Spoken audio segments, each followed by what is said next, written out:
Hey everyone, if you're enjoying my RM audiobooks, don't forget to like, subscribe, hit that hype, and maybe check out my Patreon if you want to support the channel even more. Your support means a lot and helps me keep these coming. Now, sit back and enjoy the story. Fake it till you make it. Chapter 36. Author note. Hey, I'm back with a new chapter. Apologies for the long wait. I've been busy with work and family. I also got sick last week and only managed to get the energy to get back here recently. Anyways, glad everyone is happy with Hessian Lobo. Didn't expect everyone to like it at all, so glad that turned out well. Aerodactyl 999, glad you liked Rainy being alive. Guest, apologies. I meant Garant and A's in that chapter. Nico Shiroino, I already did the Artemis movie. I think it's around chapter 13-ish. The last Kenpachi, Moriarty, is one I am thinking on how to bring in. I already have a heroic spirit in mind to counter Finn, so look forward to that. Anime fan 13579, technically he could. But the way Bell inherited them is that he becomes them. So we could see Bell summoning Lobo on its own, but in the previous chapter, he was both rider and wolf. Narverg, he will. Normally Bell wouldn't be an ass, but I consider the fact that he has inherited the memories of multiple heroes, some of whom are assholes by default, e.g., Yamawae, Gilgamesh, Zhuge Achilles, etc., etc. So if mash of them, that's what I felt Bell would have said. Guest, in the original Stay Night, Saber Artoria understood how Gibalg worked after taking it once. I would believe that Reveria has at least an equal amount of understanding of such things to Artoria, and Lafia to be somewhat close, if not just slightly behind. So I don't think them understanding it to be too far-fetched. Guest, maybe Bell will unlock Theseus. Maybe.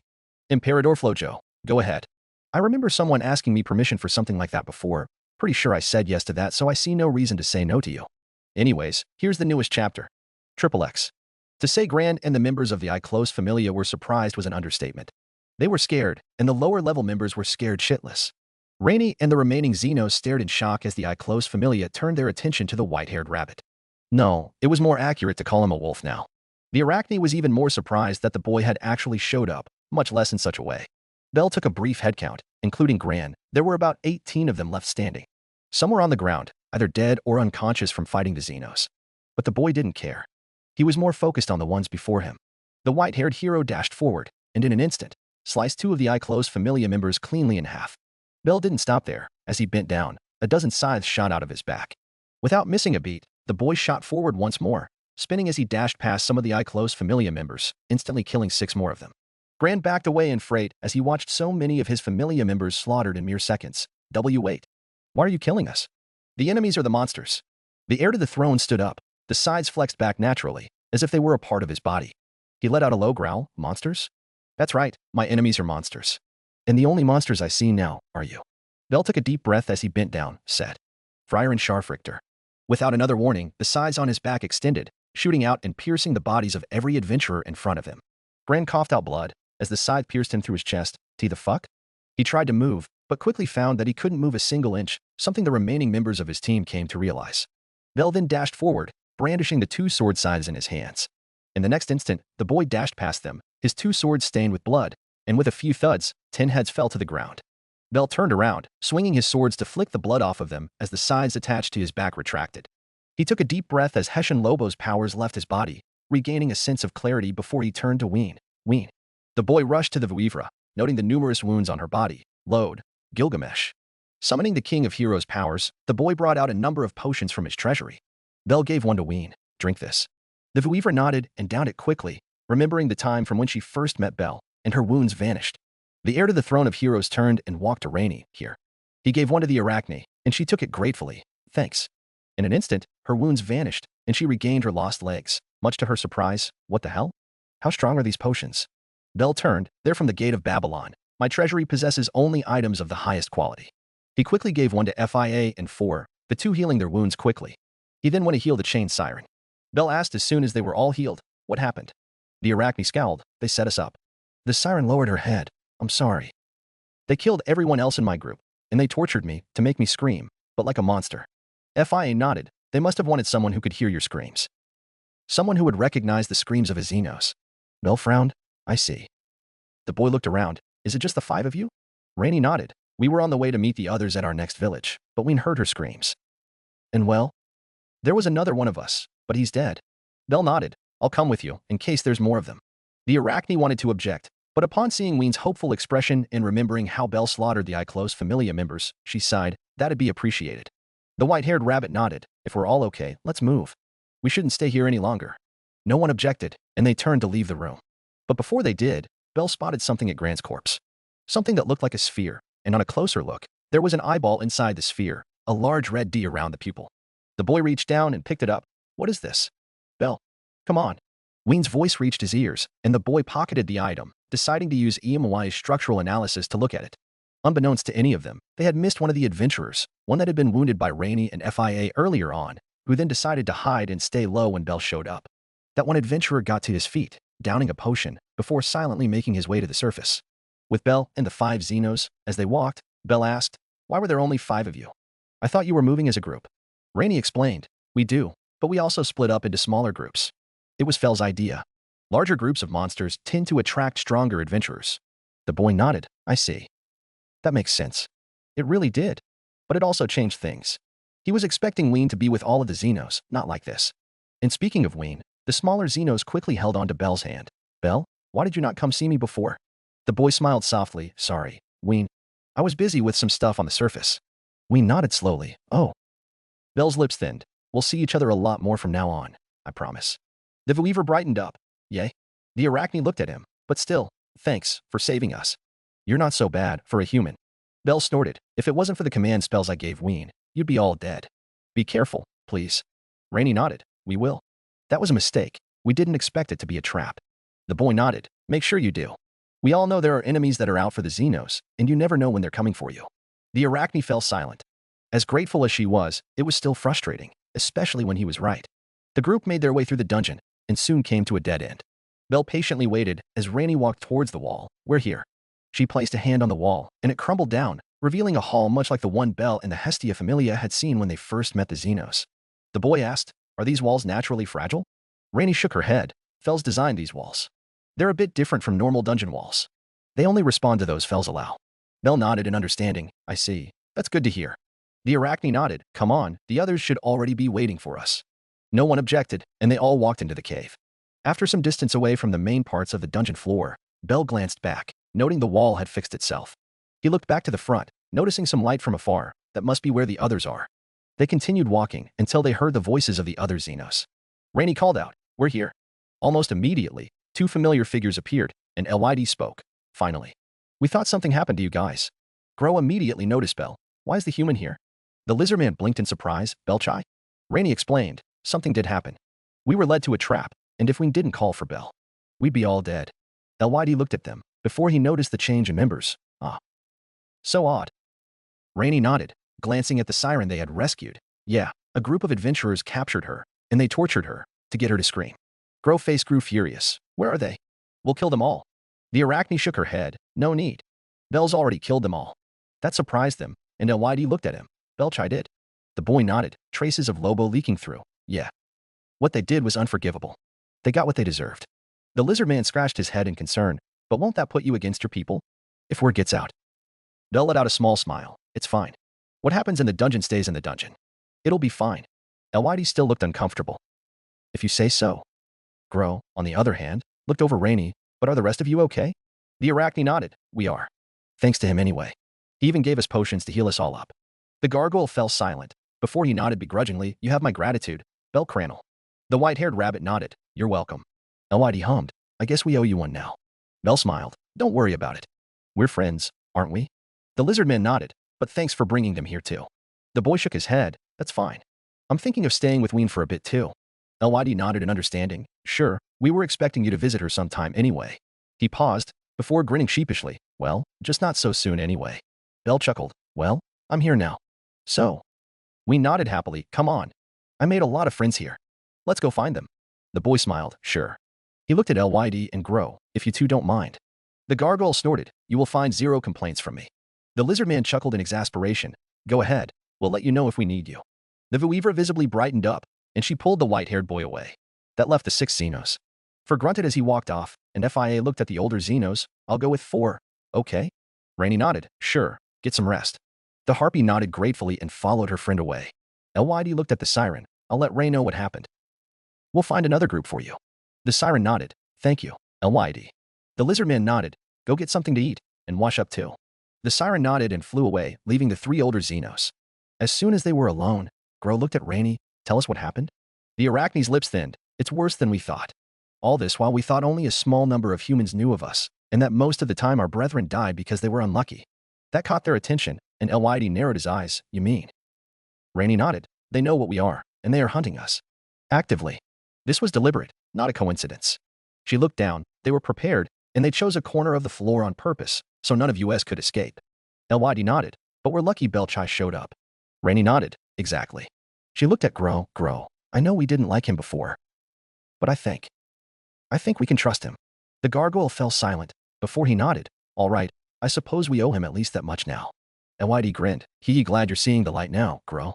Gro scowled. Kin it. He saved our kin. He earned it. The lizard man laughed. No need to be so shy, Gro. Rainy let out a chuckle at their interaction, and the gargoyle glared at her, earning him more laughter from the two. Meanwhile, Ween was pulling Bell around to meet different members of the Xenos.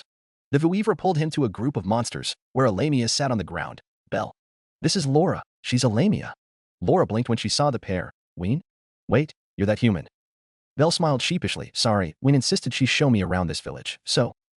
The Lamia chuckled. That's all right. She asked, but why are you here? Shouldn't you be? Laura trailed off, and Ween fell silent, and the Lamia got the hint. Oh. Did something? Bell nodded. Yeah, but that's fine now. It's all done and dealt with. The Lamia nodded. I see. That's good then. Laura noticed Ween still looking down, and she smiled softly. So, Ween, you were telling Bell here about something? Ween perked up, right? She looked at Bell. Bell, Laura is a big fan of love and romance. Apparently she's been getting fells to MMMM. Before she could continue, Laura put her hand around Ween's mouth. Ween. Bell blinked when he saw the blush on her face, and even more when Laura sudden grimaced and pulled her hand away, only to see some saliva on her hand. The Lamia grumbled. Ween. The Vuivre just giggled, and the boy chuckled. All right, I think you've embarrassed Laura-san quite enough. Ween pouted, but Laura always looked so excited when Fells brought her those books. Bell folded his arms. All right, how about the next time I come down? I'll bring some more of those books with me. That caught Laura by surprise. Wait, you do that? The boy smiled. Why not? I can get more on the surface anyways. Ween giggled. See? I told you Bell could help. Laura blinked, before she nodded slowly. Yes, that would be great.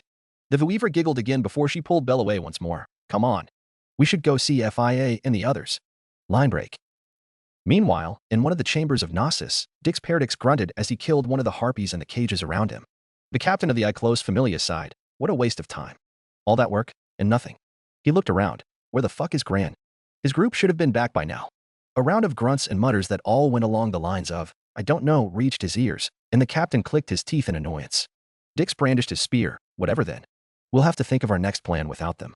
He scowled. Fuckers from the Hermes Familia are still on us like bloody hounds. The Thanatos Familia isn't doing much either. Relax, we're still ahead of them. Besides, when you're hunting, you need to be patient with your prey. Dix's scowl deepened. Shut it, you useless piece of shit. If you didn't draw attention from Hermes, we would have been done with these monsters by now. Iclos cackled at the reaction. But you're not out of business yet, are you? You can still bring this back. The captain snorted. Technically no, but it's still annoying. It was true. They were still making a shit ton of money. They had more than enough monsters to last them for a while. But knowing that their flow of stock was going down wasn't a good thing. But before he could continue his musings, a voice reached his ears. Dix. Dix raised an eyebrow when he turned to see an adventurer stumble in, his equipment and clothing in tatters. The captain quickly recognized him to be one of the men in Gran's group. You're in Gran's group. The man nodded. T the little hero. He's with the talking monsters. Dix raised an amused eyebrow. Now is he. The adventurer nodded again. He killed Gran and all of our group. I got lucky and came back. The captain hummed. Is he lying? I close? The god smiled creepily. No, he isn't. You're planning something. Dix snorted. Yeah. He narrowed his eyes. The new rookie, this so-called heir to the throne of heroes. Everyone has their eyes on him, one way or another. Dix smirked. Even the Loki Familia and Freya Familia. What do you think will happen when we tell everyone Cranel is murdering adventurers for a group of intelligent monsters? I close laughed. I like the way you think. The captain nodded. Go find the Loki Familia, or whatever place you think is best to spread the word. I want everyone to know that Cranel is a traitor to mankind. Line break. Meanwhile, Finn, Riveria, Bet, Ace, Tiona, Tioni, Bit, and Lafia were in the hostess having lunch with Loki. After their morning training session being cut short, they had decided to go grab lunch, while Raoul and Aki stayed back to train more with Gareth. As they ate, everyone chatted around, whilst Finn stayed silent. Loki evidently noticed it, and she grinned. Something's caught your attention, Finn. What is it? Is it a woman? Tioni snapped her head at them almost instantly, Captain. Finn almost sighed. But he smiled instead. No, far from it. I was just thinking about what Belkuin did earlier this morning. Riveria hummed, his teleportation spell, was it? The Prum smiled. Well, that, and the weapon he used against Raoul. Loki raised an eyebrow. Oh, now which one did he pull out this time? Lafia answered this time. Gibalk, that's what it was called. The goddess of mischief grumbled. He pulled out an annoying one again. Huh?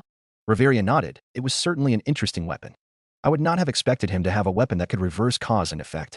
Loki snorted. He has the king of heroes. I'd say you should always expect him to have something can do just about anything. Bet scoffed. But the rabbit is still a rabbit. It'll take him some time to be able to beat me. Finn hummed. I don't know about that. The werewolf looked at the Prum. Huh? What the hell do you mean? You think he can beat me? The Prum shook his head. No, I didn't say that. But in a few, if not many areas, he outperforms all of us. Tioni blinked. Really? Finn nodded. For example, bet. We know Belkuin has Orion's abilities. His ability as a hunter increases his performance tremendously against anyone with beast traits. The werewolf was instantly reminded of their training together, where Otter had been wounded. Riveria folded her arms. That is true. The group continued to discuss Bel's powers and potential ways of getting around it. As they did, Rhea gave them a passing glance as she put some dishes away. What's wrong? Afraid they'll beat him up. The elf glanced back at Mia, before she shook her head. No, I suppose I should be happy. Bel has evidently captured their attention. It means he has grown that much. The dwarf snorted. You're not wrong. Mia placed a tray of Japanese food on the counter. That's for table 9. Rhea nodded. But the moment she did, she recognized the dishes. Mamma Mia, when did we start serving these dishes? The dwarf grinned. Today. I finally managed to recreate them. Not as good as the brats, unfortunately. The elf let a ghost of a smile appear on her face as she took the dishes to the table. I'm sure that'll be enough to attract more customers, especially from the Far East. Mia just snorted and went back to working on the next orders.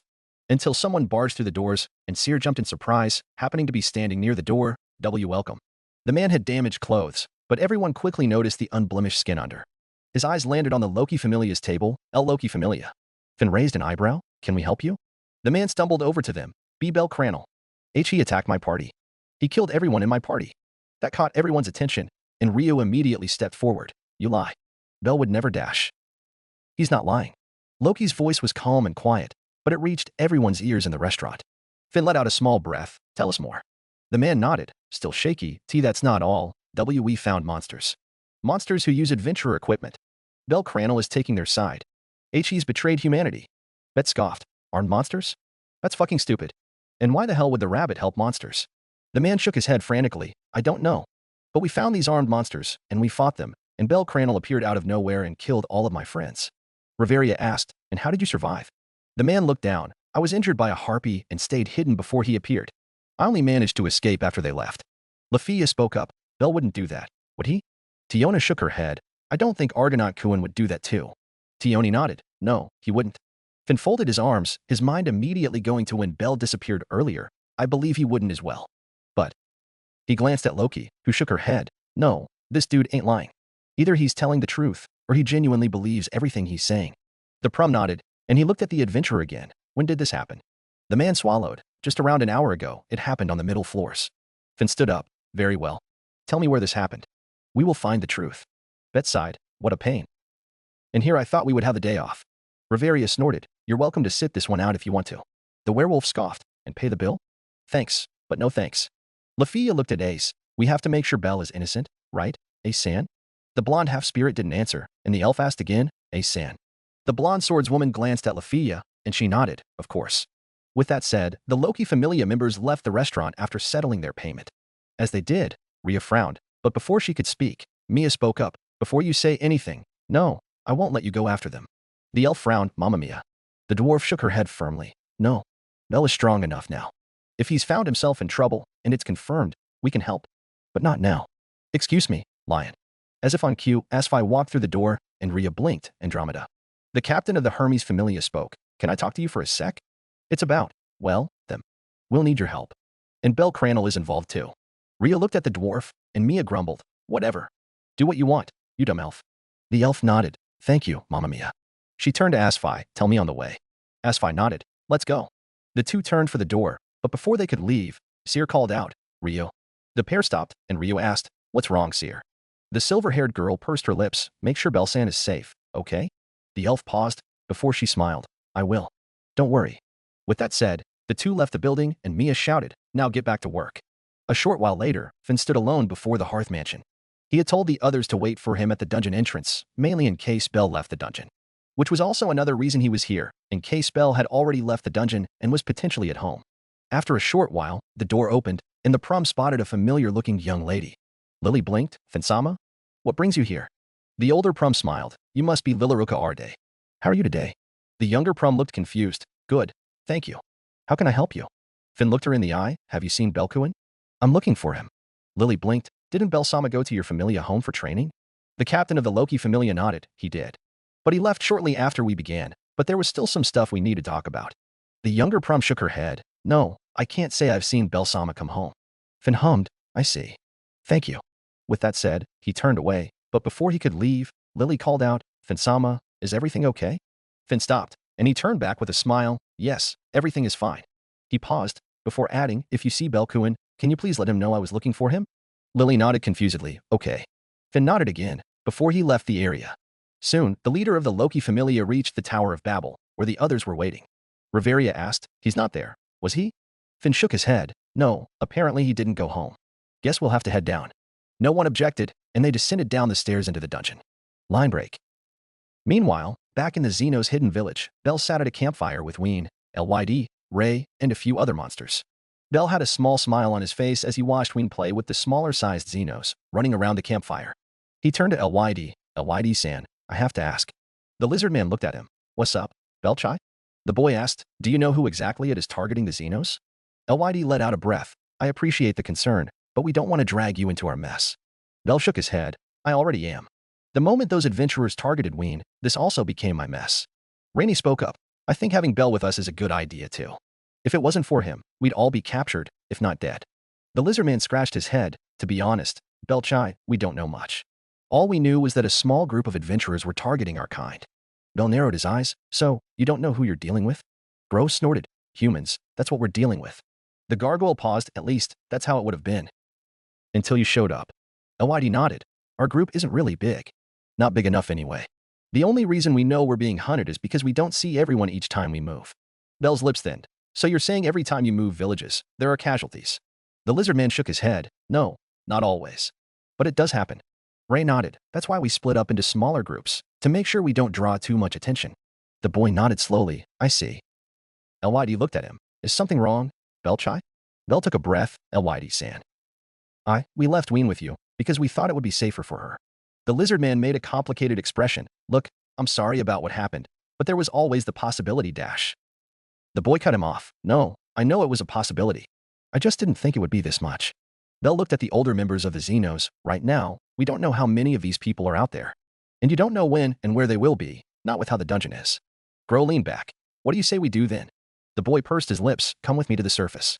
We can figure out a way. I'm sure we can get the guild and other familias to help. That caught them by surprise, and Lyd sighed. We appreciate the thought, but Belchai, there's no way we can bring so many monsters to the surface like this. Bell shook his head. I can figure out a way. And I have ways to bring you all out without anyone knowing. He looked Lyd in the eye. I know we want to have the public accept your existence first, but at this rate you'll all be dead before that day comes. The lizard man leaned back. Gro snorted. It's not a bad idea, but what about our enemies? If we go up, they find out we're there, what's stopping them from getting the whole city coming for us? The gargoyle looked at Bell. You're strong, but you can't possibly stop a city from killing all of us. Bell sighed and drank some water from his cup. But I can't just let this go, not when dash. Ray cut him off. Bell, I know you're worried for Ween, for all of us. And as much as I yearn for the surface, we cannot rush this. We'll be wasting everything our Reynas and Fells have done for us. The boy looked down. Fine. Lyd patted him on the back. Look, it is a work in progress, but we will get there eventually. If you're worried about Ween, you can just come visit us more often. Bell just nodded reluctantly. I guess so. Rainey spoke up. Speaking of which, what was that before? The boy looked at the Arachne. What was what? The Xenos pointed at him. When you showed up to save us, you gained these extra legs on your back, and you felt more like. I guess the word would be a beast. Bell's eyes widened slightly in realization. You mean Hessian and Lobo. That was me channeling their powers. Rainey blinked. Oh. What sort of hero would feel like that? The boy shook his head. They're not heroes, not in an actual sense. He looked down and thought. My grandfather once told me, every villain is their own hero in their story. I guess the throne of heroes recognized that bit and I gained access to that. Lyd blinked in confusion. Wait, so does that mean you can inherit the powers of monsters too? Bell shook his head. I don't know, but I did inherit Hessian and Lobo's powers. I guess it wouldn't be impossible now.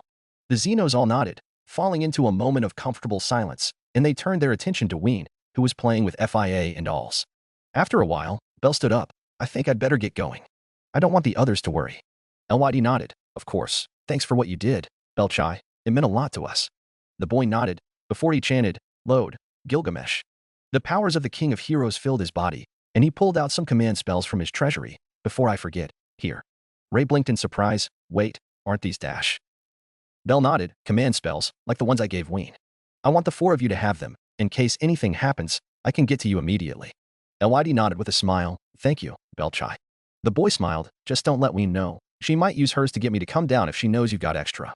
The older Xenos laughed at the thought, and LYD nodded. We'll keep that in mind. Bell. The 5 turned to see Ween running to them, and the Weaver asked, Are you leaving already? Bell nodded as he knelt down to her level. Yeah, Hestia-sama and the others will be worried if I don't go back soon. Ween pouted, but we haven't played enough. The boy smiled. Tell you what, I'll come by tomorrow, if you're all still going to be here. LYD chuckled. Of course, we usually stay in one village a week at a time, sometimes longer depending on the situation. Bell nodded. Excellent. I'll come by tomorrow then. The Weaver asked, Promise? The white-haired rabbit nodded. Promise. We nodded. Okay.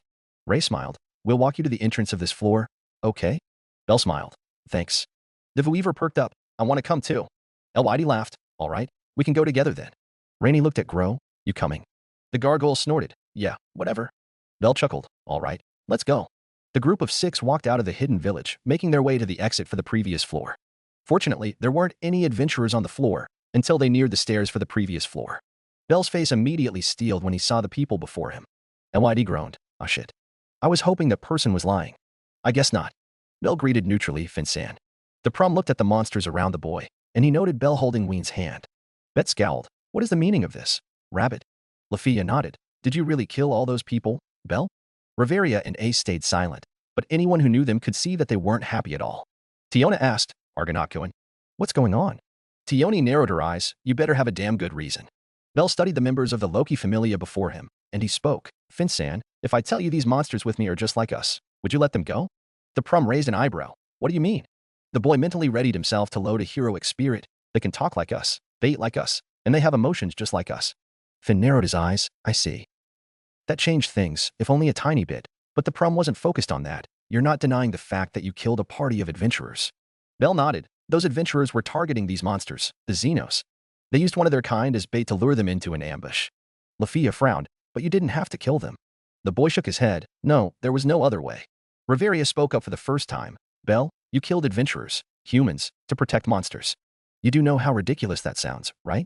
Bell looked at the high elf. And why does that sound wrong? They have souls just like us. Just because they look different means I can leave them to die. LYD looked at the boy, Belchai. For the first time, Ace spoke up. They're not the same. Bell blinked. Ace-san. The blonde almost glared at the monsters. Monsters kill people. They kill many, many people, and even more people will cry. As long as that happens, I will kill monsters. Lafia blinked in surprise. Ace-san. Fin sighed. Before he asked, Bell-kun, are you involved with Inio or the remnants of the Evolus? Bell blinked in surprise. The Evolus? What does Evolus have to do with this? The prom hummed. I see. He let out a breath again. To answer your question, Bell-kun. We cannot let these monsters go. Bell frowned. I see. Fin raised an eyebrow. Not going to ask why? The boy snorted. No, I expected you wouldn't anyway. Monsters and adventurers, not just humans, but elves, dwarves, and demi-humans as well. The conflict between us is too deep. Reveria narrowed her eyes. And yet you still help them? Bell nodded. I would. Their cries have reached me. Fin let out a sigh. So this is your answer, Bell-kun? The kind of hero you're striving to be. The boy nodded. It is. The prom's features steeled. Then I guess we have nothing more to talk about. Lafia blinked. Wait. What? Bell chanted. Load. Emiy. Fin spoke. Bet. Ace. Kill the monsters, but leave Bell-kun alive. As much as I hate this, he has to answer for his crimes. The Xenos all moved, but Bell stepped forward. Go. Those 2 will kill you without question. Evidently, they all hesitated, especially when they would essentially be leaving Bell to fight alone. Unfortunately, neither Ace nor Bet had that problem, and they dashed forward in an instant. The boy cursed the E-rank Lucky inherited. Set, Faker Cho AAS. Tempest. Ariel's wind surrounded Ace's body as she charged forward with a thrust, and Bet followed after quickly, his Phosphord absorbing the wind as he went in with a kick. The 2 attacks struck the 7-layered barrier, destroying the first 3 layers almost immediately. Bell grunted as he pushed back. I am the bone of my sword. The remaining barriers glowed, pushing back slightly, before two of them breaking once more. Ween yelled, Bell. The boy growled, go. Finn narrowed his eyes, Tioni. Take them. The younger of the twins blinked, eh. Tioni sighed, all right. The Amazoness drew her daggers and dashed forward. The moment she did, Bell cursed, no. But before he could summon some swords or load another heroic spirit, time stopped. So you would go against your friends to save those monsters, the Xenos? A voice reached his ears, a male's voice. Bell nodded, yeah, I would. The Xenos are no different than us. The voice hummed, normally I wouldn't bother helping, but she'd be mad if I didn't. In fact, I'm sure she'd do exactly what you're doing. The boy blinked in confusion, she. The voice responded again, you'll understand when you receive my memories. Besides, you'll inherit my existence one way or another. Might as well get it over with. Bell narrowed his eyes, I see. The voice spoke again, just remember, as long as you will it, the shield will never fall. From this day forward, I am thou, and thou art I. Time resumed, and Bell chanted, I am thou, and thou art I. Finn's eyes widened when he heard the chant, stop him. Thou hast acquired a new vow. Thy body shall serve under mine will, and mine fate shall be thy sword. The Prum dashed forward to join Tiona and Tioni, whilst Reveria began to chant, and by now, Ace and Bet had broken through two more barriers. Let an oath be sworn here. I shall attain all virtues of all of heaven. I shall dispose of all evil of hell. Yet, to their surprise, another barrier formed from behind Ro Ajax. If thou dost accede to this will and reason, answer my call. Come forth from the rings of restraint, O protector of the balances. Load, Galahad. The shield of the round table formed in Bell's hands, and the barrier behind Ro Ajax grew larger, letting the shield of Ajax fade away. Ace growled in frustration, Tempest. The winds around her grew stronger, and even Finn and Tioni joined in to break the barrier. But Bell wasn't done. I shall stand in the seat of catastrophe. The barrier stood strong even as the members of the Loki Familia struck at it, and the Xenos all watched in awe as Bell continued his chant. That is which heals all wounds, that is which heals all grudges, our glorious home. Bell raised the shield in his hands, set, Lord. Camelot. The boy swung the shield down, and the barrier exploded outwards. Finn's eyes widened as they were all blown away, and for an instant, he caught a glimpse of the castle of white walls. The Prum groaned as he got to his feet, but the moment they regained their bearings, Bell and the Xenos were nowhere to be found. Bet growled, where'd they go? Ace stepped forward, they couldn't have gotten far. Finn cut her off, no, leave it. The blonde blinked, Finn? But Dash. The Prum shook his head, not now. We will find them, but not now. Ace gripped her sword tightly, all right. Lafia, on the other hand, looked more shocked than anything. Bell? Tioni was pissed, but Tiona was delighted at the new heroic spirit. That was awesome. How did he do that? Her sister growled, who cares? I'll kill him the next time we see him. Finn stared at the spot where Bell and the Xenos were. A shield, huh? He clenched his fists. He supposed it was fitting, with how hypocritical both of them were. The Prum turned, let's go. We have a lot to do. Author note. Done. So it's official. The Loki Familia is against the Xenos for now. I'm taking this in a slightly different direction from canon, so look forward to it. Don't know when I can finish the next chapter though. I'm still quite sick, unfortunately. So yeah, read and review please. Until next time. Chapter 37. Author note. Hey, I'm back with a new chapter. It's been a tiring few weeks, and I've been working 6 days a week for the last 2 months. But I finally got this done. Demon of Wrath. I can only say look forward to whichever heroic spirit I have planned. But you're right, the current Bell will definitely not show mercy to anyone, unlike Canon Bell. Yes, Bell technically can if he goes all out with every heroic spirit equipped. But he won't come out unscathed either. And besides, he won't be aiming to kill them, not yet at least. Worse man, for the current Bell, yes, but again, he pretty much has the entire FGO cast of servants in him, so it'll just be a matter of which heroic spirit he uses. As for Sinfjotli, I wouldn't say that. Bell's appearance with Hessian Lobo is more like turning into a werewolf in DanMachi. He is still physically a human. I guess the most accurate description would be like Naruto's Kurama Chakra mode. As for the Norse servants he'll be unlocking, well, I'm sure you can guess which ones I'ma bring in. Daisic can't really read Spanish, so I had to Google Translate. But at the moment, Freya doesn't really know the Loki Familia is against Bell. Once that comes out, well, she won't let them go freely. Goonies 117, a god-slaying NP, that is an interesting idea. I'll keep that in mind. Silver Crow, again I can't read Spanish, but I'm glad you liked Galahad's powers being shown. Abizaba, I don't plan to bring in any DanMachi-based heroes, simply because the premise here is Bell inheriting heroes from pan-human history. But funny you brought up the Fianna Knights, because I do have something planned. Hint hint. Sodkali 727, I doubt Oreo can survive Guda machinations, but it'll be fun to write them. Or a massive pain. Guessed, I'll just agree to disagree there. Can't really remember the specifics on Artoria understanding Gibalg, but that is just my take on Reveria and Lafia's knowledge on magic and curses. Narver G, I personally considered a transmission device or recording item before, but I felt like it would be too convenient and a cheap way to have the enemy know about them, much like how you look at leaving one alive from the attack. But I guess in hindsight that would have made more sense. Anime fan 13579, to be frank, that's also part of the reason why I'm not having Bell inherit Arturia/Arthur at the moment. But now that he's inherited the Round Table, he will be bound to get more Arthurian heroic spirits moving forward. Guest, Bell has not inherited Asclepius yet, but yes, I will keep that in mind. Guest, I don't quite understand what you mean by hating the sister. I can't understand Spanish, unfortunately. Njda 2001, I'll just say look forward to those fights, ha ha ha.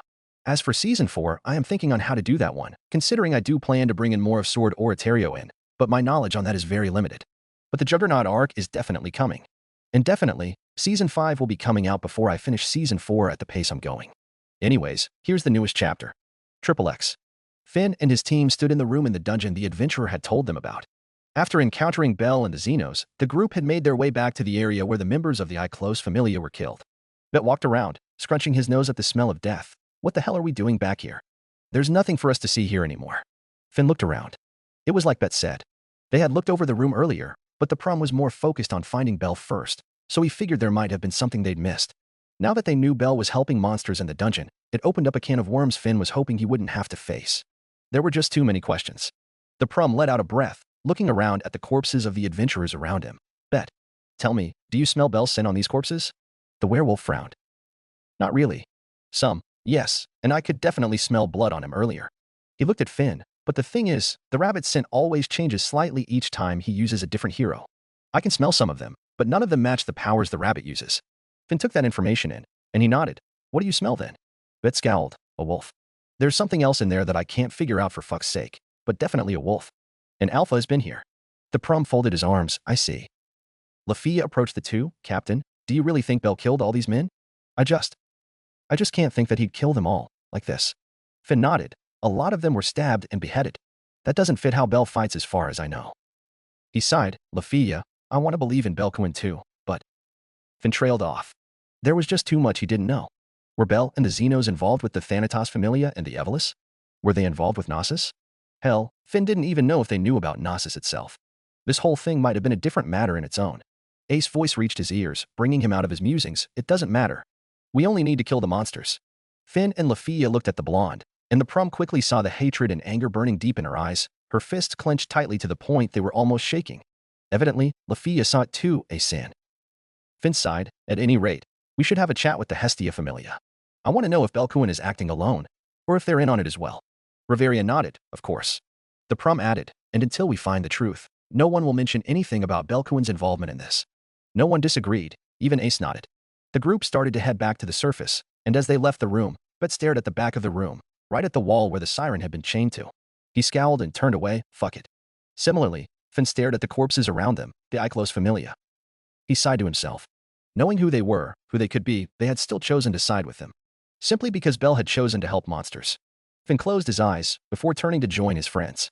He had much to think about. Way too much. With Bell and the Xenos, they had made their way back to their hideout after a long detour. Elwide looked down. I cannot apologize enough. Bell chai. Bell blinked. Huh? Why? The lizard man didn't meet his eyes, because we wanted to walk you to the next floor. The boy smiled. You have nothing to apologize for, Elwide-san. Elwide blinked. Eh? But because your friends saw you with us. Bell lightly smacked him on the back. It's fine. The moment Finn-san saw you, it was bound to happen. The boy's lips thinned. He is just that sort of person. Bell knew. The moment Finn, and even Ace and Bet saw the Xenos, they wouldn't let them go. Perhaps if it were only Lafia, or even Reveria or Gareth, Bell would have a chance of convincing them. But not Ace, not Bet. And definitely not Finn. Gro looked at the boy. What do you plan to do now? Bell shook his head. I don't know. He looked down, traces of Zhuge Liang leaking through. I think we need to find out who's hunting you. Ray blinked. What? Why? Bell narrowed his eyes. What Finn-san said. What Lafia said. They knew we killed those adventurers. Gro nodded. But how will we do that? We have no idea who they are. The boy then remembered the item he had picked up from the ground. I have a way. Elwide looked at the sphere curiously. What is that? Bell looked at the eye in the sphere. We'll find out now. He took a short breath. Load. Imawai. The powers of the counter guardian filled his body, and he chanted again. Trace. On. He ran structural analysis on the sphere, and the moment he did, information flowed into his brain. Bell tightened his grip on the deadless orb, the Iclos Familia. The Xenos looked at him curiously, and Deai asked, "I close familia?" The boy nodded. "That's who's hunting you." He narrowed his eyes as he thought back to his conversation with Close. "I should have known." Gro hummed. "Now that we know who it is, we can take them out, right?" Bell nodded. "Yeah, and I know their trick now. They have a man-made labyrinth built connected to the dungeon." That surprised the Xenos, and Deai gaped. "To the dungeon?" The boy nodded as he explained, "The dungeon runs beneath the Tower of Babel. The man-made dungeon Gnosis is meant to be a counterpart to it. From what I could get from the orb, Gnosis only reaches the middle floors." Gro hummed. "So you know how to get there?" Bell nodded. "There are a few entry points I could glean from the orb. And since the orb belonged to Gran, I managed to see which their usual entrance points are." The gargoyle nodded. "Then we can launch an attack and put an end to this." Ray nodded. "And maybe rescue some of our brethren. Only the dungeon knows how many of them were caught." Rainey nodded in agreement. "Definitely." LYD hummed. "I'll call Asterius back, just in case." Bell blinked. "Asterius?"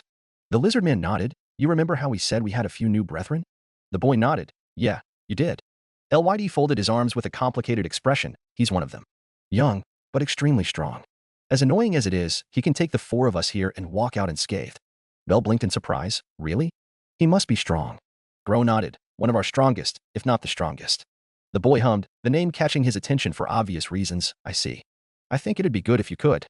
I have a good estimate of their forces, but better safe than sorry." LYD nodded. "I'll send someone to find him then. Once he's back, we'll launch our attack." "Sounds like a lot has happened since I was away." The group turned to see Fells coming out of the shadows. LYD greeted. "Fells." The sage nodded to him in acknowledgement. "I have bad news, Bell Cranel." Bell raised an eyebrow. "What's wrong?" Fell's expression was unreadable. "The surface is in an uproar. Someone has spread word of you killing adventurers and helping monsters." The boy nodded. "I know. I saw the Loki Familia earlier." The sage was taken aback. "You what?" LYD nodded. "We did. Belchai protected us from them, used this giant barrier and blew them back. It was awesome." Fells fell silent. Before they nodded slowly. "I see. I assume that Findame does not support the Xenos." Bell nodded. "Finsan is, shall we say, very loyal to his own ambitions." The sage nodded. "I know. That's why I tried to keep the Xenos away from them." The boy sighed. "We'll have to fight them eventually." Fells agreed. "We will clash. But that's not my concern now." Bell raised an eyebrow. "What's wrong?"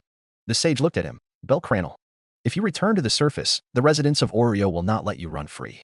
The enemy is nothing if not efficient. They have branded you a traitor."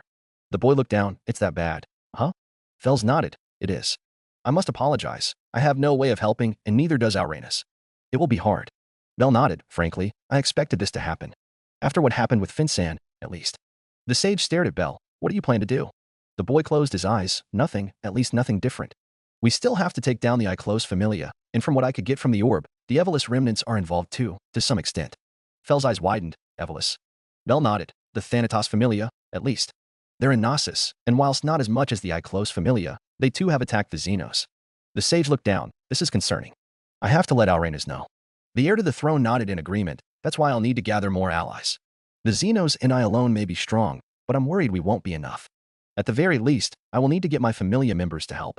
If possible, he also wanted Ishtar's help, considering now he knew it was the Close Familia that Ishtar had dealt with before. Fells hummed. "I see. I'll have to discuss this with Ouranus then." The sage looked at Bell. "Will you be heading back to the surface?" Bell nodded. "I have to. If only to tell my goddesses that I'm fine." Fells nodded. "I understand." LYD spoke up. "How about you go up when it's quiet? Probably during the night?" The boy nodded. "Yeah, I think I'll do that." Line break. Earlier, Finn and his group reached the exit of the dungeon. Bet stretched his arms. "By the gods, that was fucking annoying." Tioni nodded. "I guess." Finn snorted. "We'll head back home for now. Then I want to speak to the Hestia Familia. I'll probably bring Loki along." Riveria looked at him. "Do you want me to come with you?" The Prum shook his head. "No, just Loki and I will do. Belkuin's probably not going to be with them, so it should be fine." The High Elf nodded. "Very well." The group walked out of the dungeon, walking up to the Tower of Babel, and the moment they did, Finn immediately noticed a large number of people gathered at the entrance. Lafia blinked. "Huh? Is someone going on a raid?" Tiona raised an eyebrow. "But there's too many people. I doubt they're all from the same Familia." Finn looked around, and he spotted Shakti, along with several members of the Ganesha Familia. Evidently, she saw him too, as she approached them. The Prum asked, "Did something happen, Shakti?" The captain of the Ganesha Familia made a complicated face. "Word has spread that Bell Cranel killed a party of adventurers from the Close Familia to save monsters. Everyone in the city knows." Finn barely managed to contain his surprise. "I see.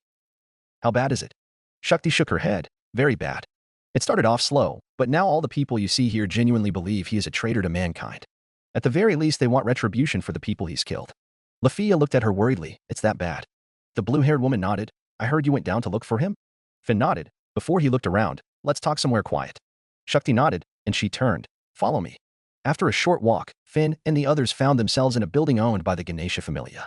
Shakti closed the door behind them. So what happened? The captain of the Loki Familia answered, the rumors are not wrong, I suppose. Belkuin did ally himself with monsters armed with adventurer equipment. The captain of the Ganesha Familia raised an eyebrow. Adventurer equipment? Finn nodded. I have no idea if he supplied them with those equipment, but he was protective of them. Bet scoffed. The rabbit brought out a stronger fucking magic barrier of all things. Didn't think he had it in him.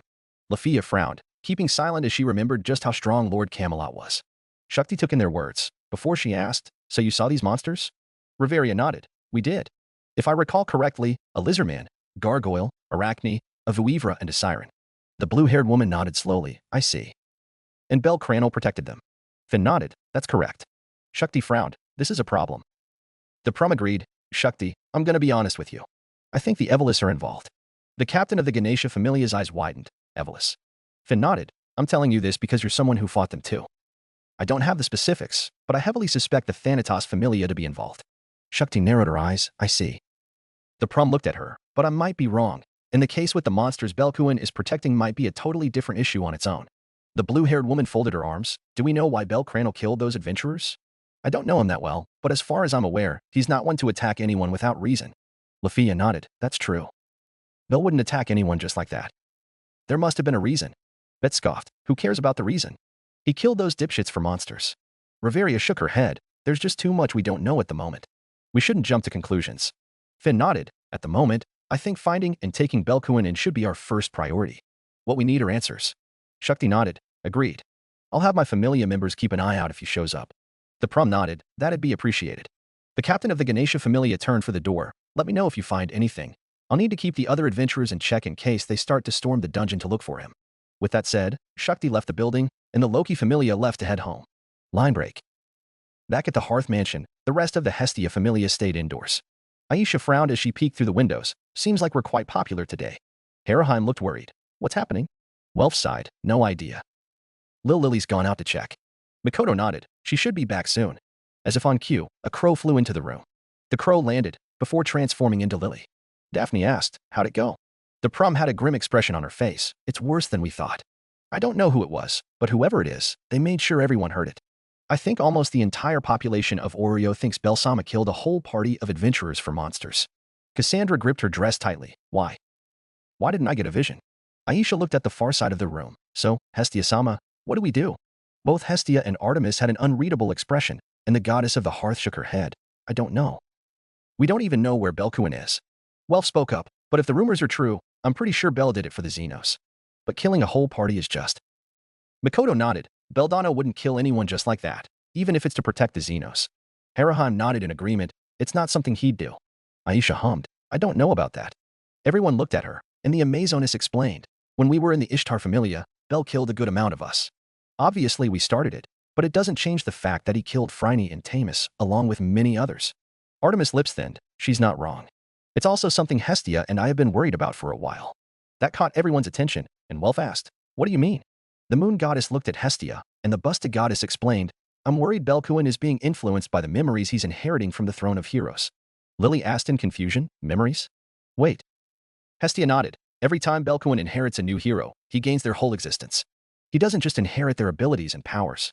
He also gets their memories, their emotions, their personality.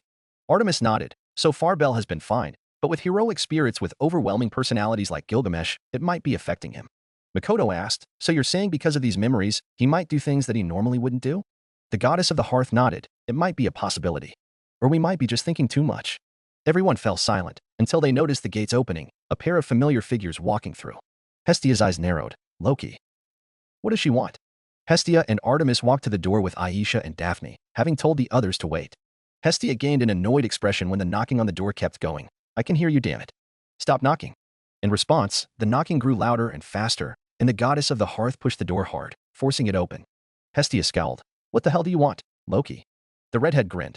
What? Can't check on my two best buddies when the entire city knows your little hero killed a bunch of brats for monsters. Artemis sighed. Loki. Loki's grin thinned. We need to talk. As in seriously talk. Hestia frowned. About what? The smile on the goddess of mischief vanished, about your little hero, about what he's doing, and about those monsters of his. The two Greek goddesses immediately knew Loki was being serious, and Hestia sighed, "Come on in.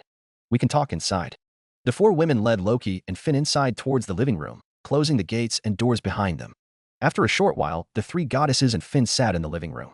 Loki looked at the two goddesses. "So, care to fill me in on what crazy shit is going on?" Hestia looked the redhead in the eye. "What do you know so far?" The goddess of mischief folded her arms. Not much. Just that your kid killed a bunch of other kids. Not that I care about that. And apparently he's helping a group of monsters armed with adventurer equipment." Artemis spoke carefully. "Monsters with adventurer equipment?" Loki grinned. "Oh, and apparently they can speak like humans." Finn looked at the two goddesses. "Do you know anything about this?"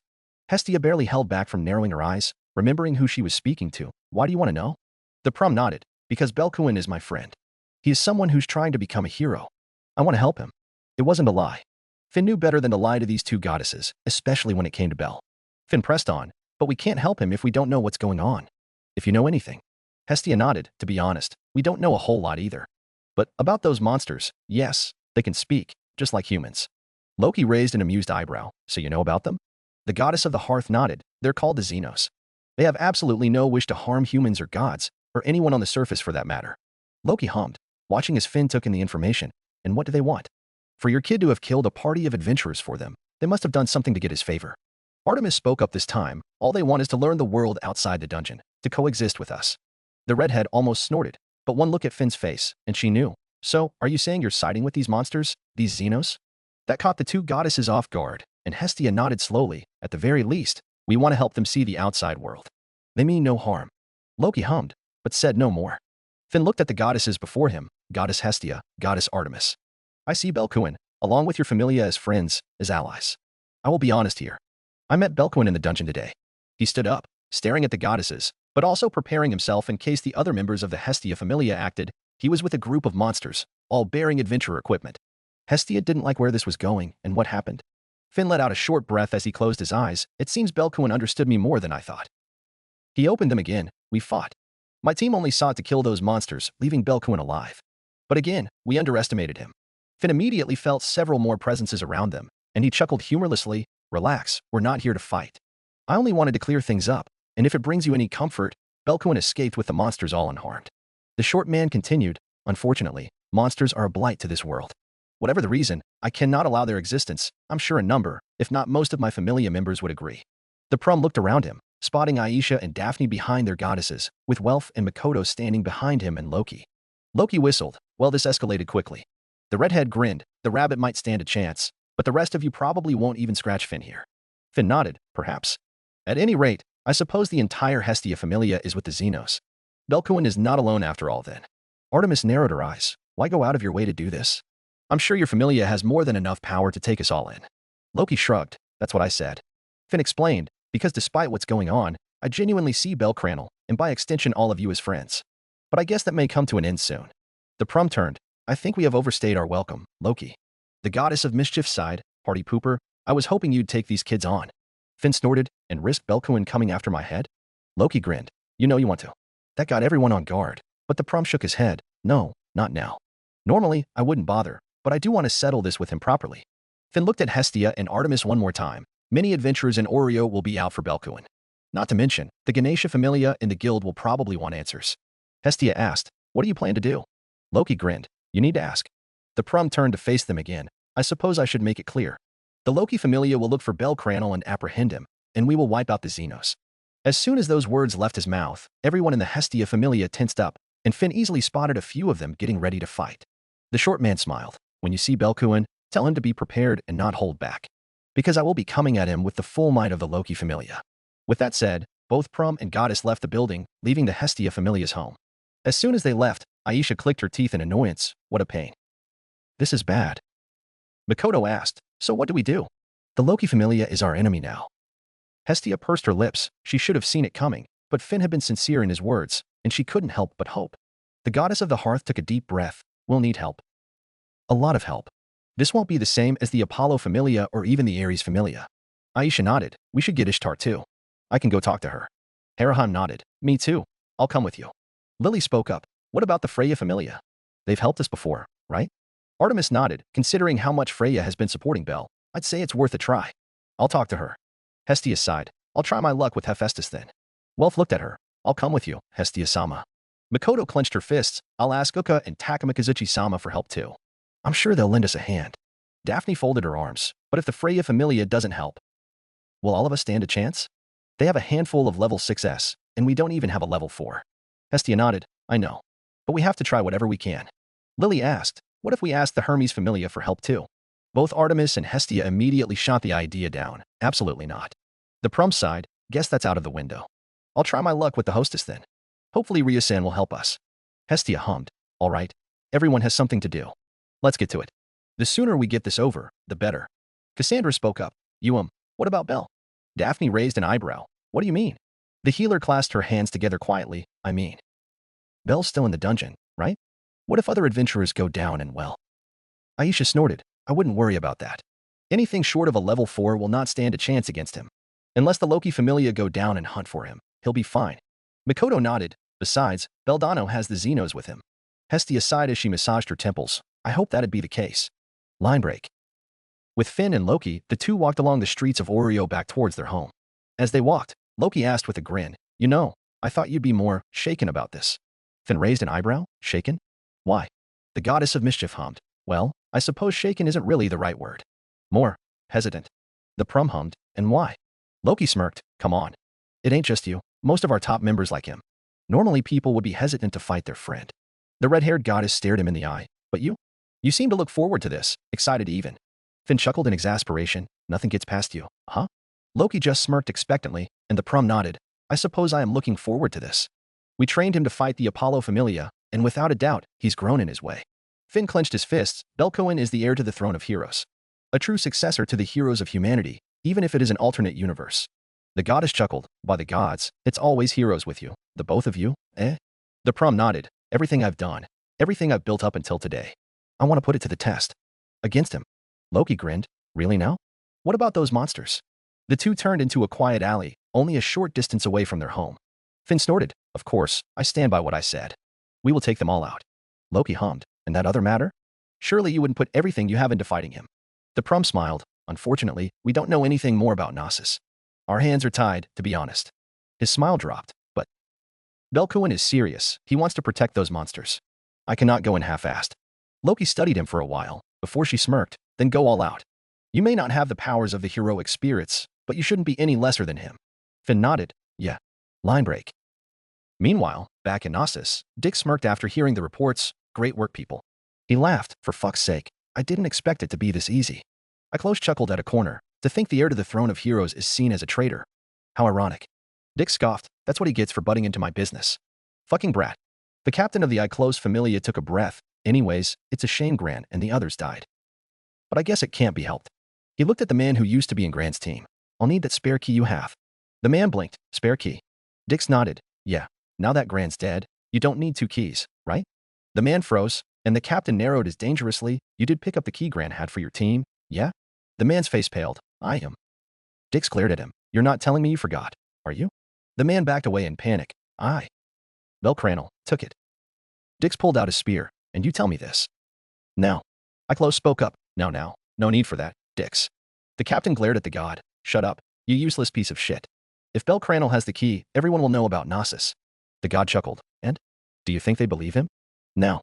I-Close patted the man on the back. Look, we've turned the majority, if not the entire Oreo against him. He cannot do much. The god paused. Actually, I think he has a heroic spirit that can see the history of any item, so he'll know about Knossos and everything else that's happened to the orb. Dix glared at him. I-Close. I-Close smirked. Calm down, Dix. Cranel will know that you are the ones hunting those monsters. He'll come for all of us here. The man growled. What's your point? The god laughed. This is amusing, so I'll give you a hint. You have other adventurers on our tail about Knossos, and Cranel will be coming for us. How about we smash them together? Dix's eyes widened, and he smirked. I-Close. You annoy the fuck out of me every time, but just this once. You're actually brilliant. The captain looked at the frightened man. Looks like you'll live, for now. The man nodded frantically. Thank you, Dix. Dix scowled. Now get out of my sight. He quickly scrambled away to another part of Knossos, and as soon as he left, I-Close cackled. Now, I'm feeling good today, so I'll volunteer to lure the Loki Familia in here when Cranel gets here. Yeah? The goggled man clicked his teeth in annoyance. Do whatever you want, but don't you dare fuck this up. The god laughed. Oh, don't worry. This is too amusing for me to mess around. Line break. Meanwhile, with Asfi and Rio, the pair and the rest of the Hermes Familia were in a private room of an inn on the 18th floor of the dungeon. Pak frowned. We searched almost every one of the middle floors, but still nothing. Where the hell are these people? Lillian sighed. There were too many different scents, and we have no idea which one belongs to them. Rio stood at a corner, but we are positive the remnants of the Evolus are involved. Asfi nodded. Deai close Familia's captain, Dix Pairings, also known as Hazer, is the younger brother of Barca Pairings, a member of the Thanatos Familia. The captain of the Hermes Familia looked at her longtime friend. We suspect that whilst not directly involved, the Thanatos Familia is moving, and thanks to Hermes Sama's digging, we also know the Loki Familia is actively looking for them.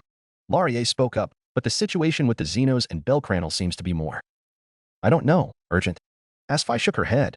We shouldn't assume that. But what we do know is that this will put Cranel and the Xenos against the Iclos Familia, and presumably the Thanatos Familia. Rhea fell silent, and if anyone could look past her mask, they would see her concerned expression. Fulgur sighed.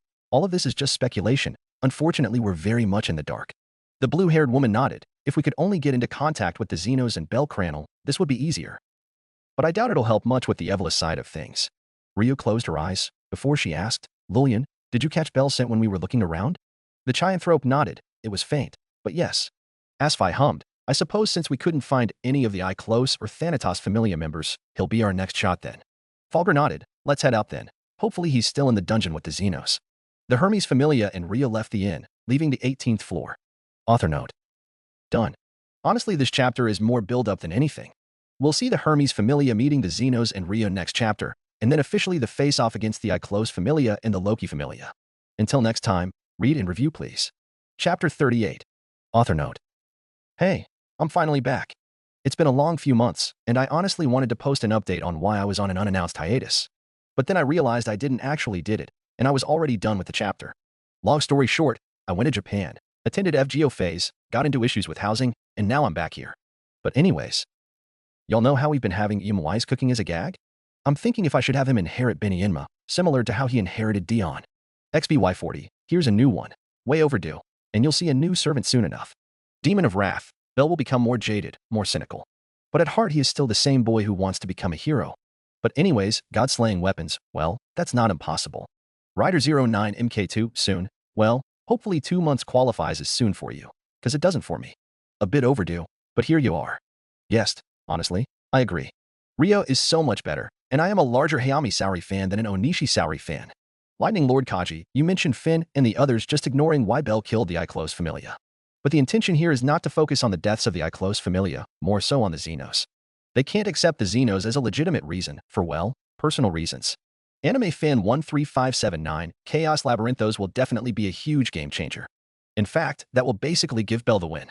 Arturhu, it'll be fun to write. NGL. Shinigami 200, it would be inconsistent if all Bell has is EMY's powers. Bell is linked to the throne of heroes, and by extension every other heroic spirit. So I don't find it a stretch that Bell can trace certain items that EMY cannot trace. Also, the DanMachi world in this story exists outside of Type Moon continuity, so the Throne of Heroes technically exists outside of the world outside of the DanMachi world. And how EMY's fighting style and command seals work? Well, it's fanfiction. I'll try to do it most of the time, but it ain't gonna just fully adhere to canon shit. Mjda 2001, Archetype Earthbell. Well, that's gonna be hell for Oreo. I guess technically I already threw in a Grand Class servant with Ryan, but we'll see. Cody White 162, glad you're liking what I'm doing with the Xenos arc so far. Here's a new chapter. Lone Wolf 1986, glad you like how I'm portraying Bell. Honestly, Syr/Freya is still pending. The only confirmed ship is Rio anyways. But we'll see. Anyways, I won't delay this any further. Here's the newest chapter. XXX. With Bell and the Xenos, the group were getting ready to infiltrate Knossos. Gro asked, Bell, this Knossos, it's a labyrinth, yes? The boy nodded. Yeah, it is. The gargoyle nodded. Are you able to draw a map of it? Bell shook his head. No, there's no point. Knossos itself has countless trapdoors made into walls. Even the floors can be trapdoors. Once Dix realizes we're in, he'll probably alter the labyrinth to make it hard for us to get to him. Lyd hummed. That'd be annoying. Ray folded her wings. That means we'll have to wing it then.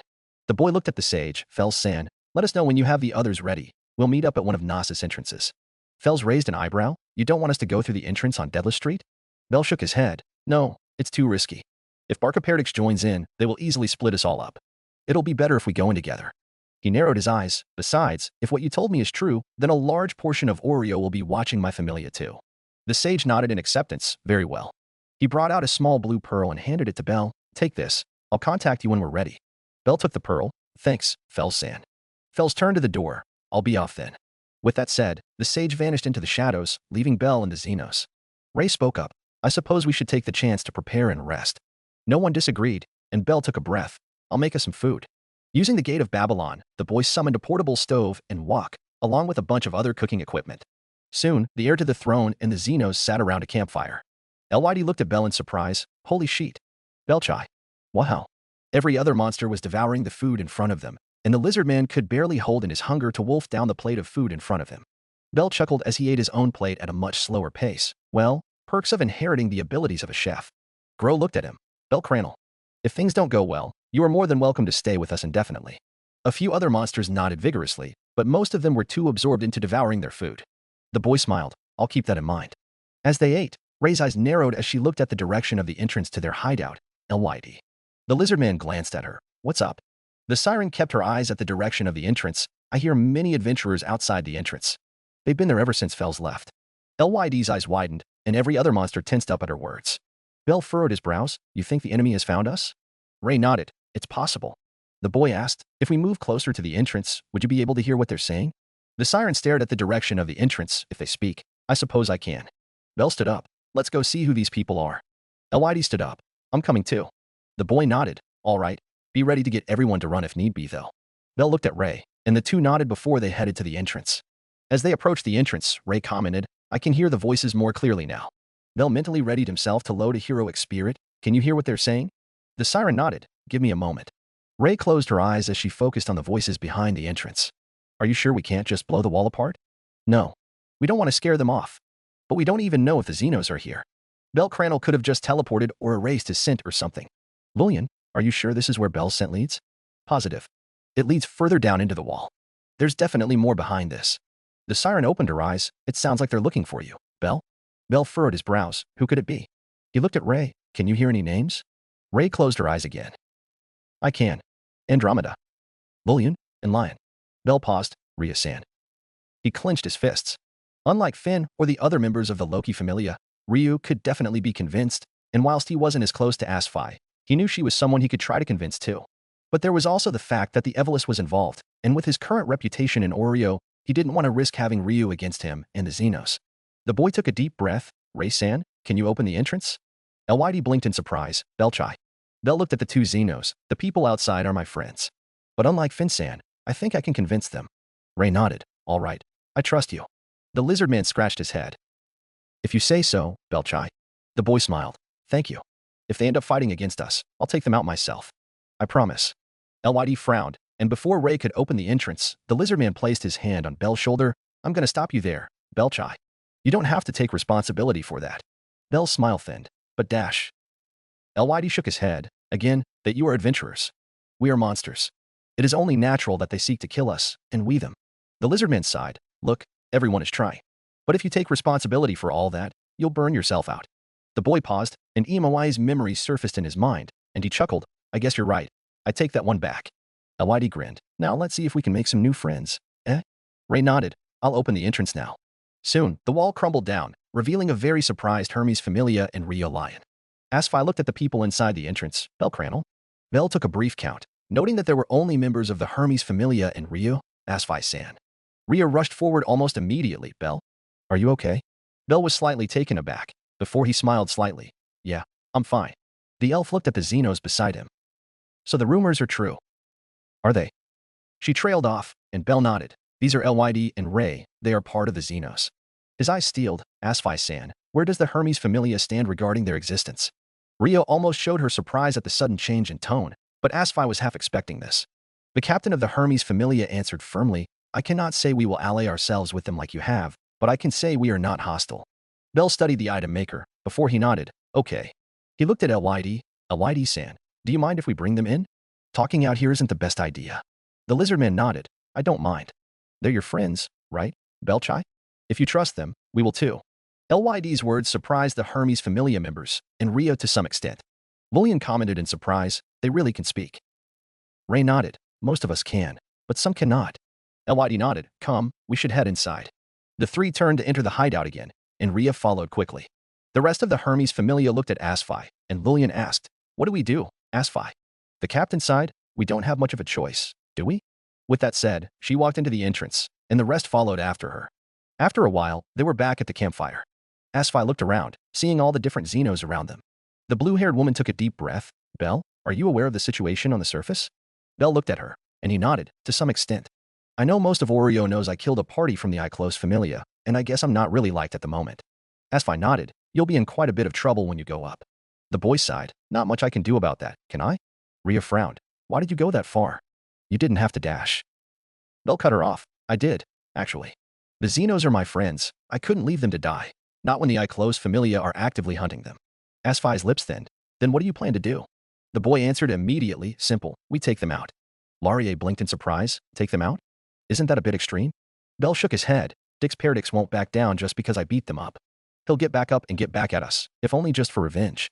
Not to mention, Pairings might get involved too. It'll be annoying if the Evelis get involved too." Asfi hummed. "So you know that much already." Rhea pursed her lips under her mask, not liking where this was going. "Belle, you'll be going against the remnants of the Evelis eventually." The boy nodded. "I know, Dash." The elf held onto his hands gently and firmly. "Please, come back with me. Syr is worried." "Everyone is." Her words and actions surprised everyone, and Belle took a deep breath. "I'm sorry, Rhea-san. But I can't do that." Rhea sighed. "I guess I should have seen this coming." The boy smiled. "I'll be fine. Lyd-san and everyone else here, they're strong. I won't be alone." The elf nodded. "I know. But you're still going up against the remnants of the Evelis." Rio closed her eyes. Before she spoke again, "I suppose I'll have to help then." Asfi gaped. "Lion." The elf looked at her friend apologetically. "Sorry, but I cannot allow Belle to go in just like this." The Perseus sighed, massaging her temples. "Fine." She looked at Belle. "I suppose we can give you a hand, but only against the Evelis remnants." Belle nodded. "That will help a lot." Asfi frowned, "But I don't know how much help we'll be. Unfortunately, even I don't know how strong they are." The boy hummed. "They number around 50 at the moment, but they won't send everyone in. At most they'll send in dozens." The item maker nodded. "Then it should be fine." Asfi asked, "Do you have a plan?" Belle nodded. "Yeah, I do." After explaining what they were planning to do, Asfi sighed. "All right, we'll go along with your plan. We'll do our best to deal with the Thanatos familia, but even then I'm not confident we can do much." Belle nodded. "It's fine. I'll have the Ishtar familia and some of my familia members help too." Asfi nodded. "We'll need you with us too, Lion." Rio looked reluctant, but nodded. "All right." The blue-haired woman looked at the boy. "I guess you and the Xenos will head straight for Pairings then?" Belle nodded again. "Exactly." Lyd spoke up. "I'm sure he has more of our kind with him. We'll have to rescue them." Asfi nodded. "Of course." Ray asked, "So we'll be entering Gnosis with them too?" Belle nodded. "Yeah, once we enter, we'll split up and head for Dix's chamber." No one objected, and as if on cue, the orb from Fells lit up. "Belle Cranel, I've met up with your familia. We'll be heading down in 20 minutes." Belle nodded as he held up the orb. "Gotcha, we'll meet at the entrance of Gnosis." He looked at everyone. "All right, everyone, get ready." Everyone nodded, even the members of the Hermes familia. As everyone went to get their equipment, Ryu approached Belle. "Belle, are you feeling okay?" The boy looked at the elf, and he smiled. "Yeah, why?" The elf looked conflicted. "It's just, when you go back to the surface, it won't be pretty. Most likely you will be detained and questioned for killing members of the Iclos familia, and even if you get out of that, the people of Oreo will probably..." Belle blinked. Before he smiled again. "If that's what is going to happen, then I'll just have to live with it. There will be people that know the truth, that's all that matters." Rhea didn't seem content with his answer, but before she could speak more, Lyd's voice reached their ears. "Belchai, we're ready." The boy turned, almost surprised. "Already?" The lizard man nodded. "We don't have much we need to bring, and we always have our stuff ready to go in case we need to bail." Belle nodded in understanding. "All right." He turned to where Asfi and the rest of the Hermes familia were. "What about your end, Asfi-san?" The blue-haired woman nodded. "We're ready as well." Belle nodded. "Good, then let's head out. Fells-san and the others shouldn't be long." Line break. Earlier, with Fells, the sage had found their way to the Hearth Mansion. Using his owl familiar, the sage had managed to drop a letter into Hestia's hands. Now, the sage stood inside the Hestia familia's office.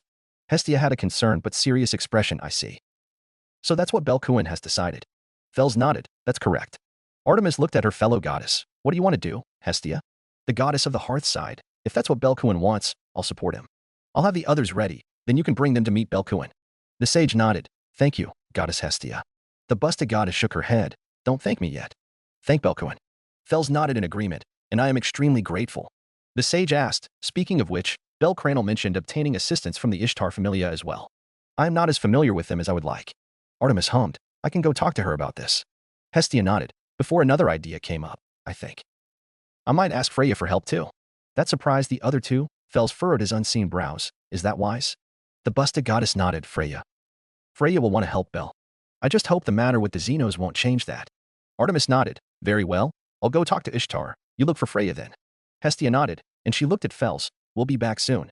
With Artemis, the goddess of the hunt had put on a hood and made her way to the entertainment district. Fortunately, Artemis was stealthy enough to stay unnoticed and easily made her way to the Balit Babili. The virgin goddess shook off her disgust once more as she walked through the entrance, the Amazonesses recognizing her and letting her in. Soon, Artemis found herself in Ishtar's room. The goddess of fertility sighed when she saw her fellow goddess, Artemis. To what do I owe the pleasure? The blue-haired goddess took off her hood. We need your help, Ishtar. The darker-skinned goddess nodded. Suppose you do. I heard our little hero's gotten into quite a bit of trouble. Artemis nodded. It's a bit to explain, but dash. Ishtar smirked slightly as she cut her off. Well, you don't have to. I've been keeping track. Despite being under the Hestia Familia, there are still a fair number of men that I, shall we say, hold sway over. The goddess of the hunt thinned her lips in disgust. I suppose you would. The goddess of sex laughed softly. Oh, don't you worry. Compared to whatever alternative, helping Bel Cranel is a much better option. So much better. Artemis nodded. Then you'll help. Ishtar smirked again, of course. My girls are already ready. The goddess of the hunt let out a breath in relief. Good, good. Hestia's kids will be heading into the dungeon soon, so dash. Ishtar shook her head. No, my girls won't be going in with you. Artemis blinked in surprise. Huh? The goddess of fertility chuckled. Oh, don't worry about us. We have our ways in Anasis too. But sending everyone in at once is not exactly inconspicuous, no? The goddess of the hunt nodded. You're not wrong. Ishtar nodded. I'll have my girls meet your kids in the dungeon if you're worried, but we shouldn't send them in together. Artemis nodded in agreement. Very well. Thank you, Ishtar. The goddess of sex scoffed. Don't thank me yet. Once the issue with the Iclos Familia is dealt with, we'll still need to deal with Bel's reputation. The goddess of the moon sighed. We'll figure something out. Ishtar leaned back in her seat. Well, good luck with that. She looked at Artemis again. Anyway, was that all you came for? The moon goddess nodded. Yes, I'll be going now. Ishtar raised an eyebrow. You sure? You're more than welcome to stay here for a while, at least until things quiet down a bit. Artemis made an uncomfortable face. I'd rather not. The other goddess chuckled. Right, brothel. Of course. I'll have one of my girls send you back then. Better safe than sorry. The goddess of the hunt nodded in appreciation. Thank you, Ishtar. Ishtar made a shu-ing motion. Now get going. I have another appointment later, and unless you're into voyeurism, well, you're more than welcome to stay. Artemis just scowled in disgust and left without another word, putting an amused smile on Ishtar's face. As soon as the virgin goddess left, she chuckled to herself. Still can't take a joke, can she? Ishtar's smile dropped. Whatever you have planned, boy, I hope it goes well. Line break. At the same time, Hestia made her way to the Tower of Babel, going up to Freya's floor. Just like Artemis, the goddess of the hearth had put on a cloak to hide her appearance. Soon, Hestia found herself in front of Freya's room. The short goddess went to knock on the door, but before she could do so, Freya's voice reached her ears. You don't have to knock, Hestia. Please, come in. Hestia blinked in surprise, but opened the door regardless. The twin-tailed goddess was met with the sight of the silver-haired goddess rising up from her chair, a glass of wine in her hand. Freya smiled. Hello, Hestia. Hestia pulled her hood down. Freya. How did you know I was coming? The goddess of love chuckled. I just looked down, and I saw you coming from your home. The goddess of fire nodded slowly. I see. Freya smiled. So, what can I do for you? Hestia blinked. Huh. The silver-haired goddess giggled. Now I'd love to catch up, but that's not what you're here for, right? Now's not the time either anyway. The twin-tailed goddess pursed her lips. Freya. I need your help. Freya nodded. I know, what with everything happening with Bel. Hestia nodded. Belcoin has allied with the Xenos. But that puts us against the Iclos Familia. And the Loki Familia. The Norse goddess of love raised an eyebrow. The Loki Familia? Now that's news to me. The Greek goddess nodded. Belcoin is strong. So are the Xenos. But I don't think that's enough. She looked Freya in the eye. I know you've helped us a lot before, and I know I'm asking a lot from you for this. But dash. Sure, I'll help. Hestia blinked. Huh. Freya smiled. I'll help. The goddess of the hearth was flabbergasted. Blah. You sure? The silver-haired goddess nodded. Yep, definitely. Hestia gaped. Just like that? But you'll be going against Loki's kids. Heck, you might be going against all of Oreo. Freya laughed. My dear Hestia, have you forgotten who I am? I thought you came to me because my familia is the strongest familia in Oreo.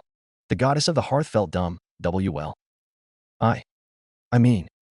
Her face flushed. I only came to you because you're one of the only ones I can trust now. When it comes to Belcoin, at least. Freya smiled wholeheartedly. Thank you, Hestia. I mean it. Hestia furrowed her brows. I'm the one who should thank you.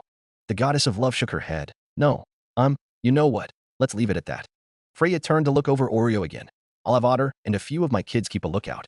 Let us know if there are any other places you need us to. Hestia nodded. Thank you. I'll let you know as soon as I can. The silver-haired goddess smiled before she asked, are you not going to ask me how I know about the Xenos? The twin-tailed goddess shrugged. I won't pry. You have your ways. Freya blinked again. Well? I guess. The taller goddess hummed. Perhaps. I should have a chat with Loki too. Hestia froze before she added, just don't send her back to Tenkai or rough them up too bad. It just happened to end up this way. Freya giggled. Don't worry. Loki is still too important to Oreo for me to do that. We'll just have a chat about what she's doing. That's all. Line break. A short while later, Belle, the Xenos, Rhea, and the Hermes Familia were some distance away from the entrance to Knossos. Belle. The group turned to see the remaining members of the Hestia Familia along with a few dozen members of the Ishtar Familia. As soon as they closed in, Elwide grinned. Ah, there they are. Samira made a complicated expression. By the gods, a lizard man really just spoke, and smiled.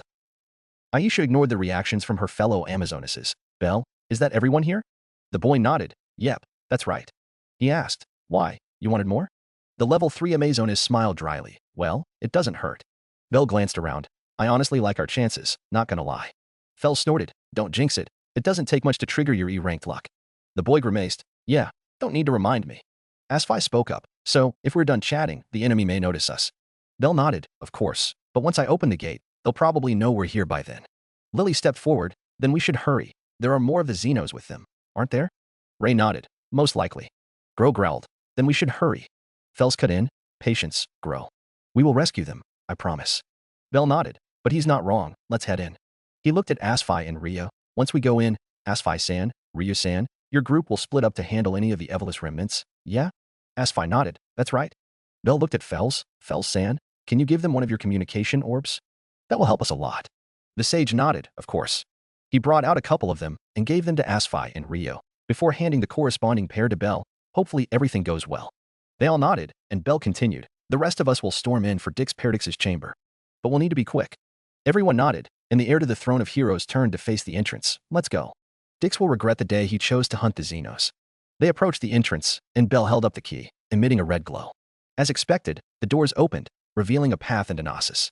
Belle tightened his fists. Let's go. Everyone entered the man-made dungeon, and the group walked along the corridors made of orichalcum. Welf looked around. By the gods, you're telling me all this is built by men? Asfi studied the walls, orichalcum. It must have taken a lot of effort to build this. Belle nodded. It took generations upon generations just to reach what we see here. I doubt we'll see it complete in our lifetime. Gro growled. Who cares about this place? We need to find our brethren. Elwide nodded. We will. The gargoyle frowned, but before he could speak more, the walls and floors glowed. Gro growled. What the hell is happening? Belle's eyes widened, recognizing the glow. Shit? He tried to use his key to override the command, but he was too late, as the floors and walls suddenly shifted. Before anyone could react, the walls got between them as the floors moved. Soon, Belle was left with Ween and Ray. The siren looked around them worriedly, noting that the walls were much closer to them than before. What just happened? The boy growled. We were had. I didn't think they'd respond that quickly. Ween looked at Belle. Is everyone else okay? Belle took a breath. They should be. Dix didn't collapse any of the walls or floors, so we should be okay. Ray nodded, before she asked, what do we do now?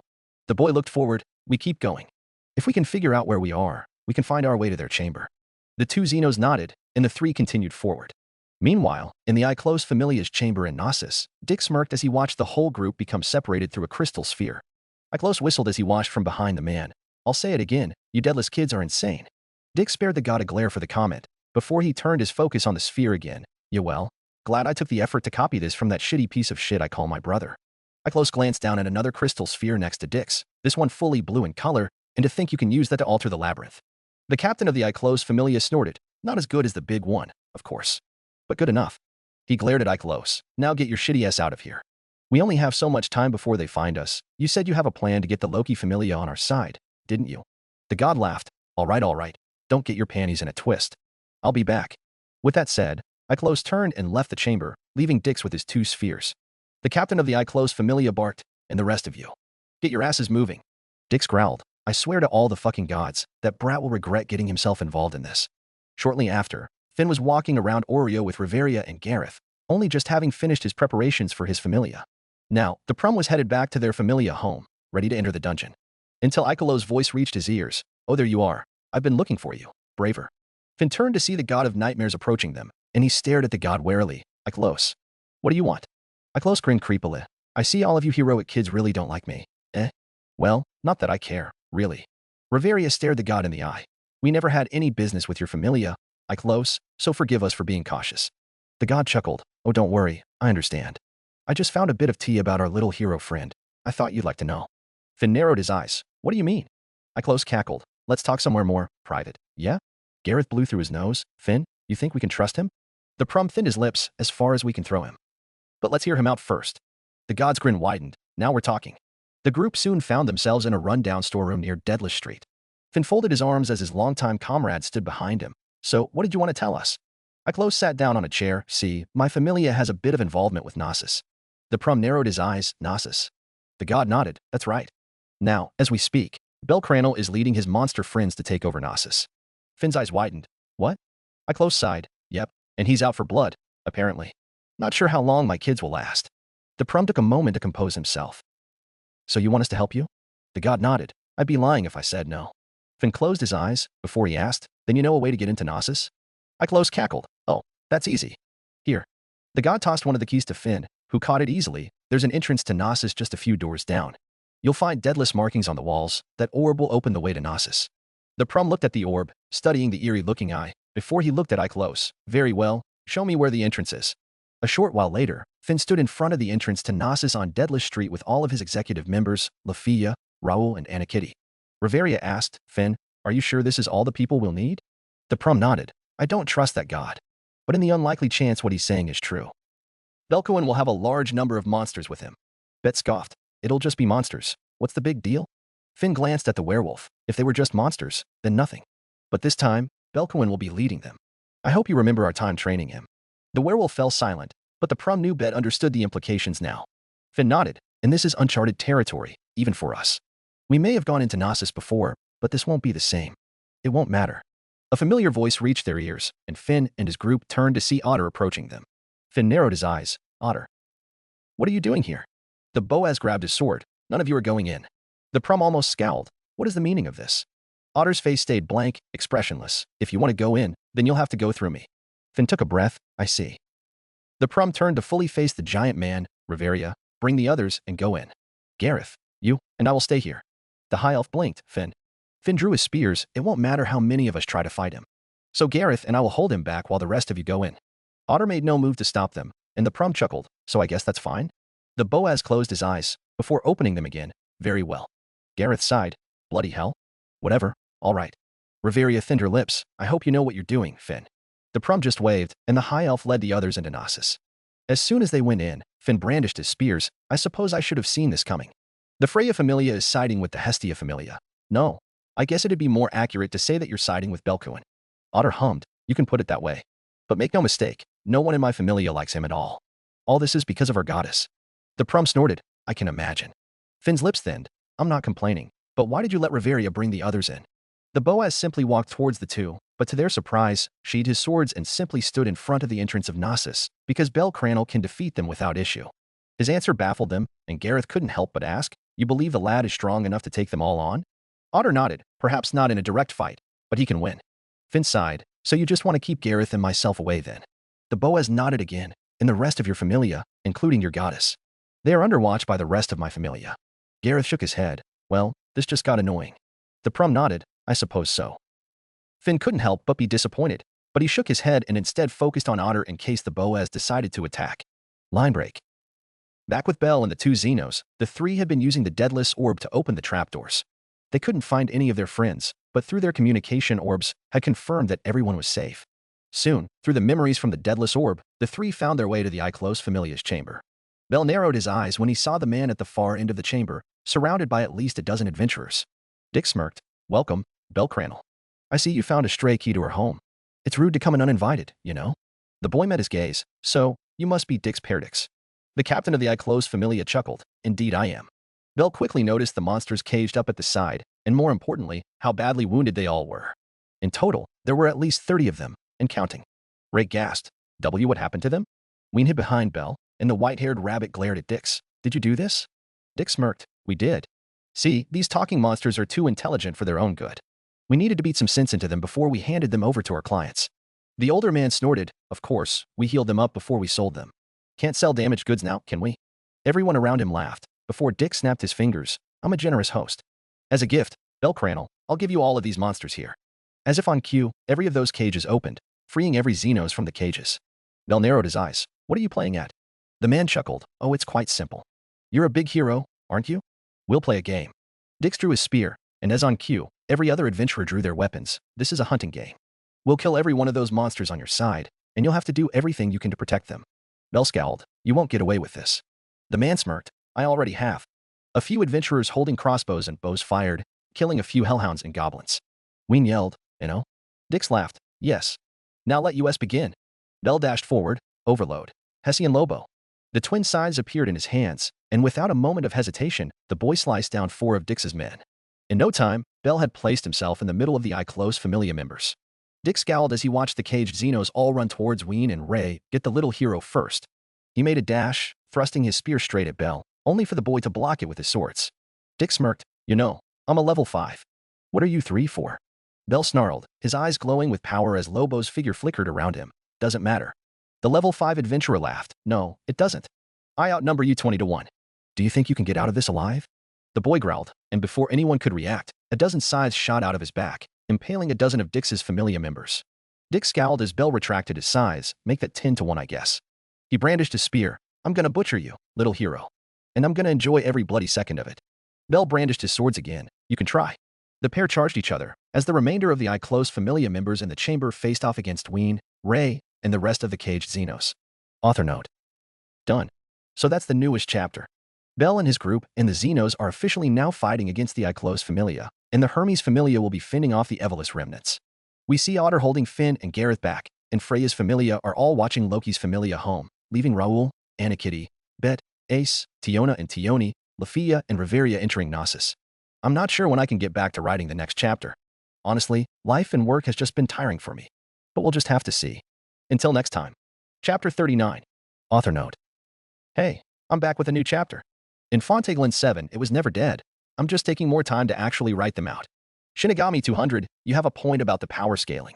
I do admit I didn't do a good job with actually portraying EMY's true abilities. When I say Bell is linked to the other heroic spirits, I mean it quite literally. He is meant to be the heir to the throne of heroes. If you are familiar with Kamen Rider Zeo, it is literally like that. Bell's abilities are not just copies like EMY does. It is similar to the class cards in Fate/Khalid, but it takes it a step further. As for the cost, I disagree. Bell would be using energy to take on EMY's powers, then using more energy to project additional noble phantasms, as compared to using similar amount of energy to take on the powers of that actual heroic spirit and getting the weapon by default. Rider 09 MK2, Finn isn't necessarily helping the bad guys, I'd say. He's more helping himself, siding with whoever that seems to be in the right. Anime Fan 13579, having the Xenos integrated more into the story is something I am considering. Honestly, it isn't a bad idea. Guessed, honestly, I dread having to write the moment Bell inherits either RQ8 or ORT. That would just be story-breaking. But we'll see. Axel Allen, I saw your review, and I cannot have people thinking this is dead. So here, have another chapter. Tim Sound and Canon, I'd say Finn had more of a clear vision as compared to this one. Here, he is more blinded by his obsession with becoming a hero, especially since Bell is literally destined to become one. Add that to his view of monsters, I'd say it wouldn't be too far-fetched for him to become tunnel-visioned. Mjda 2001. Thanks, mate. With Anastasia, it would be a good addition with her ice abilities. Then the beasts, it would take a situation that breaks his spirit to actually summon a beast. I'd say it would take one of the people he cares for to die for him to actually get a beast at this stage. As for romance, eventually. Rhea is the default pairing I'm going for, and here she has already sort of kinda realized she likes Bell, just that she is holding off for Syr. Kodawite 162, glad you're liking it so far. Yes, if she can, Freya will always side with Bell. Blood. I mean that is the point with Canon Bell. That is his whole shtick, but I guess it's not for everyone. As for the line, I'll try to change it up a bit. It's a bad habit that I never really noticed. Alright, there's that, and here's the new chapter. XXX. With wealth, the blacksmith found himself with Makoto, a mix of most of the Ishtar familia members and the Hermes familia members. The redhead sighed. So, how do we go about this? Asphite looked around, noting that there was no other way except forward. We keep moving. We don't have a key, so we'll have to try and meet up with any of the others. Wealth nodded. Ideally some of the Xenos. The item maker nodded. Ideally. She sighed. We got separated from Lion too. Bullion smiled dryly. Shame, huh? Sorry the rest of us can't keep up with you. Asfi glared at the Chianthrope. Shut it. You. The younger girl just grinned. Before her smile dropped, we got incoming. Her nose twitched, and her eyes snapped to the wall behind them. Oh no. Asfi blinked in confusion. What's wrong, Lillian? Before the Chianthrope could answer, the wall behind them opened up, revealing a number of hooded men. On cue, more hooded men appeared on the other side of the corridor. Lillian drew her knife. Something mirrored by everyone with their respective weapons were surrounded. Asfi. The item maker narrowed her eyes. An ambush. I suppose we should have seen this coming by now. Without a word, the hooded men all charged the group. Line break. Meanwhile, with Fels, the sage had managed to track down the rest of the Hestia Familia and most of the Xenos thanks to his magic. Ryuu was also amongst their group. Lily looked around as they moved along the man-made dungeon. Fels-sama, can you figure out where Bel-sama and Welf-sama are? Fels nodded. Bel Cranel's orb is in the direction we're heading, and from what I can see, no, wait a minute. The sage paused. Welf Kratzo and his group seems to be in this direction. Fels pointed to the right side of where they were going. Lyd asked, what about Asterius? Pretty sure we don't have to worry about him, but I'd rather he be here. The sage nodded. Last I checked he was at the entrance. He should be inside already, and he'll be looking for anyone who was separated on their own. The Xenos all nodded in relief, and Aisha asked, that's one thing settled, but what do we do now? Should we go find Bel or Welf first? Haraheim frowned. Cranel-sama is with Ray-sama and Ween-sama, but Welf-sama is with the Hermes Familia and some of the Ishtar Familia. I think we should go look for Cranel-sama first. Rhea hummed, a logical decision. Lyd nodded. I'm okay if you want to do that. Aside from Ray and Ween, all of us Xenos are here now. Personally, I'd prefer if all of us were to be together. Makoto nodded. I worry for Weendano too. Lily looked at the others, so we'll head for Bel-sama first then. Unfortunately, none of you will be going anywhere. The group turned to see a red-haired woman walking into view. Fels quickly recognized her. Creature. Revis snorted. You know me. She scoffed. No matter, it's a pain, but none of you will be leaving here alive. Daphne narrowed her eyes. And just what can one person do? Revis gained a dark smile. Indeed, but bold of you to assume I am the only one here. On cue, a dozen Violas appeared behind her. The creature's lips thinned. Well, even if it were only me, it'd be more than enough anyway. Enough? Don't make me laugh, pissant. His voice was their only warning, before Bet's feet crashed into one of the Violas. Fels' eyes widened. Vannergand? Footsteps reached his ears, and the sage turned to see Riveria with Raoul and Anakitty. Lily blinked in surprise. Loki Familia? The high elf took a brief headcount, but also quickly noticed the tense and cautious looks from the Xenos, the Hestia Familia and Ishtar Familia members. Riveria took a deep breath. Relax, we're not here to fight. Not when she's here. Lily followed her gaze towards Revis and the Violas. Then why? The high elf furrowed her brows. We came here to find out the truth, but not long after we went in, the walls and floors shifted, and we were all split up. Fels narrowed his eyes. Split up? Riveria nodded his bet. Raoul and Anakitty joined the others in fending off the Violas. There are 4 others who came in with us, but we have no idea where they are. The high elf noticed their skeptical looks, and she sighed. Look, I know we got a rough start with this. A really rough start. But please believe me when I say we still see Bel as a friend. Lily scowled. Hard to believe when you attacked him in the dungeon. Not to mention, Finsama all but threatened us in our home. Riveria grimaced. I cannot speak for my other Familia members, but right now, with the Evolus and the creature involved, we can't afford to have to fight a 3-way battle. The high elf wisely left out the fact that the Freya Familia was keeping an eye on their Familia home, which meant the only members of their Familia that could act were all either in Gnosis or in Deadless Street. Fels asked, is that your decision, or the Bravers? The high elf answered firmly, it is mine, but I can assure you it represents our Familia as a whole. The sage considered the idea. Before he nodded, very well, I don't believe we have much of a choice for now. I'd rather not have the Loki Familia actively opposing us at the moment. Riveria nodded in appreciation. Glad we are in agreement then. Lily sighed. Very well. She gave the high elf a firm glare, but don't even think about backstabbing us or the Xenos. Riveria almost smiled in amusement, but knew better than to take her words lightly. Noted. The 3 quickly joined in with the others in fending off the Violas and Revis. With Bet, the werewolf was unleashing a barrage of kicks at the creature. Bet scowled. You won't live long enough to find her. The redhead snorted. You are a level 6, but you are nowhere near the likes of the Prum and Dwarf. The werewolf growled as he kicked her sword aside. Oh, I know, but it's more than enough for you. Bet charged at the creature again, but before he could, more Violas got in his way. The level 6 adventurer growled, for fuck's sake. Before he could get around to destroying the plant monsters, Aisha, Makoto, and Daphne slashed them down. Bet scowled. Piss off, you weaklings. Don't get in my way. The redhead furrowed her brows. We're only trying to help. The werewolf glowered at her. Don't need it. Now fuck off. I don't want the rabbit to come after me when you dipshits get hurt. Aisha sighed. We don't have time for this. The Amazoness drew a small-sized magic sword she got from Wealth. Here, you'll need this. She swung it, and to Bet's surprise, the sword unleashed a wave of flames. The werewolf smirked. Don't fucking mind if I do then. He leaped up, letting his phosphorus absorb the flames, and with a grunt, he unleashed a flaming kick at the violas, destroying them in a single hit. Bet glared at Aisha. Give me more. The Amazoness snorted and simply tossed him the sword. Here, have fun with it. The werewolf smirked with bloodlust. Oh, I will. Now fuck off. Daphne frowned. I think you wouldn't hurt. Bet ignored her, and instead focused on Revis. Time for round 2, bitch. The creature simply stared at him blankly as she kicked one of the Xenos away, before brandishing her sword once more. The werewolf smirked dangerously before he swung the magic sword as he ran at her. Line break. Meanwhile, back on Deadless Street, Otter still stood before the entrance to Gnosis in front of Finn and Gareth. The Boaz spoke. Braver, I have a question. Finn raised an eyebrow. What is it? Otter stared him in the eye. As far as I am aware, you and Bell Cranel have always had a friendly relationship. Why oppose him now? Gareth hummed. True that. You never really did explain why you set us down this path now, did you, Finn? The Prum blinked, before he chuckled. Am I required to answer that question? The dwarf snorted. Look, I don't really care, but I am curious. Otter nodded. I am curious as well. But Freya-sama will want to know, and she will want retribution. So depending on the answer, it may help if she hears it from me. Finn grimaced. Ah, I see. Truly, hell hath no fury like a woman scorned. Huh? The Boaz nodded. It is merely because we have fought alongside each other in the past that I ask. The Prum side, Belkuin and I, we have made 2 very distinct choices. However humane they may be, I can never let myself side with monsters, and I can assure you many in our familia are the same. He stared at Otter firmly. As of now, I don't think I can ever trust myself to call the Xenos our allies. The Boaz hummed. So you side with the I close familia, despite knowing they have ties to the Evolus. Finn shook his head. We know too little of Gnosis, of the Evolus remnants. Once we find the truth, I will do what is just, and I believe in him. Once everything is over, if it is as I expected, we will do everything to clear Belkuin's name.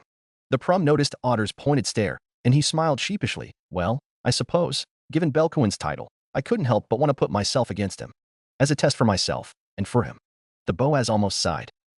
You play a very, very dangerous game, Braver. I will do what I can to placate my goddess, but be aware that she will want justice for this. Finn nodded. That will be appreciated. Gareth scoffed. Would be a lot better if you at least told us that, you bloody fool. The Prum smiled sheepishly again. Well, I couldn't risk close guessing that we weren't really here to help him. We wouldn't be able to get in if he knew. Otter nodded. I suppose you would need to fool even your allies if you were to fool a god. Finn nodded. Besides, as much as I take pride in my familia, unfortunately all of our stronger members are inside Gnosis, and the rest of them have no hope against your familia members. There were a number of level 3 and 4s back at their home, but compared to the likes of Alan Fromel and the Gulliver brothers, without at least the members of their second strings, they stood no chance. Gareth snorted. That seems to be the case, unfortunately. Otter snorted, the ghost of a smirk on his face. Divide and conquer. That was one of your favorite tactics back in the day, is it not? Finn sighed. It is. Well, I suppose I have to stop. It's been biting me in the ass more often than not recently. The dwarf was about to say more, but before they could continue, the ground started shaking. The 3 high-tier adventurers immediately turned their attention to the entrance of Gnosis. Gareth's lips thinned. What's happening? Finn tightened his grip on his grip. Nothing good. The Prum looked at Otter. We need to go in.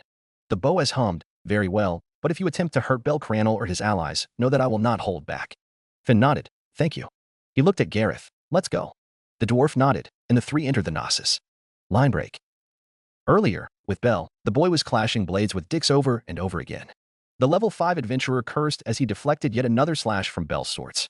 All of his men were dead, having been killed by either the Xenos or Bell's sides, and whilst all of the Xenos were badly injured, Dix was still vastly outnumbered.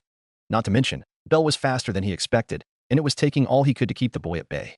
The man briefly considered using his curse, but he quickly remembered Ikelo's words on Bell's abilities, meaning there was a chance Bell could nullify the effects of his curse.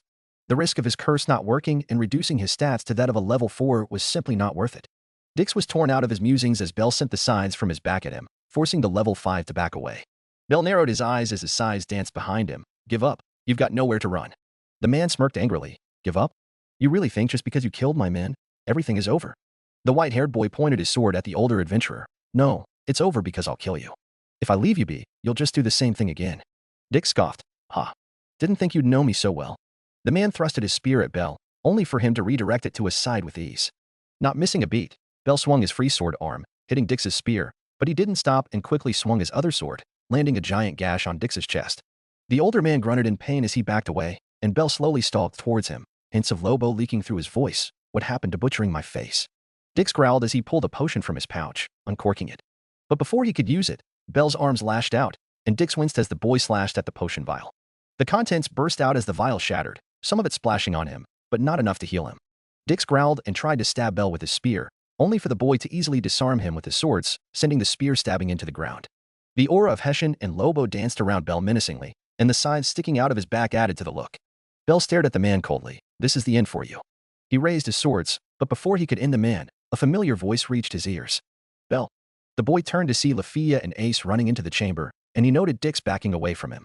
The two females quickly noticed the corpses in the chamber, along with the large group of Xenos at the other end of the room. Lafia's eyes widened in horror. Bell, did you do this? Bell stared at them, but he also kept track of Dix, who was backing away to a wall. The man forced out, he killed all my men with those monsters of his. He's the enemy. The elf looked at Dix, noting his wounds, but made no attempt to help him as she could see him using his own potions. Not to mention she was still unsure who to help. Ace, on the other hand, was more focused on Bell and the Xenos. The half-spirit could see Hessian and Lobo, their vestiges blending in and out of Bell's figure. Seeing the Xenos and the heroic spirits Bell had equipped, Ace gripped her sword. So you chose the monsters. Lafia looked at the blonde, Ace-san. Bell steeled his features, quickly knowing what was to come. The sword princess drew her sword, a hint of conflict in her eyes, only to be buried within a sea of hatred as she laid her eyes on the monsters before her. I will kill monsters. Bell, if you choose to become a monster, I will kill you too. Bell fully faced the blonde, and with a flex of his back, one of his sides stabbed Dix in the stomach, before retracting back. I won't let you. Ace eyes turned cold. I see. Lafia, stay back. The elf blinked in confusion. Ace-san. The blonde brandished her sword. I'll be fine. Find a safe spot. With that said, Ace dashed forward in a burst of speed, and her sword struck Bell's own. The two quickly started a dangerous dance, their swords constantly swinging at each other, letting sparks fly each time they collided. Bell parried Ace's sword with both of his own, but he didn't let the older girl regain her balance, quickly sending his sides on his back at the blonde. The sword princess narrowed her eyes. Tempest. The armor of wind formed around her, redirecting the sides away from her as she jumped away. Ace widened her footing. Tempest. The wind around her grew stronger, and the blonde dashed forward, clashing blades with Bell once more. The boy grimaced as the wind cut into his skin and armor, leaving multiple gashes on his body. Bell growled and flailed his sides at the blonde, this time more forceful than before to penetrate the wind armor. The sides broke through, nicking Ace's cheeks as blood streaked down her face. But that was all the blonde was going to allow. Tempest. The wind around her grew stronger yet again, and Ace dashed forward, her sword poised for a thrust. Bell parried a few of her thrusts and slashes with his own swords and sides, but his eyes widened when Ace suddenly swung her scabbard at him. The boy barely managed to bring his sides back in front of his chest, blocking the strike. The moment he did, Bell grimaced from the amount of force behind the swing as he was sent skidding backwards on his feet. The boy growled as he noticed Ace shifting her gaze at the Xenos behind him, and he quickly broke into a dash. Ace narrowed her eyes as she parried a slash from Bell, and the two blurred before Lafia's eyes once more. The elf glanced at the Xenos behind Bell, and Lafia almost did a double take. She had seen Ween and the other Xenos before, and back then she had been so focused on getting to Bell that she didn't get a good look at the monsters. Now that she did, she could see the Xenos huddled together despite being wounded. More importantly, Lafia saw their expressions. Expressions she never would have thought she would see on the face of a monster. Expressions that showed fear and vulnerability, not unlike that of a human. Lafia was torn out of her musings as a loud clang reached her ears, only to see Bell being blown back as Ace chanted her magic again. The boy growled as he wiped the blood off his cheek, cut from Ace's wind armor. Bell bit down, the size on his back flexing dangerously, and Ace dashed at him again. As the boy did his best to fend off the blonde's attacks, his mind raced. Initially, Bell had easily matched Ace blow for blow, but now that she was using aerial more, it was getting harder to keep up, making the difference in levels apparent. The boy narrowed his eyes as he blocked a slash with his sides, considering if he should switch to a different heroic spirit. The moment he did, Tom stopped around him. You are fighting like a monster. She has dedicated her life to slaying monsters. Of course you will find it difficult. A male voice sounded, his voice deep and firm. Despite having never heard the voice before, his existence was quickly known to the heir to the throne of heroes. Bell took the time to breathe, if only mentally, and I planned to swap to a more appropriate style of fighting. The voice chuckled, oh, I don't doubt it, but I didn't want to pass up this opportunity either. Not when you have inherited my son's powers. The white-haired boy asked, you would have me use your powers to defend monsters? The voice answered, there is nothing wrong with that. At this moment, you are fighting for the oppressed minority. This fight is a just one, and how can I call myself a knight if I refuse to help? Bell snorted, I suppose you're not wrong. The voice spoke again, then let us begin. You already bear the shield of the Round Table itself. From this day forward, I am thou. Bell's lips moved along with his voice, thou art I. The size on his back vanished, but he still kept the powers of Hessian and Lobo in his body. Ace narrowed her eyes the moment she heard his words, and she dashed forward for a slash. This time, Bell parried them easily as he chanted, thou hast acquired a new vow. Ace furrowed her brows as she swung her sword at the boy, yet he redirected them to his side with his two swords.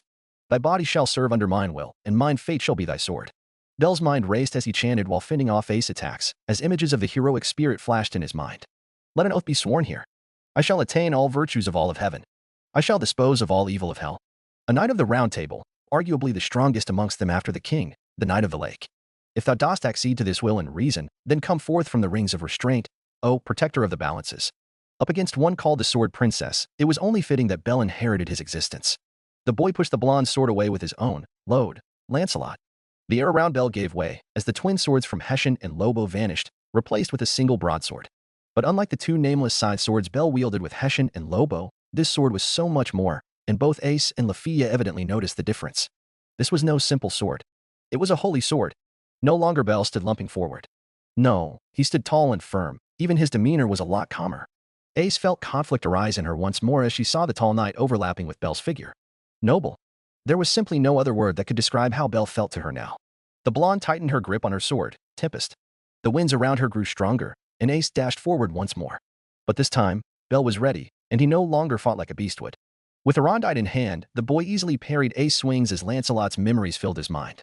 Ace grunted in frustration as Bell quickly went on the offensive, Arondite moving as if it were an extension of Bell. The blonde frowned as Bell easily knocked her sword aside, more so than before, and she was quickly forced to back away to avoid a horizontal slash. Ace stared at Bell, the vestige of Lancelot flickering over him, and she couldn't help but ask, why? Bell raised an eyebrow, why? The blonde frowned again, why is a spirit like that helping you? Why is he helping monsters? The boy quickly understood, the question wasn't directed at him, but at Lancelot. And now that Bell had inherited Lancelot's existence, he also knew the answer. Bell let out a breath, because it is not wrong.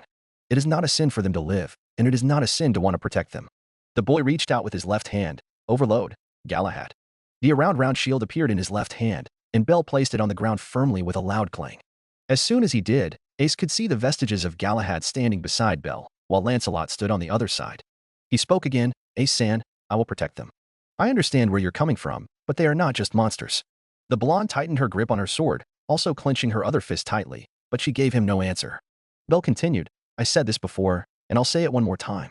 If you want to kill them, I will stop you. Ace snarled, not voicing her frustrations and conflict, instead opting to glare at the three figures she saw before her. She broke into a dash, as streaks of darkness started leaking into her wind armor. Bell grabbed his shield in left arm, and Arondite in his right. The instant Ace closed in, he swung the shield down, blocking the thrust. Not missing a beat, Bell leaped onto the shield and spun down with a slash from Arondite. Ace growled and brought her scabbard up, her wind armor and the sheath barely blocking the strike from the holy sword. But Bell wasn't done, as he quickly grabbed the round shield and slammed it into Ace's abdomen, earning him a silent scream as the blonde was sent flying backwards. The blonde got to her feet, and she chanted, Tempest. The wind raged around her as she dashed forward once more, and in response, Bell dispelled the round shield to hold Arondite with both hands. In the blink of an eye, Ace had closed the distance between herself and the boy, but Bell reacted just as quickly. The two swung their swords, passing each other as they did. Bell held back a wince as Ace's wind armor had given him a few shallow but very much painful cuts. Ace, on the other hand, was less hurt, suffering only a shallow cut on her chest armor. The blonde quickly turned her focus on the Xenos, but before she could move, she heard Bell speak, set. Ace snapped towards the boy, as he finished his chant, Arondite. Overload. The blonde looked confused as Bell had yet to move, but her attention was quickly drawn to the blue glow from her chest armor.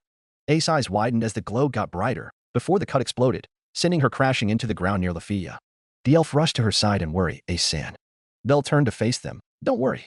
I held back, she won't die from that. The blonde swordswoman growled as she pushed herself up, but as she did, Lafia quickly held on to her with worry. That's enough, Ace-san. Ace scowled. What are you saying, Lafia? We have to dash. The elf cut her off. No. I think I understand why Bell wants to protect them now. Bell blinked. Lafia. Lafia looked at Bell, before at the Xenos at the other end of the chamber. The Xenos, look at them. They're hurt, scared even. They're not just monsters. Ace gritted her teeth in frustration, but dash. Oh, that's enough of your sappy bullshit. The three turned to see Dick struggling to his feet, leaning on the wall that was stained with his blood. Bell narrowed his eyes, but before he could speak, the level 5 spat. To think a level 6 would lose to a shitty level 3. Guess the Loki Familia ain't all that, huh? The white-haired boy pointed Arondite at him. You think you can still talk like that? It's over. Dick smirked. I know, but if everything is going to be over, well, it has to be with a bang, yeah? He brought out a crystal sphere from his back pouch, and with a smirk, twisted it in his hands. As soon as he did, the floor started to shake vigorously. Belle and Lafia did their best to stay on their feet, and the elf asked, What's going on? Belle grunted as he widened his footing. What did you do? Dix laughed, but pain shot through his body as he coughed, but the smirk was still plastered on his face. See this little bad boy here? I made some modifications to the labyrinth. In a few seconds, this whole floor will collapse. Ace got to her feet, frowning as Lafia yelled, Are you crazy? The level 5 adventurer smirked, If I'm not getting out here alive, might as well take you lot with me. Belle. The boy turned to see Ween and Ray approaching him, the rest of the Xenos not far behind, but much more cautious. The siren asked with urgency in her voice, What do we do? The others are still somewhere in there. A random harpy asked, How do we get out? We don't know where the exit is. Belle looked at the other Xenos, and he was about to say run, when an idea hit him. I have an idea. It might work. The boy looked at Lafia, Ace-san. Can I trust you to watch Dix? The elf looked surprised at his request, before she nodded, All right. Lafia looked at Ace, who had her eyes trained on the Xenos, Ace-san. The blonde swordswoman took a deep breath, before she turned to watch Dix. Belle nodded in satisfaction, before he closed his eyes. He reached out, or rather, in, towards his back that would always grow warm when he inherited a heroic spirit. The hero he had in mind was of Greece, just like Heracles. A hero who made his way through the labyrinth to slay the Minotaur. A hero that he can't help you here. Time froze around Belle, cutting off his line of thought as Male's voice rang in his mind. The boy's eyes widened. What? The voice responded, as if struggling to get out each word. He can't. But I can. We will help. Xenos. By now, Belle already knew who had connected to him, and he took a deep breath. All right, I trust you. The voice giggled. Okay. They both spoke in unison. I am thou. And thou art I. Time resumed as Belle continued chanting, Thou hast acquired a new vow. Memories flashed through his mind as he learned of a story he had already heard from his grandfather as a child. Thy body shall serve under mine will. Mine fate shall be thy sword. A story that involved the same hero he tried to reach out to earlier, but instead, focused on the other side of the story. An oath shall be sworn. I shall attain all virtues of all of heaven. I shall dispose of all evil of hell. The story of a boy who was born to a queen and a bull, ostracized by the king that was his father. Thou shalt let chaos blind thine eyes, and I, he who doth hold thy chains. The story of a boy that was cast away into a labyrinth. If thou dost accede to this will and reason, then answer my call. The story of a boy who unwillingly became a monster to be slain by heroes. Come forth from the rings of restraint, O protector of the balances. A boy who, because of his body of a man with the head of a bull, became known as Minotauros. His true name was Lode Asterios. To the surprise of the Xenos, Belle chanted a name that was very familiar to them, and that surprise extended to Lafia and Ace when they felt the aura appear around the boy. Similar to Hessian and Lobo, the aura did not feel human at all, much less heroic. No, Belle had once again contracted the spirit of a monster. A pair of giant axes appeared in his hands, and Belle took a deep breath, noting the floor shaking more violently than before. The boy absently noted Finn, Gareth, and Otter arriving, talking to Lafia and Ace, but he paid them no heed. He was more worried about the labyrinth collapsing, and with the new spirit he had, he could stop it. Unlike the other noble phantasms, this was one that barely needed a chant, simply because it was the manifestation of a place Asterios called home. The boy reached in, and then out towards the labyrinth around him, set, Chaos Labyrinthos. His body took on a purple glow, before that glow expanded out towards and into the walls of Gnosis. Then, to everyone's shock, the shaking stopped. Dix gaped. What? What did you do? Belle opened his eyes, reining in Asterios' personality from leaking. I expanded my influence into this labyrinth. Your device won't work anymore. Finn hummed as he studied the boy. Is this the power of another hero? The boy glanced at him, wary of his presence considering there were plenty of wounded Xenos behind him. Hardly. But I suppose you could say he's a hero in his own right. He was just unfortunate. Belle walked to place himself between Finn and the Xenos. So, Finn-san, Gareth-san, I'm assuming you're both here to kill the Xenos. Finn spared Otter a glance, before looking back at Belle. Unfortunately, or fortunately, I suppose. I don't think we can win against you and Otter together. As it is, we are pretty outnumbered. The boy stared at the prum for a moment, before looking at Otter, who gave him a nod. Belle sighed. I'll take that, I suppose. He turned towards Dix, who was inching away for another corridor. Gareth asked, What are you doing, lad? The boy raised his axe, putting this to an end. As soon as those words reached his ears, Dix panicked as he quickly turned to see Belle before him. Wait. You're all just gonna let him kill me. He dashed. The man was cut short, quite literally as Belle beheaded him in a single stroke. Lafia looked away, unable to bear seeing the man's head fall to the floor, while the others just watched somberly. Belle dispelled the axes, and he turned towards the Xenos, but the moment he did, the ground shook again. But unlike before, it wasn't the ground itself shaking. Rather, it sounded like heavy footsteps. Everyone watched as a giant figure emerged from the corridors, a giant black minotaur. Ray's eyes lit up with recognition. Asterius. His name did not go unnoticed by the adventurers, and the Minotaur Xenos nodded to Ray before focusing on Bell. Bell met the stare, and for some weird reason, found him familiar. Asterius spoke. You? Ray asked. Asterius. What's wrong? The Minotaur spoke. All this while, I've dreamt. His words caught everyone's attention, and Asterius continued. I dreamed of myself fighting a human. That human was weak in the beginning, but then he changed, as if he became a different person. His power was overwhelming, and it ended me in an instant. The Minotaur stared at Bell. You are that human. I've longed to meet you. Tell me your name.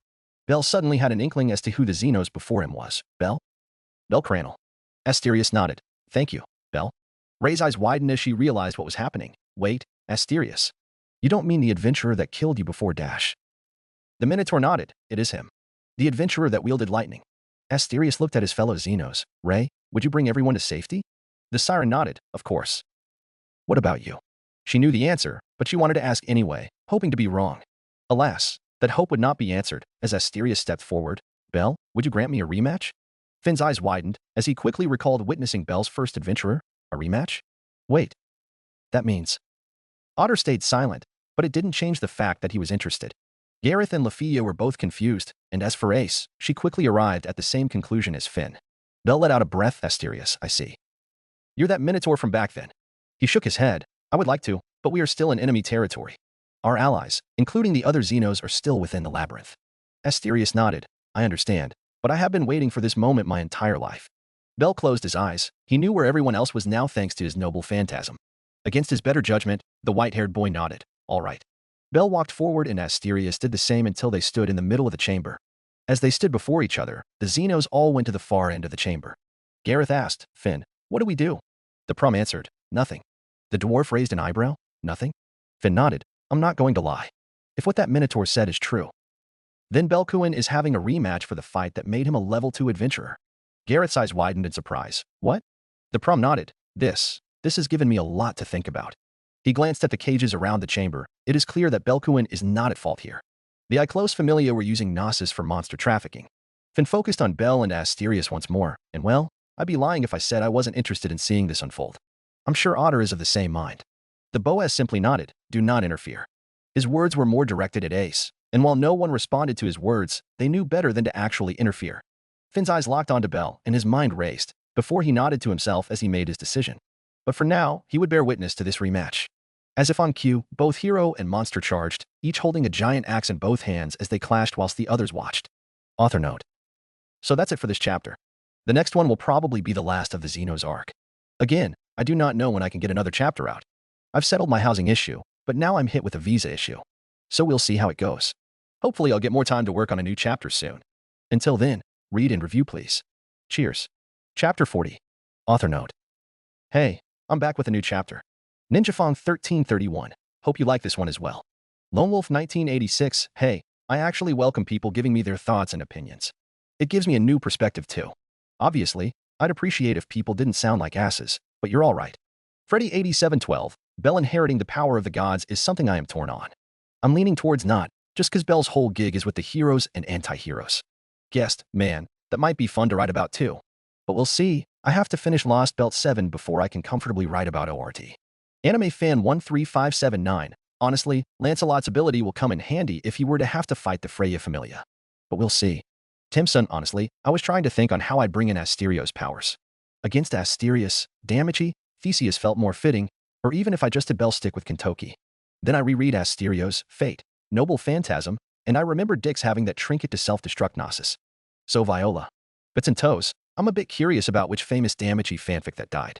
But for the foreseeable future, I do plan to do Season 4 and potentially 5, then I'll split off and do one final separate non-canon arc to end the story. Nujda 2001, the altars are definitely possible. But like the beast classes, Bell will have to fully fall into darkness or despair to access them. For now I think the closest he's come is with Terra no Kajikyo. Axel Allen, maybe I did. But in all honesty it was just by luck I finished the chapter shortly after I saw your review. Arthur who, yes, Bell could use the golden axe. But just like in FGA where we can choose to use different saint graphs, Bell can choose to use any weapon from the heroic spirits once he gets strong enough.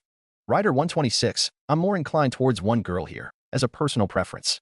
Lily does like Bell, but Haruheim and Tiona both only admire him in a heroic way, not romantic. But we'll see. Anyways, here's the newest chapter. Triple X. Earlier up on the surface, Freya walked towards the home of the Loki familia with Alan by her side. As the goddess walked, she asked, "So, is everything under control?" The cat person nodded, his face almost scowling if not for the fact he was with his goddess. Yes. Freya nodded in satisfaction. Very good. Let's see if Loki is up for a chat. The two quickly reached the Twilight Manor, and if anyone were to just look, they would never have known that the Freya familia had them cornered. The silver-haired goddess looked up at the rooftops, and she could easily spot her children watching the home. Freya walked up to the two guards who both looked extremely uneasy, but she couldn't blame them. After all, how could anyone be at ease when your own home is under watch by another familia? Especially when the goddess of said familia was now before them. Instead, she smiled, earning her two blushes that was quickly followed by fear, no doubt thanks to Alan. "Hello, I'm looking for Loki. I'm hoping she's home." One of the guards managed to find his voice. "Why, yes. As she should be inside." Freya's smile widened. "Excellent." With that said, she walked towards the door, and neither guard made any attempts to stop her. Soon, Freya made her way into the manor, and she was met with many of the Loki familia members. "What is the meaning of this, Freya?" Not long after she walked in, Loki's voice reached her ears, and the silver-haired goddess smiled. "Good afternoon, Loki. Have you been well?" The redhead scowled. "Been better. No thanks to you." Freya's smile didn't waver, but Alan could easily sense her anger. "No thanks to me? No, I can't believe what I'm hearing." Loki glared at her. "What do you want? You had almost all of your stronger kids box us in. For fuck's sake, you even chose to do it when Finn and all my stronger kids are gone." The goddess of love chuckled. "Well, that was the plan." Freya's smile dropped. "But why are you so surprised? You should have seen this coming when you decided to stand against my dear Belle and poor Hestia." The goddess of mischief frowned. "So this is what it's about." Freya snorted. "And here I hoped you'd know me better by now." The silver-haired goddess looked around, spotting multiple members of the Loki familia staring at them warily. "This was what you did, wasn't it? You brought the braver into their home, threatening them knowing Belle wasn't home." Loki's jaw tightened as Freya smiled at her coldly. "I'm simply returning the favor. Just like how Belle's familia can never win against Findame, no one in your familia at the moment can win against Alan here." The redhead clenched her fists. "What do you want, Freya?" The silver-haired goddess snorted. "What I want has never changed. I just want the best for my dear Belle."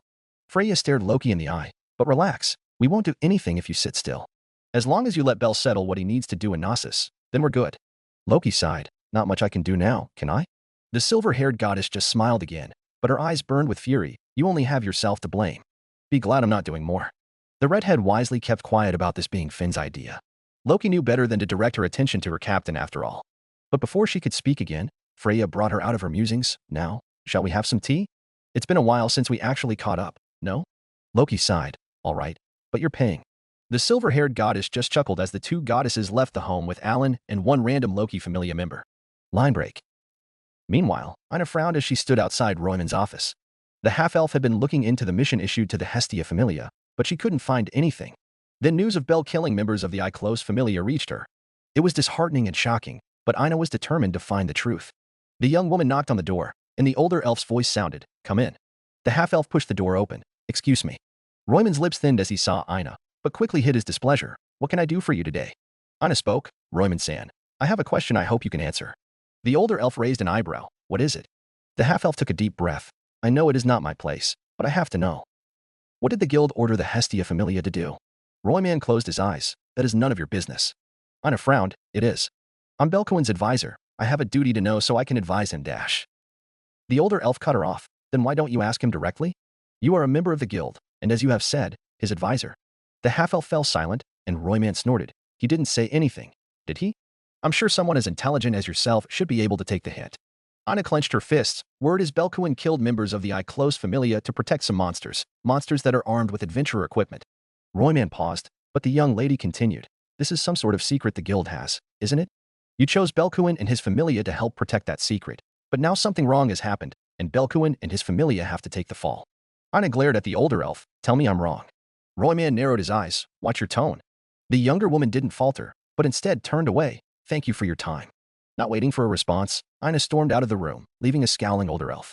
Meanwhile, back in Knossos, everyone watched as Belle and Asterius clashed blades. The Minotaur held a double-edged axe in one hand, with another on his back. As for Belle, he wielded his own two nameless axes, one in each hand. Asterius grunted as he pushed against the boy, who pushed back with equal amounts of strength. Lafia watched in awe as the two axe-wielders swung their weapons with absurd strength and speed. As the pair clashed, Belle narrowed his eyes as he almost buckled from the force behind Asterius' swings. Even with the strength of Asterios, it was obvious that the Black Minotaur was stronger. The only thing Belle had over him was his speed. The black minotaur grunted as they parted once again, similar thoughts running in his mind. Strength was an advantage, but so was speed. And strength would have no meaning if he couldn't hit the boy. And so, he reached for the axe on his back. The moment his fingers wrapped around the hilt, the axe came to life as lightning danced around it. At the same time, the smell of ozone filled the air. Finn's lips thinned as he quickly knew what it was, a magic weapon. Without another word, Asterius swung the magic axe at Bell, unleashing a wave of lightning at him. Bell's eyes widened as the lightning shot out straight at him before he could move. Then, the lightning struck, bringing about a large explosion. Lafia grunted as she struggled to stay on her feet. NHH, Bell. Is he okay? Ace stared at the fight with an almost blank face. He's fine. Otter and Gareth both simply watched, the irony of the situation not lost on the Boaz. The elf looked as the smoke slowly cleared, and she quickly noticed the lightning dancing within. Overload, Sakata Kentoki. With a swing, the boy dispersed the smoke with the Golden Eater, replacing one of his nameless axes. Asterius smirked. That's more like it. Bell let a small smirk appear on his face, copycat. The larger minotaur snorted. I call that inspiration. Besides, I only got this by chance. The boy shouldered the Golden Eater. Then let's see who's better, shall we? The pair dashed forward, each wielding a lightning axe and a normal one. The Xenos and adventurers all watched as Bell and Asterius traded blows. Despite looking nothing like each other, despite being human and monster, they couldn't help but feel as if they were looking at two of the same being fighting each other. With both Kentoki and Asterios' load, Bell had enough strength to match Asterius' own. And with his magic axe, Asterius was now able to react faster thanks to his dual wielding. Finn clenched his fists as he watched the two fight. Belkuin. He's long gone past the limits of his fauna. The Prum could roughly gauge how strong they were. Asterius was easily the equivalent of a level 5 adventurer, if not even a level 6. Bell, on the other hand, despite being a level 3, was fighting on equal grounds. But that wasn't what he was frustrated about. No, he was frustrated about everything he was witnessing, because what he was witnessing wasn't just an adventure. More accurately, it wasn't just an adventure for adventurers. Finn could see the Xenos watching on the other side of the chamber, just like how they were. And just like himself, none of the Xenos were picking a side, rather choosing to just watch and hope for the best. At the same time, all of the Xenos had a certain look in their eyes, a look Finn was very familiar with. After all, those were the same looks Finn had seen his fellow Familia members give him, as well as other people on the surface. Worry, anxiety, excitement, and anticipation. It was a look no mere monster could ever have. Finn's fists tightened as he focused on the fight before him. No, what he was witnessing was an adventure for both Bell and Asterius. An adventure equally for the monster, just as much as it was for the hero. The sound of thunder rang through the chamber as both hero and monster clashed again. By now, both Bell and Asterius were starting to pant. Bell took a deep breath as he kept his gaze locked on Asterius, the Minotaur doing the same. Without realizing it, the Minotaur found himself grinning ear to ear, and Bell too had a smile on his face. As the pair traded blows once more, Lafia stared in disbelief. They're smiling. How can they be smiling? The stronger adventurers around her kept silent, but they all knew why. Then, Asterius suddenly lowered his axes, before giving out a deafening roar. Lafia and many of the Xenos all froze at his howl. Even Ace found herself affected by it. The Minotaur slammed his axes onto the ground, his gaze firm and fierce. At that instance, time froze for Bell once more. A Minotaur? How ironic, especially when you've inherited Asterios' powers too. A male voice rang in Bell's mind, and the boy responded, I guess it would be. Bell trailed off, and the voice spoke again. This is your second fight with him, and we were very close to forming a contract when you first fought him. Unfortunately, it didn't work out thanks to his howl. The boy quickly remembered the time he had faced the abnormal Minotaur, and he nodded. Ah, so that's what it was. The voice spoke again, and well, you were reaching out to me too just now, but Asterios cut us off. Rude by the way. Asterios' voice whimpered from the back of his mind, so RRY. The voice chuckled, anyway, I know this is not a fight to the death, but dash. Bell cut him off, I know. But well, I still want to win. The voice fell silent for a brief moment, before he laughed. All right, then I have nothing more to say. From this day onwards, I am thou. Bell's lips moved together, and thou art I. Thou hast acquired a new vow. As the boy started chanting, Asterius felt the change in the boy, and he knew what was about to come. He didn't like it at all. The Minotaur swung his magic sword, sending a sphere of lightning at Bell, but the white-haired rabbit skillfully used the Golden Eater to bat it aside. Thy body shall serve under mine will. Mine fate shall be thy sword. Asterius growled and charged forward, swinging both axes at the boy, only for Bell to parry or dodge them. An oath shall be sworn. I shall attain all virtues of all of heaven. I shall dispose of all evil of hell. The Golden Eater and Nameless axe sliced through the air, slamming straight into Asterius' own two axes. The Minotaur growled as he reared his head in an attempt to throw the boy off, but instead he struck the two axes, sending Bell flying. If thou dost accede to this will and reason, then answer my call. Yet, Bell held strong as he continued his chant. Come forth from the rings of restraint, O protector of the balances. The boy landed on the ground with a soft thud. Overload. Theseus. His aura exploded, forming a thick veil around him as the powers of the Greek hero filled his body. Asterius stared on with slight awe as he felt the power radiating from the boy, and he found his grin widening. The Minotaur tightened his grip on his weapons and swung them with a deafening roar. The swing sent a giant sphere of lightning magic at the boy, but Bell simply parried it with his own blast of lightning. Bell let out a breath. Let's end this, Asterius. The Black Minotaur growled. Very well. Asterius let out another roar, before he slammed his weapons into the ground, kicking at the ground with his feet. Bell, on the other hand, relaxed his stance as he swapped out both of his axes. Instead, he now held a different axe and a ball of red thread. They were otherwise known as the Labries of the Abyss and the Thread of Ariadne. Bell took a deep breath as he widened his stance. Set, Ariadne Apparito Addis. Asterius roared as he broke into a dash, easily pulling his axes out of the ground as he blitzed towards the boy. In response, the ball of thread in Bell's hands shot out into multiple threads. In no time, they quickly danced around Asterius, forming a wide net. But the Minotaur ignored them, simply because the threads weren't blocking him from reaching Bell. Little did he know, the threads were merely securing a path for Bell. The Labries glowed with a bright, almost blinding yellow light, as Bell tightened his grip on the axe. Then, he broke into a charge. Asterius gave out a mighty roar, and Bell responded in kind. The pair quickly met in the middle of the chamber, surrounded by Ariadne's threats.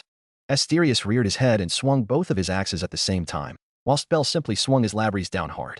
The moment their attacks met, the clash unleashed a giant shockwave that blew some of the Xenos away, whilst the adventurers did their best to stay on their feet.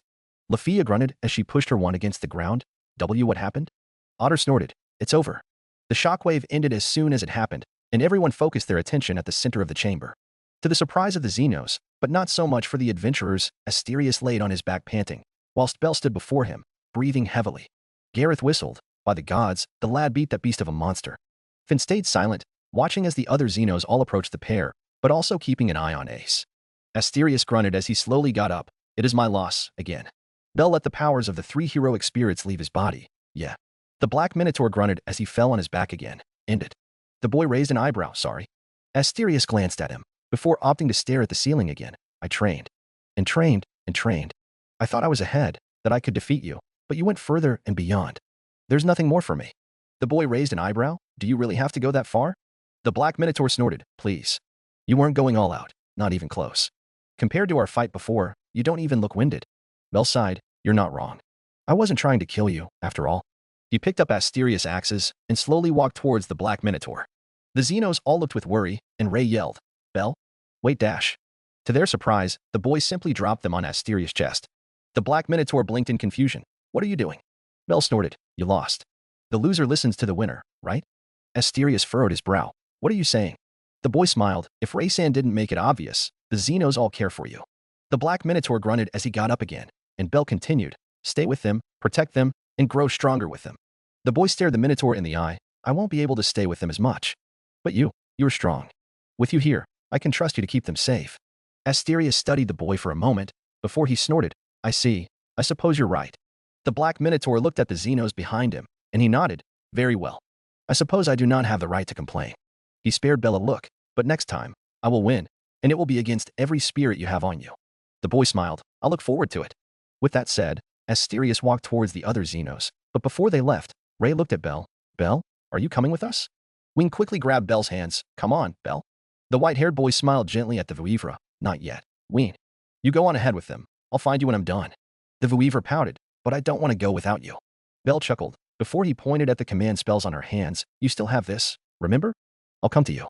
Ween furrowed her brows, and the boy held onto her hands. Ween, do you trust me? The Vuivra nodded. I do. Bell smiled. Then can you trust me when I say I'll come find you after this? Ween pouted. All right. The boy patted her on the back as he gently pushed her to rejoin the Xenos, who all quickly vanished into the corridors to look for Fels. As soon as they were gone, Bell turned to the Loki Familia members and Otter. He took a deep breath and spoke. So, what do you plan to do, Fin-san? The Prum smiled dryly. That's a pretty hard question you're throwing at me, you know? What with everything you've shown me so far? Gareth snorted. But you VE made up your mind, haven't you? Fin nodded. I have. He looked at Bell. Bell Kuin, before we get to the main part, I want to make a few things clear. The boy raised an eyebrow. Okay. Fin stared him in the eye. Looking at this chamber, it's clear you are not at fault. It is the Iclos Familia behind all of this. Once we get out of here, I will personally testify to your innocence in this matter. Bell nodded. I see. Thank you. The Prum smiled lightly. It is but the truth. The boy asked again, but you have more you want to say, don't you? Finn nodded. The case in your clash against the close familia, I can understand, and I must apologize for what happened. His gaze turned hard, but the matter with the Xenos is something I cannot let go. Bell let out a shallow breath. I guess I should have seen it coming. Finn continued, monsters with intelligence, I trust your judgment that they are friendly and mean no harm. But I cannot say the same for adventurers. What happened here is proof of that. The boy narrowed his eyes. So you mean to wipe them out because of that? From what you're saying, it's the adventurers that are wrong. The prum nodded. That's right. That's also why I want to settle this properly. Bell frowned. And what do you want to do? Finn pointed at him. Simple. You and I are adventurers, people who seek to become heroes. There's no other way to settle this.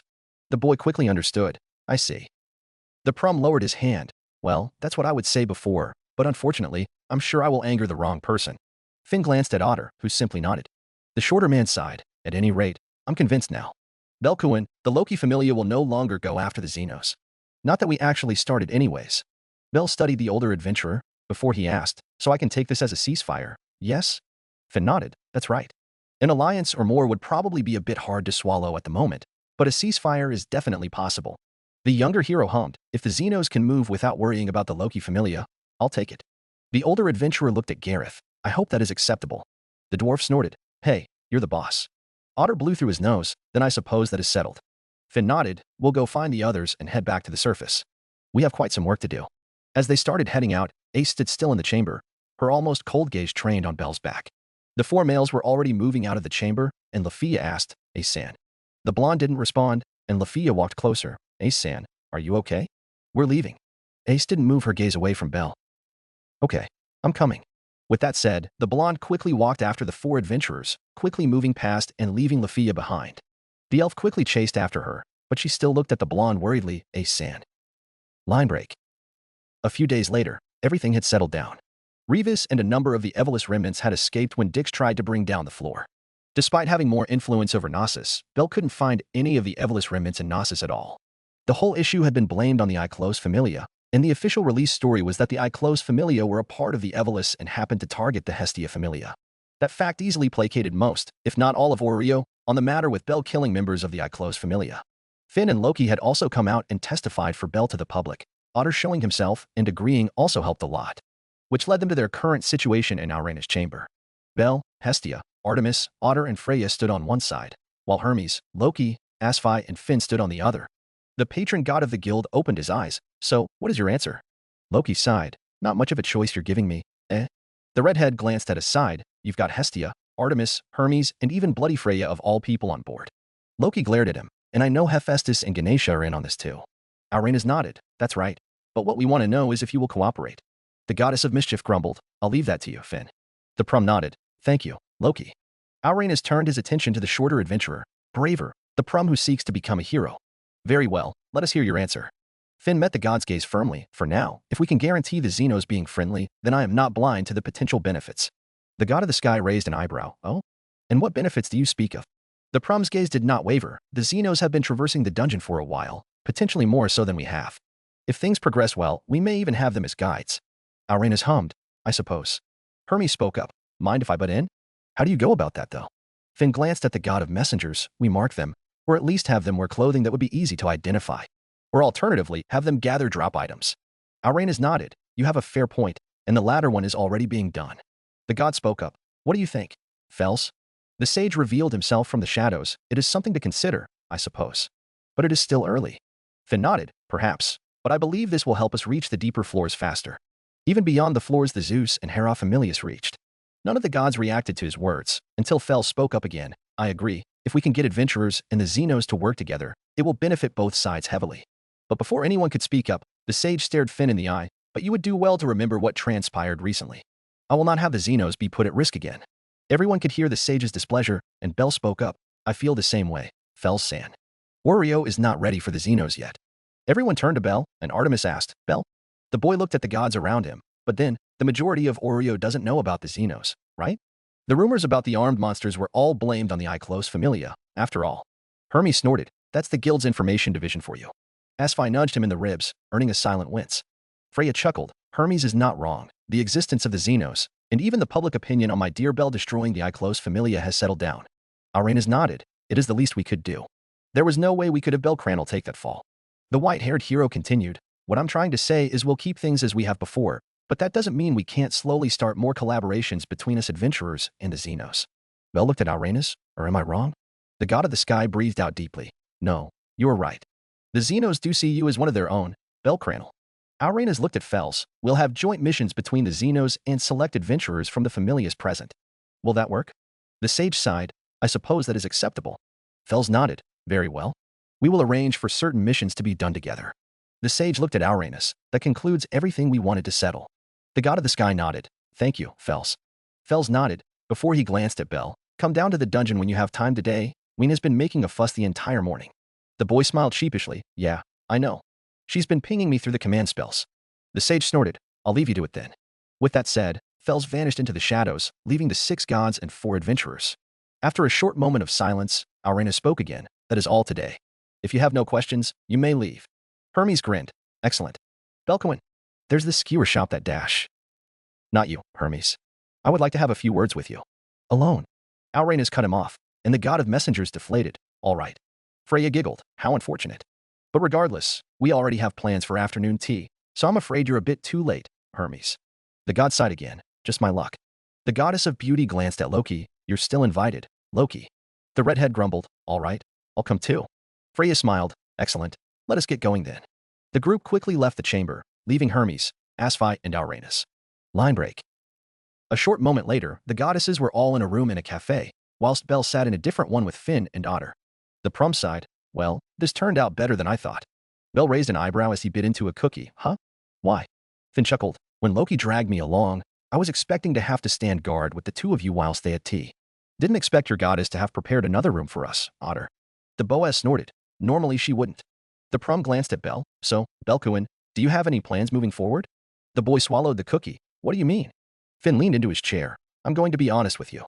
You've gone way past what a normal level 3 can do. That Black Minotaur you fought? He was easily level 5, if not level 6. Belle quickly understood. Ah, I see. The boy picked up a small cake. I may have sort of cheated though. I had Asterios and Kentoki's powers, not to mention Theseus too. They all just happened to be compatible. Finn chuckled, choosing the right set of skills to face a foe like that can hardly be called cheating. If anything, that's how it should be. Otter nodded. Agreed. Belle smiled. I guess I'll take it then. The Prum took a sip from his cup of tea. Back to where I was going with this. Belkuin, have you thought of going on an expedition? The boy blinked. An expedition? Finn nodded. I believe your familia is ready. And it doesn't have to be too deep. Just the lower floors should be enough for now. Belle hummed. The lower floors. The Prum took a bite from his cake. Just an idea. You've had a lot going on recently already.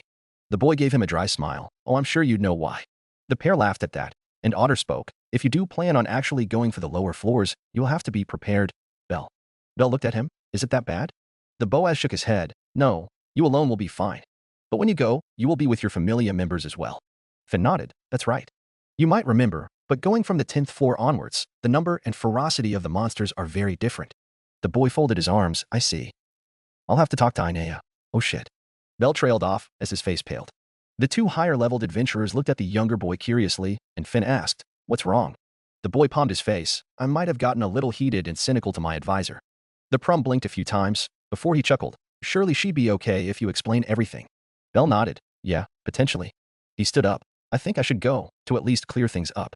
Otter hummed and nodded, and Finn laughed softly. Sure, go ahead. Belle smiled. Thank you, Finn-san, Otter-san. The boy went for the door, but before he could, Finn spoke up. Belkuin. Belle glanced back. Yeah. The Prum stared at him firmly, before settling for a smile. Good luck. The boy blinked in slight confusion, before he nodded. Oh, thanks. Belle opened the door. I'll be going then. See you 2 around. After a short moment of silence, Otter spoke. You wanted to say you won't lose, didn't you? Finn snorted as he bit into another cookie. Now just what are you talking about? I just wanted to wish him luck with his advisor, that was all. The Boaz scoffed, before he took a piece of cake and started eating. Line break. A short walk later, Belle was back at the guild. He stood in front of the counter. Aina-san? The half-elf blinked in surprise when she saw him. Belkuin. Aina's lips thinned, having heard bits and bits, but she'd yet to actually speak to Belle personally. The woman asked, How can I help you today? The boy asked, Can we talk? It's about that mission before and what happened recently. Aina paused, before she nodded. Okay. Come with me. A short while later, Belle had told Aina everything that had happened. The half-elf leaned back into her seat. I see. Aina looked down at the desk, so that's why. Belle nodded. Again, I'm sorry for not talking to you before.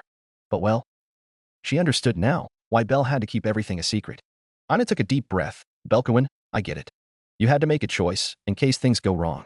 The boy smiled dryly. Well, things did go south, what with news of me killing the close familia going around. The half-elf fell silent. Before she spoke again. You did it to protect the Xenos. I just wish the guild would have acted quicker. Belle chuckled. It ended up well, I guess. Anna nodded, before she asked, Belkawan, in the future. Can you talk to me about these things? The boy looked surprised. Huh? The half-elf pursed her lips. I am your advisor. I want to help you, in any way possible. I know you have your own familia in the Ishtar familia, even the Loki and Freya familia. But I just... Belle smiled softly. Thank you, Anna-san. And look, I might be friends with the Loki and Freya familias, but even then I can't say we will always see eye to eye. The matter with the Xenos and close familia recently is proof of that. Anna nodded. That's true. The half-elf let out a deep breath. But still, thank you for telling me. I'm still annoyed, but at least I know now. Belle sighed in relief. That's good. Anna smiled lightly. All right, I better get back to work. The boy spoke up. Oh, actually, I was hoping if you had time to help me with something. The half-elf raised an eyebrow. Oh? What is it? Belle's smile strained. Well, Fin-san suggested I try and tackle the lower floors, potentially even just the first 2 floors. Sue. He trailed off when he saw Ina's expression. Ina-san? The young woman nodded. I see, the braver suggested it. Ina massaged her temples. Usually, no one would go for the lower floors so early. But whatever, I should really be used to this by now. The half-elf placed her stuff on the desk. All right, just give me a few minutes. I'll go grab the records. Belle smiled. Thank you, Ina-san. Ina smiled in exasperation. Seriously, you need to slow down. You'll give me a heart attack one of these days. With that said, she went out of the room to grab her materials. That day, the boy spent the day learning about the lower floors with the half-elf. Author note. That's done. That marks the end of the Xenos arc. I'll make a start on the Ryuu arc very soon, but I have to rewatch the whole season first too. So yeah, until then. Read and review please. Chapter 41. Author note. Hey, I'm back. And we are here with the official first chapter of Season 4. Artur, I didn't realize heroic myth was abandoned.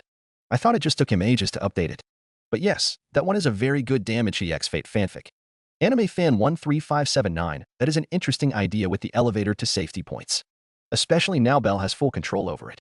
Njda 2001, Asclepius is a very good guess, considering the Juggernaut will kill a lot of people.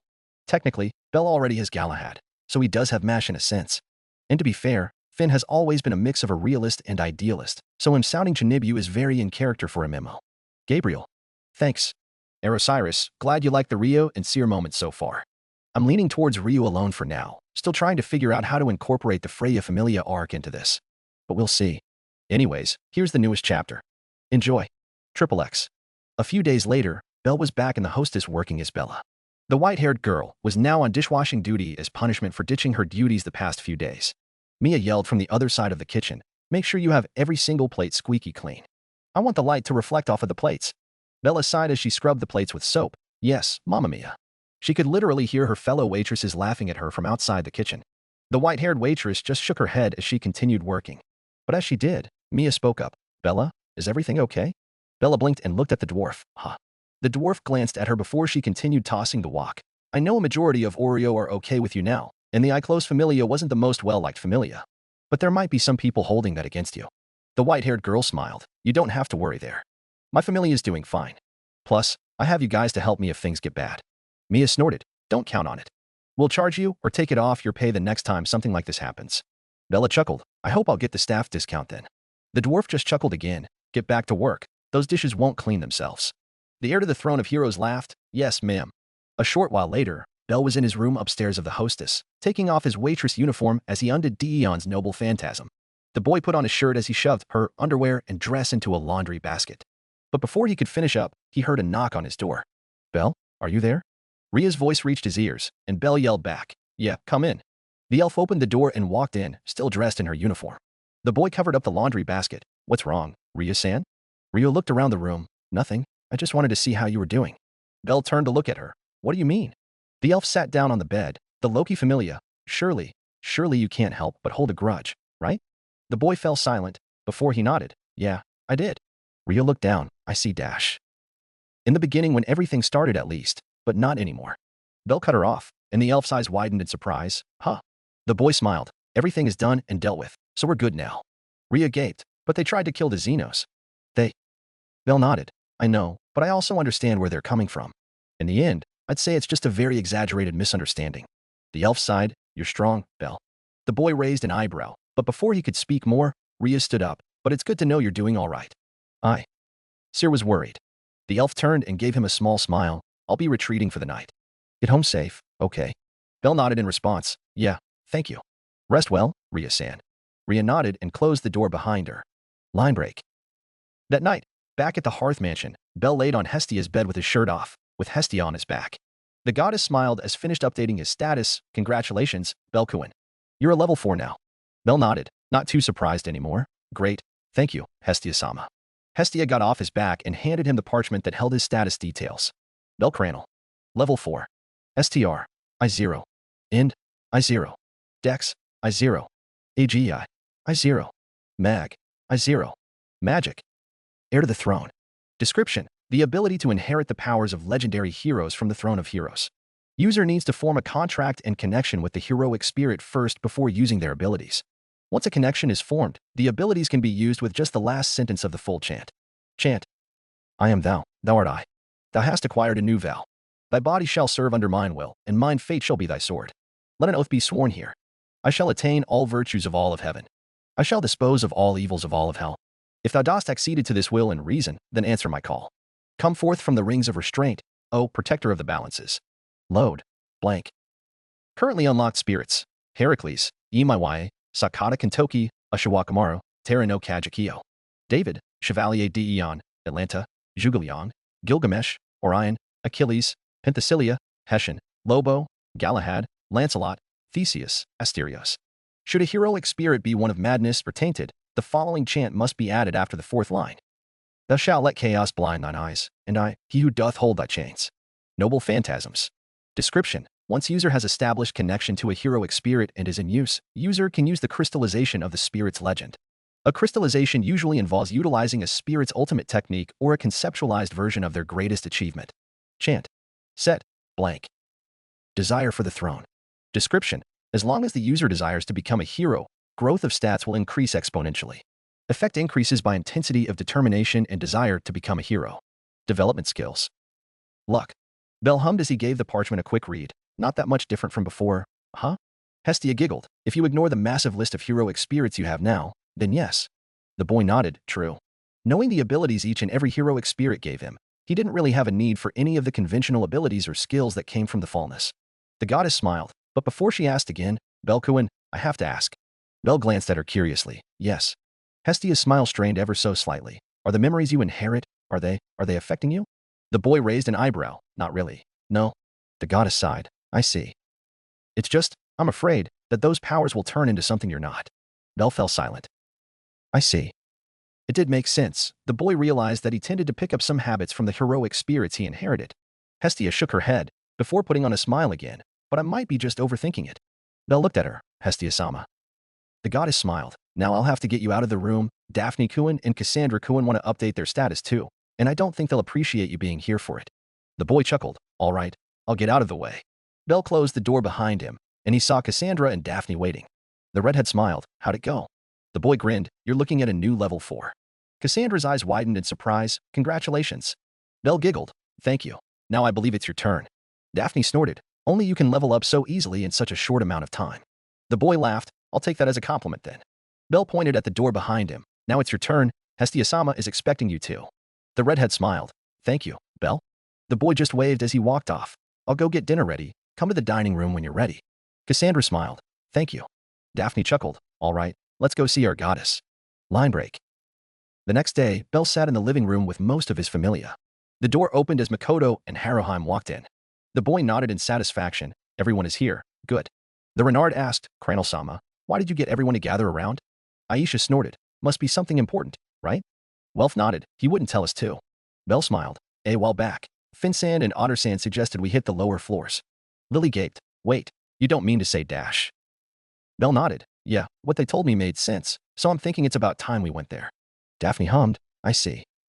I mean, I don't doubt our ability. We should be able to reach even the middle parts of the lower floors if we include members from the Ishtar familia. The boy spoke up again. Actually, I was thinking to do it with just us, like, only the Hestia familia. The redhead raised an eyebrow. Oh? Well, that'd be a bit hard, but not impossible, considering we have 4 level 3s now. Belle blinked in surprise for. Daphne grinned as she wrapped her arm around Cassandra's shoulders. Yep. Cassandra and I just got to level 3 last night. Lily exclaimed. That's wonderful. Congratulations, Daphne-sama, Cassandra-sama. The healer blushed in embarrassment. Thank you. Aisha chuckled. But you have one part wrong there, Daphne. The redhead raised an eyebrow. What do you mean? The Amazoness jabbed a finger at Belle. We don't have 4 level 3s. We have 2 level 3s and 2 level 4s. Daphne gaped. What? Belle smiled sheepishly. Yep, Aisha-san and I got to level 4 last night. The redhead snapped her head to Hestia, who was sitting with Artemis. Why didn't you tell us? The goddess of the hunt tried her best to not laugh as Hestia giggled. You didn't ask. Artemis chuckled. And look, it's your fault for jumping to conclusions so quickly. Daphne palmed her face with embarrassment. By the gods. I want to die now. Everyone laughed before Artemis spoke again, but back to the topic. We have 2 level 4s and 3s each, and Makoto and Welf are still level 2s, and then we have 2 level 1s. Aisha nodded. I'd say we have a pretty solid lineup. Belle nodded in agreement. I agree. So the question is, how far do we want to go? Makoto sat back. Well, I honestly have no idea what the lower floors are like, so I'll leave that to the rest of you. Haraheim smiled awkwardly. Makoto-chan. The captain of their familia chuckled. Don't stress it. Honestly, I'm thinking of aiming for the 27th floor for now. We can then decide if we want to push forward once we reach there. Lily spoke up. In that case, we'll need to be ready with our supplies and equipment. Belle-sama sighed. I don't think our current equipment will cut it. Welf grinned. Then I'll just have to fix that, won't I? Aisha grinned. Oh, are we all getting upgrades? The blacksmith smirked. You bet. The redhead looked at Belle. We won't be heading off anytime soon, right? The boy nodded. Of course. I'd say in a week's time. That's enough for us to prepare, right? Welf nodded. That's more than enough for me. Lily hummed. That's more than enough time for Lily to figure out what we'll need too. The prum looked at Daphne and Cassandra. Daphne-sama, Cassandra-sama, can I get the 2 of you to help me? The pair nodded, the red-haired woman smiling, of course. Belle nodded. I'll have to get Ina-san and see if we're missing anything we need to know. Hestia smiled. Then I guess that settles it. We'll have our first actual expedition in a week's time. Welf looked at Makoto. Makoto, what about you? The Eastern girl looked down. Before she nodded to herself, I think I'll go to Takamikazuchi-sama for training. As I am now, I'll only hold everyone back. Belle nodded. All right. Then that means everyone has something to do. Everyone nodded, and Hestia smiled. Excellent then. Let's get to it, shall we? Everyone started to leave the room, but before Belle could, Welf called out, Hey Belle, got a minute? The white-haired boy glanced at his friend. Yeah. The blacksmith took a deep breath. You mind lending me some of your weapons and armors? Belle blinked in surprise. What for? Welf looked like he'd eaten something sour. I hate to admit it, but I'm still not quite up to par. I was hoping to see if I could study some of the equipment you have in your armory. Treasury. The boy smiled. Sure, definitely. I'll come by later and we can have a look. Sound good. The blacksmith smiled back. That'd be great. Thanks, man. Line break. Later that afternoon, Belle walked into the hostess of fertility. Anya exclaimed when she saw her. Belle Naya. The boy smiled. Anya, how's today been? Been busy. Chloe walked past them as she carried a stack of plates. Not too busy, not quiet either. Just the same, Naya. Anya asked, What are you doing here, Naya? Belle smiled. I'm looking for Mamma Mia. I'm going on an expedition, so I'll need a few days off. Lunwar, who had been rearranging the tables, asked in surprise, Already? The boy chuckled. Yep. An expedition? Huh? How far are you planning to go? Ria's voice reached his ears, and Belle turned to see the elf and Syr walking in. Syr smiled. Hello, Belle. The boy greeted back. Ria-san, Syr-san. He looked at Rio. We're planning to go to the 27th floor for now. Then we'll see if we can go further from there. The elf fell silent for a while. I see. That's good to hear. Belle grinned. Oh, and I have more news too. That got everyone's attention, and Syr asked, What is it? The boy walked further into the restaurant and turned so he could face everyone. I'm a level 4 now. Silence befell upon them for a while, before Anya pointed at Belle. Impossible, Naya. You haven't even been at this for a year, Naya. Chloe grumbled. Now he's gone even further, Naya. How is this fair, Naya? Belle smiled awkwardly as the 2 cat people lost their shit. Rio shook her head in exasperation, before she smiled at Belle. Congratulations, Belle. I'm happy for you. The boy's smile widened. Thank you, Ria-san. I'm finally on the same level as you now, yeah. The elf snorted with a small smile. Only on paper. Syr giggled. Now, let Belle have his moment. Ria shook her head. No, I'm saying Belle has gone past my level now. Honestly, he already has a while ago. Belle blinked in surprise. Surely you must be joking. The elf smiled. You think too highly of me. I could never have beaten the war princess as I am now, and definitely not that black minotaur Xenos you fought. The boy fell silent, and he realized it was true.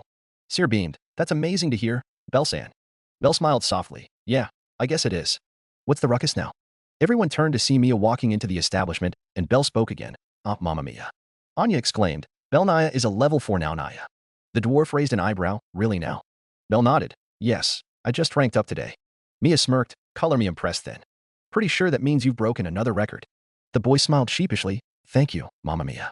The dwarf walked past them towards the kitchen. So, did you just drop by to tell everyone about your level up? Bell quickly remembered why he was here. All right. I wanted to let you know I'll be going on an expedition, so I'll need a few days off. Mia hummed. Already?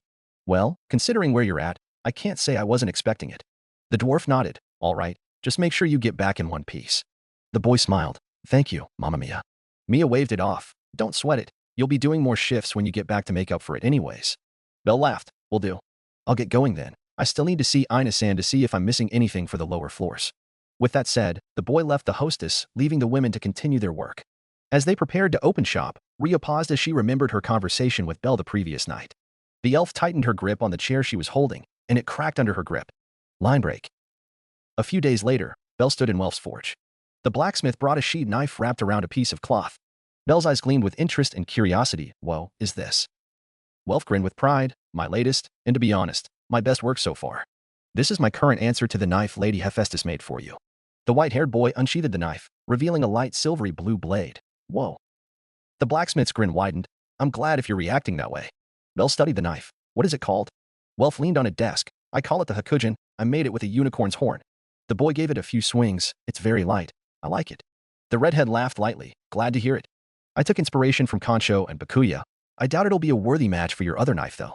Bell chuckled. It's perfect. Thank you. Welf grinned. Excellent. Now I still need to finish up some other pieces of equipment. Daphne and Aisha both wanted a new sword, but I wanted to finish yours first before I moved on to theirs. The boy smiled slightly. You didn't have to, Welf. The blacksmith waved it off. I'm your contracted blacksmith first, remember? Besides, I'm the one making them. I should get to choose. Bell nodded in agreement. I suppose so.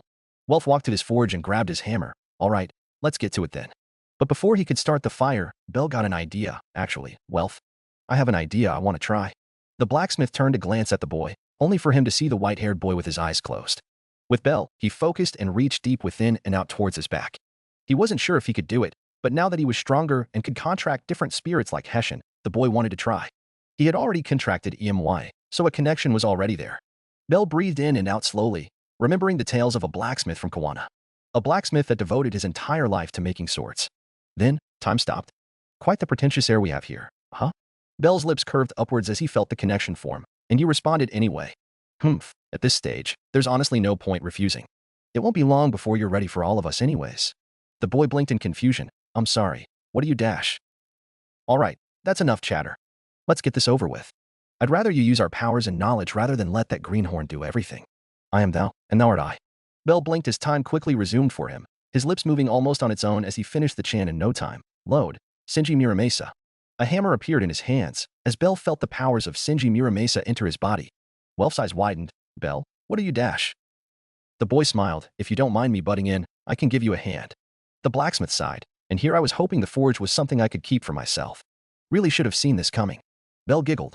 Hey, I won't take away your place. I'll only still use your work, but you're short on time, aren't you? You also need to prepare magic swords too. Welf grimaced. You're not wrong. He sighed. All right, I'll take it. Let me grab a spare anvil for you. The redhead grabbed an anvil from a shelf and set it on a wooden block. There, you can handle Aisha and Daphne's swords, yeah? Bell nodded. Yeah, I should be fine. Welf nodded. You probably don't need it, but let me know if you need help. The white-haired boy nodded as they started hammering away.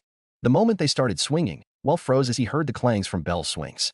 Taking a deep breath, the blacksmith quickly went back to work. At the end of the day, Welf stared at their handiwork. The redhead had finished the remaining pieces for a new version of Bell's armor and 2 magic swords, whilst Bell had forged finished the 2 swords for Aisha and Daphne. Welf stared at the 2 swords with a blank face, and they were without a doubt better than what he could do. He sighed. I give up. I might as well retire now. Bell smiled awkwardly. Look, I sort of cheated with Miramasa's memories, so dash. Welf chuckled. I know, and I was joking. I knew you'd have a blacksmith somewhere in that list of heroes you have. The redhead smacked the boy on the back. But in all honesty, this is actually good for me. Gives me a bit of a guide to see what I can aim for next. Bell nodded. If you say so. Welf snorted. Now help me clean up. The white-haired rabbit giggled. All right, all right. Later that night, Bell sat in the living room with the rest of his familia members. Welf asked, so, what was the big fuss that you wanted everyone to gather around? Aisha grinned. You remember how we have 2 level 4s and 2 level 3s for our expedition? Bell nodded. Yeah. Daphne had a big smile on her face. We can bring those numbers up now. Lily's eyes widened as she quickly noticed the growing blush on Haruheim's face. Wait. The Amazoness smirked. I had Haruheim learn new magic with a grimoire, and she can cast her level boost on up to 5 people now. Welf marveled. Shit. That's great. Makoto nodded. So we have more options now. If Beldano needs to rest, we can have Haruheim Dano boost Aisha Dano, Daphne Dano, myself, and Welf Dano to even the numbers. Bell nodded. That's true. And if the situation calls for it, she can even boost myself. Hestia spoke up. Actually, I advise against Haruheim giving you a level boost. Belkuin. Everyone looked at the goddess in confusion, and Lily asked, why not? Artemis quickly understood. I get it. Bell, you remember when you defeated Antares? Bell nodded. Yeah. Why? The goddess of the hunt continued. You used a huge number of heroic spirits, and the strain was too much to the point you were out for days. The boy nodded in understanding. I see. You're worried if we cast a level boost on me while I have different heroic spirits equipped, the power might be too much. Hestia nodded. Exactly. Haruheim Kuin's level boost will push your level to the next level, and I honestly don't want to risk it. Bell nodded. That's fair. We'll keep the level boost to everyone else in case we need to even the field then. Daphne hummed, but it still doesn't change things too much. So we can keep Haruheim's level boost for everyone else. Boosting just 4 will also help reduce the drain on her mind. Everyone nodded in agreement. Bell smiled. All right, we'll be leaving in 2 days. I'll be helping Welf finish up our new equipment, so I want everyone to get enough rest.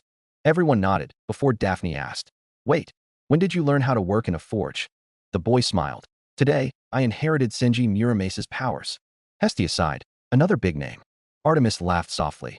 Well, Bell's getting stronger by the day. We shouldn't be surprised. Lily asked, is this new hero that big of a deal? The goddess of the hearth sighed again.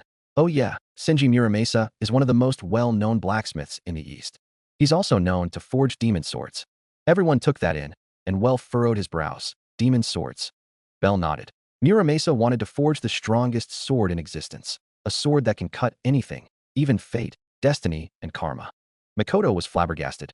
Are those even things you can cut? The boy smiled. Technically it is doable. His noble phantasm is a realization of his ideals, so if I really wanted to, I can do it now. Aisha palmed his face. And you dropped that on us out of nowhere. By the gods. Bell laughed as everyone nodded in agreement, and Hestia chuckled. All right, we can grill him later. I think it's about time we all rest for the night. Line break. The next day, after Bell had finished helping Welf in the morning, all that was left was Welf's magic swords. Now, the boy was walking along the streets with Lafia, Bet, and Tiona. The elf gaped. Why you? You're a level 4. Bell smiled and nodded. Yep. Bet cackled. Guess the rabbit's gone ahead of you, you dumb elf. Tioni beamed. That's amazing, Argonaut Kuin. The boy smiled. Thank you, Tiona-san. The werewolf looked at Bell. So rabbit, what's this about you going on an expedition? Bell responded. Fin-san and Otter-san suggested I should try and tackle the lower floors, and now that I'm a level 4, I thought it was time we try going deeper. Lafia sighed to herself. Already? Tiona giggled. Why are you jealous, Lafia? You've gone further down, right? The elf frowned, but not like him. Bell will be leading his party. He's basically the strongest member in his team. Bet scoffed. So you do get it. The rabbit will have to take care of his weakling teammates. He won't have anyone to rely on. They will rely on him. The werewolf looked at the elf. That's not something you can do now, you shitty elf. Bell smiled in exasperation. That's taking it a bit too far, Bet-san. Besides, Lafia is a mage. Her role is very different, but I'm sure she can manage it if she wants to.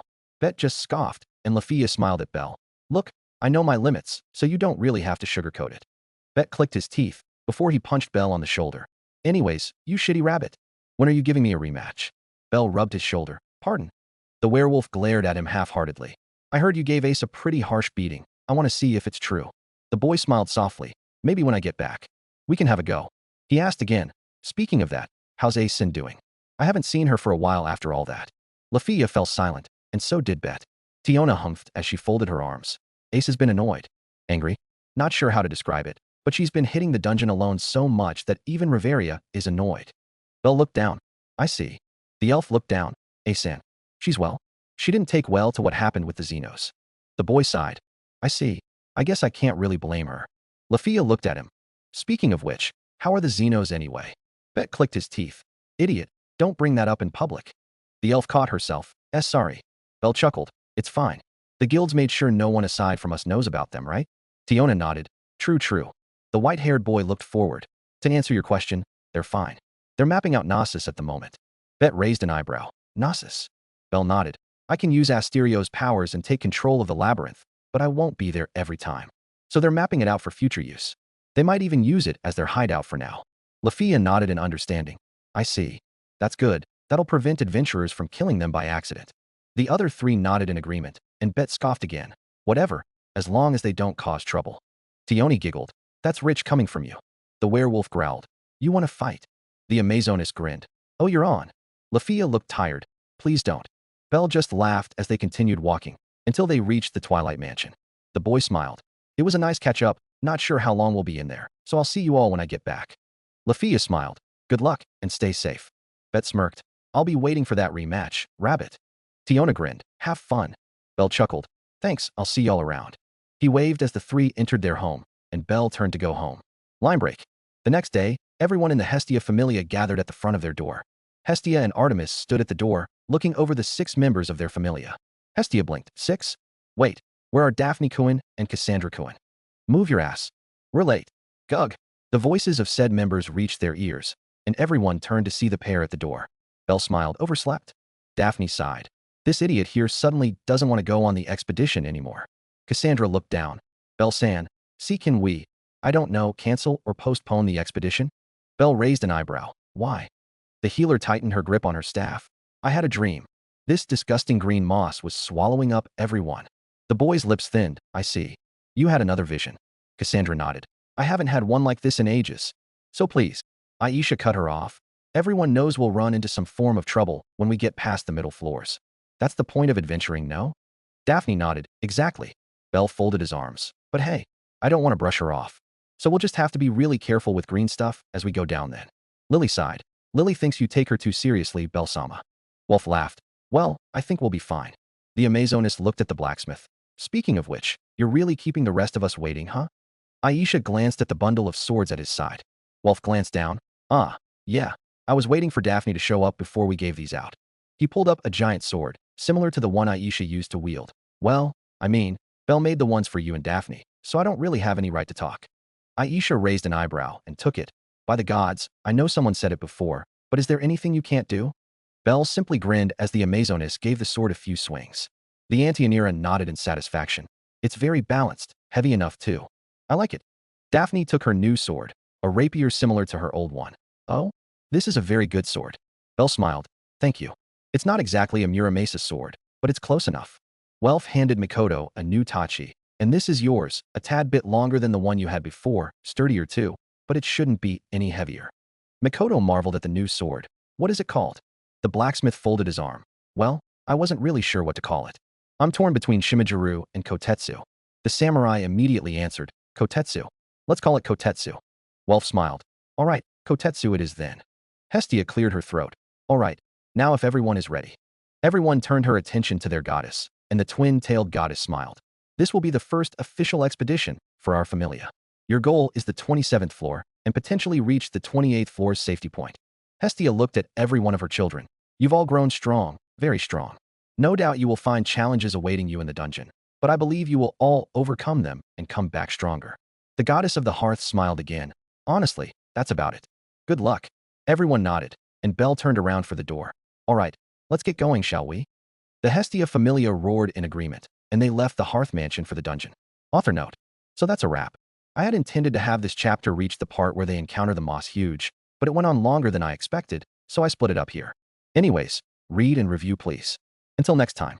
Chapter 42. Author note. Hey, again, it took me longer than I expected to finish this chapter.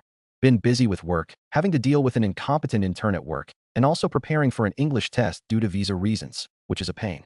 Guessed, it'd be great if Haruoki does return to it. Honestly, I loved how he had the heroic spirits interact with Belle there. Artur who thinks. Shinigami 200. I understand if you mean having Belle use Muramasa's Tsumukari Muramasa in the same way FGO did. And you're right, Belle can't use the reality marble in that way. When Belle uses Muramasa, he doesn't use a reality marble, nor use projection to summon his swords. Muramasa is a blacksmith, and basically all the swords he's forged are available to him.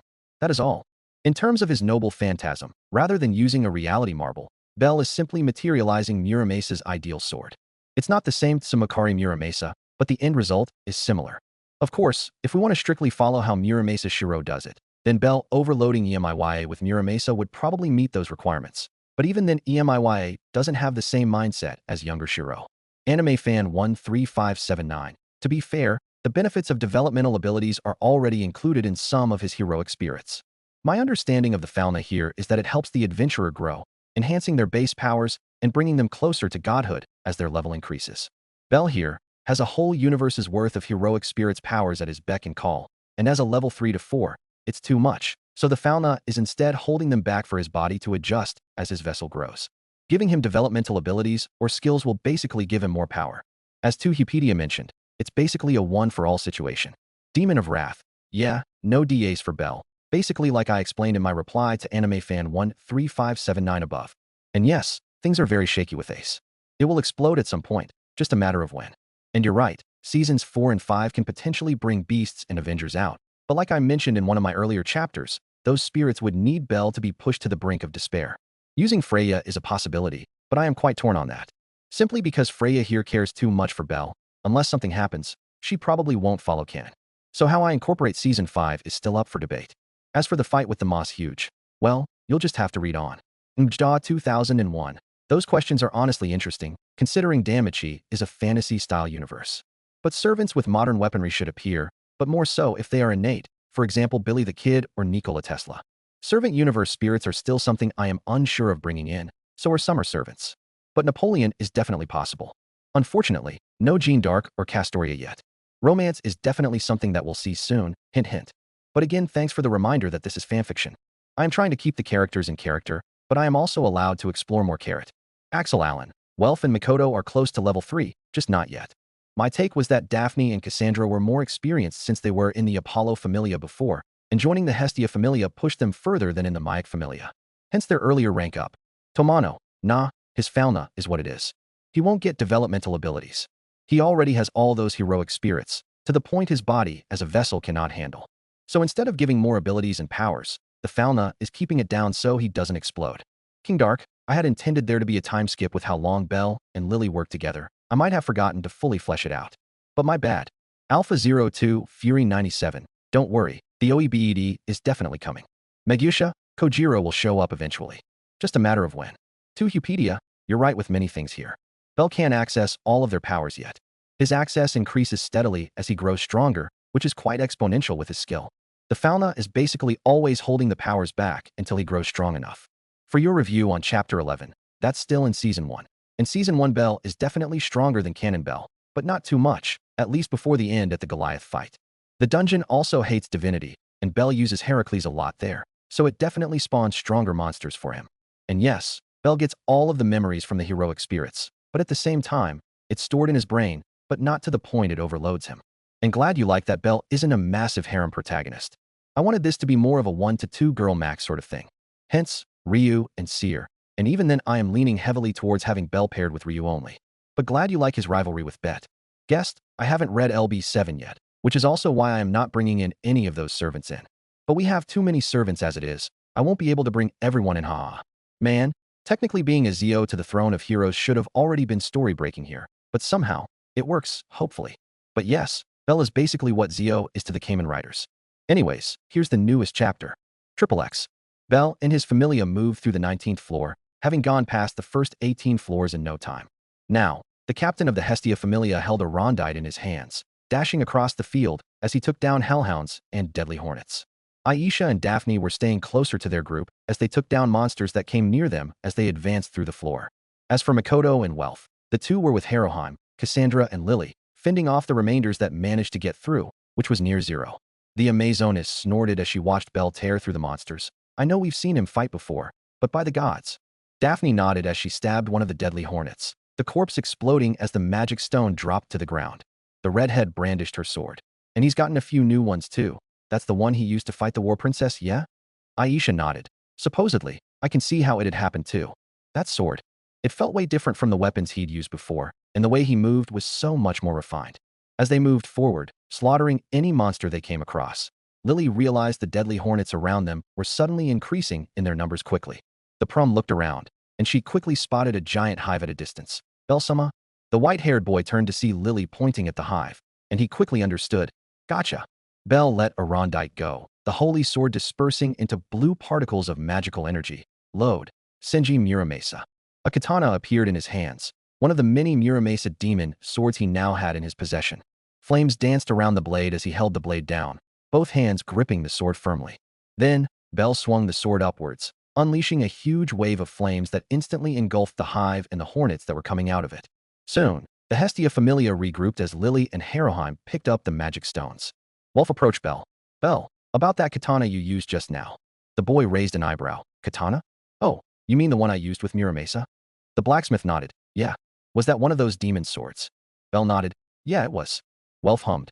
You said he was an Eastern blacksmith, and that he's crafted many of those swords. The white-haired boy nodded. That's right. The blacksmith furrowed his brows. Just out of curiosity, can all of his swords use magic? Bell raised an eyebrow, but he answered nonetheless. Not all of them, but many can.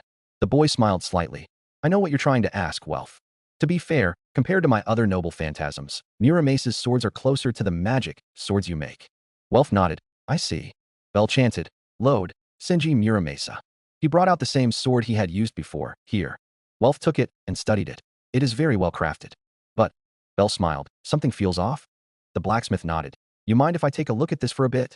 The boy nodded. Sure, knock yourself out. Welf nodded gratefully. Thank you. With that said, the blacksmith walked to sit down nearby, running his fingers over the sword as he tried to figure out how it worked. Line break. A short while later, the Hestia Familia were near the exit of the 24th floor and the entrance of the 25th floor. Lily looked around as they reached a closed-off room. Okay, this should be a good spot for us to make camp. No one objected as they got to work, whilst Daphne, Lily, and Belle stood at a corner. The redhead held a map of the 24th and 25th floor in her hands. Okay, so as discussed, we'll camp here for the night. Then at 6 a.m. tomorrow, we'll continue down. Lily and Belle nodded, and the prom sighed. Still, I can't believe we made it here in like a day. Daphne smiled. That's because we didn't stop for a break and push through the first 18 floors in one go. We could only do that thanks to Belle and Aisha. The boy chuckled. Hey, if we didn't have the rest of you to take care of the magic stones and supplies, it'd take much longer. The three watched as Makoto and Aisha set up the tents and campfire, whilst Aisha carved into the dungeon floor and walls with a hammer and spike. Belle looked back at the map. Anyways, we'll enter the 25th floor tomorrow. Then we'll try to scout out the entire floor before we go further down. Daphne nodded. Yeep. Lily looked at Belle. Belle-sama, do you want to challenge the Amphisbana? The white-haired boy raised an eyebrow. The Amphisbana? I don't mind, why? The prom sighed. Because I honestly think with you and Aisha-sama, we stand a pretty good chance against that monster Rex. Daphne smiled dryly. Oh yeah, definitely. Belle chuckled. All right, we can keep going until we reach the 27th floor. Then we will wait for the Amphisbana to spawn and defeat it. The redhead nodded. Sounds like a plan then. Lily giggled. Let's hope we get the dragon liver from it. The two taller adventurers shared a smile before Makoto's voice reached their ears. Belldano, the fire is ready. Belle turned to see Makoto by a campfire with a bunch of cooking equipment, and he smiled. Gotcha. Thanks. He jogged over to the campfire. All right, what do we have here? Makoto brought out a slab of meat she'd gotten from Lily earlier. We have some meat from the infant dragon we took down earlier, and some fruits from the 18th floor. Belle had a forced smile on his face. Dragon meat? Can't say I've got any experience cooking those, even with my memories from my heroic spirits. Lily giggled. Well, Belle-sama, there's a first for everything. The boy studied the slab of meat, and he nodded. All right, I think I've got an idea. Belle chanted, Load, Gilgamesh. A golden portal appeared as the boy drew a high-quality carving knife. Let's make stroganoff with dragon meat. A short moment later, the Hestia Familia sat around the campfire. Aisha snorted with a smirk as they ate. Never thought we'd have a hot meal like this in the dungeon of all places. Haruheim smiled. We never really did have anything like this back in the Ishtar Familia, did we? The Amazoness snorted. Definitely not, and most of us rarely get enough to eat already. Thanks that toad of a bitch. Makoto smiled. Compared to what you had before, this would be a luxury. Aisha nodded. Oh yeah, definitely. Belle chuckled. Well, there's more to come in the future, so don't worry. Cassandra looked at the big pot of meat. Are you sure we should be using that much water here? Daphne smiled. It should be fine. We won't be short on water on the lower floors, and we can always rely on Belle if things get worse. Belle smiled dryly. What am I? A water dispenser now. Welf laughed. A water dispenser with the highest quality in human history. Yes. Makoto and Lily both giggled as Belle sighed in exasperation. Keep laughing. I'll be making one less serving of dinner later. Welf wisely stopped laughing and turned away. My bad. Belle grinned. Thought so. Aisha chuckled. And Cassandra, you don't have to worry. There won't be anything like stealing water between Familia members here. Lily's eyes widened in understanding. Ah, that was a thing in the Apollo Familia, wasn't it? Daphne sighed. Unfortunately, yes. Honestly, I'm glad we're no longer with them. Cassandra smiled. Habits do die hard. Welf snorted. You'd think you'd be used to being spoiled in this familia by now. Aisha laughed lightly. Oh, don't worry, I definitely am. Belle smiled in exasperation. Keep talking, and I'll take a page out of the Soma Familia. Lily pointed her spoon at Belle. Don't you dare. If you want to start, you gotta count me in. Everyone just laughed as they continued their meal. After a short while, Belle sat at the edge of their camp, keeping watch as everyone went to rest. Be Belle. The boy turned to see Cassandra walking to him. Cassandra? What's wrong? Can't sleep? The healer pursed her lips. About my vision. Belle nodded. Green moss, was it? Cassandra nodded. I have a really bad feeling about tomorrow. So, the captain of the Hestia Familia looked back at the darkness that led further out to the dungeon.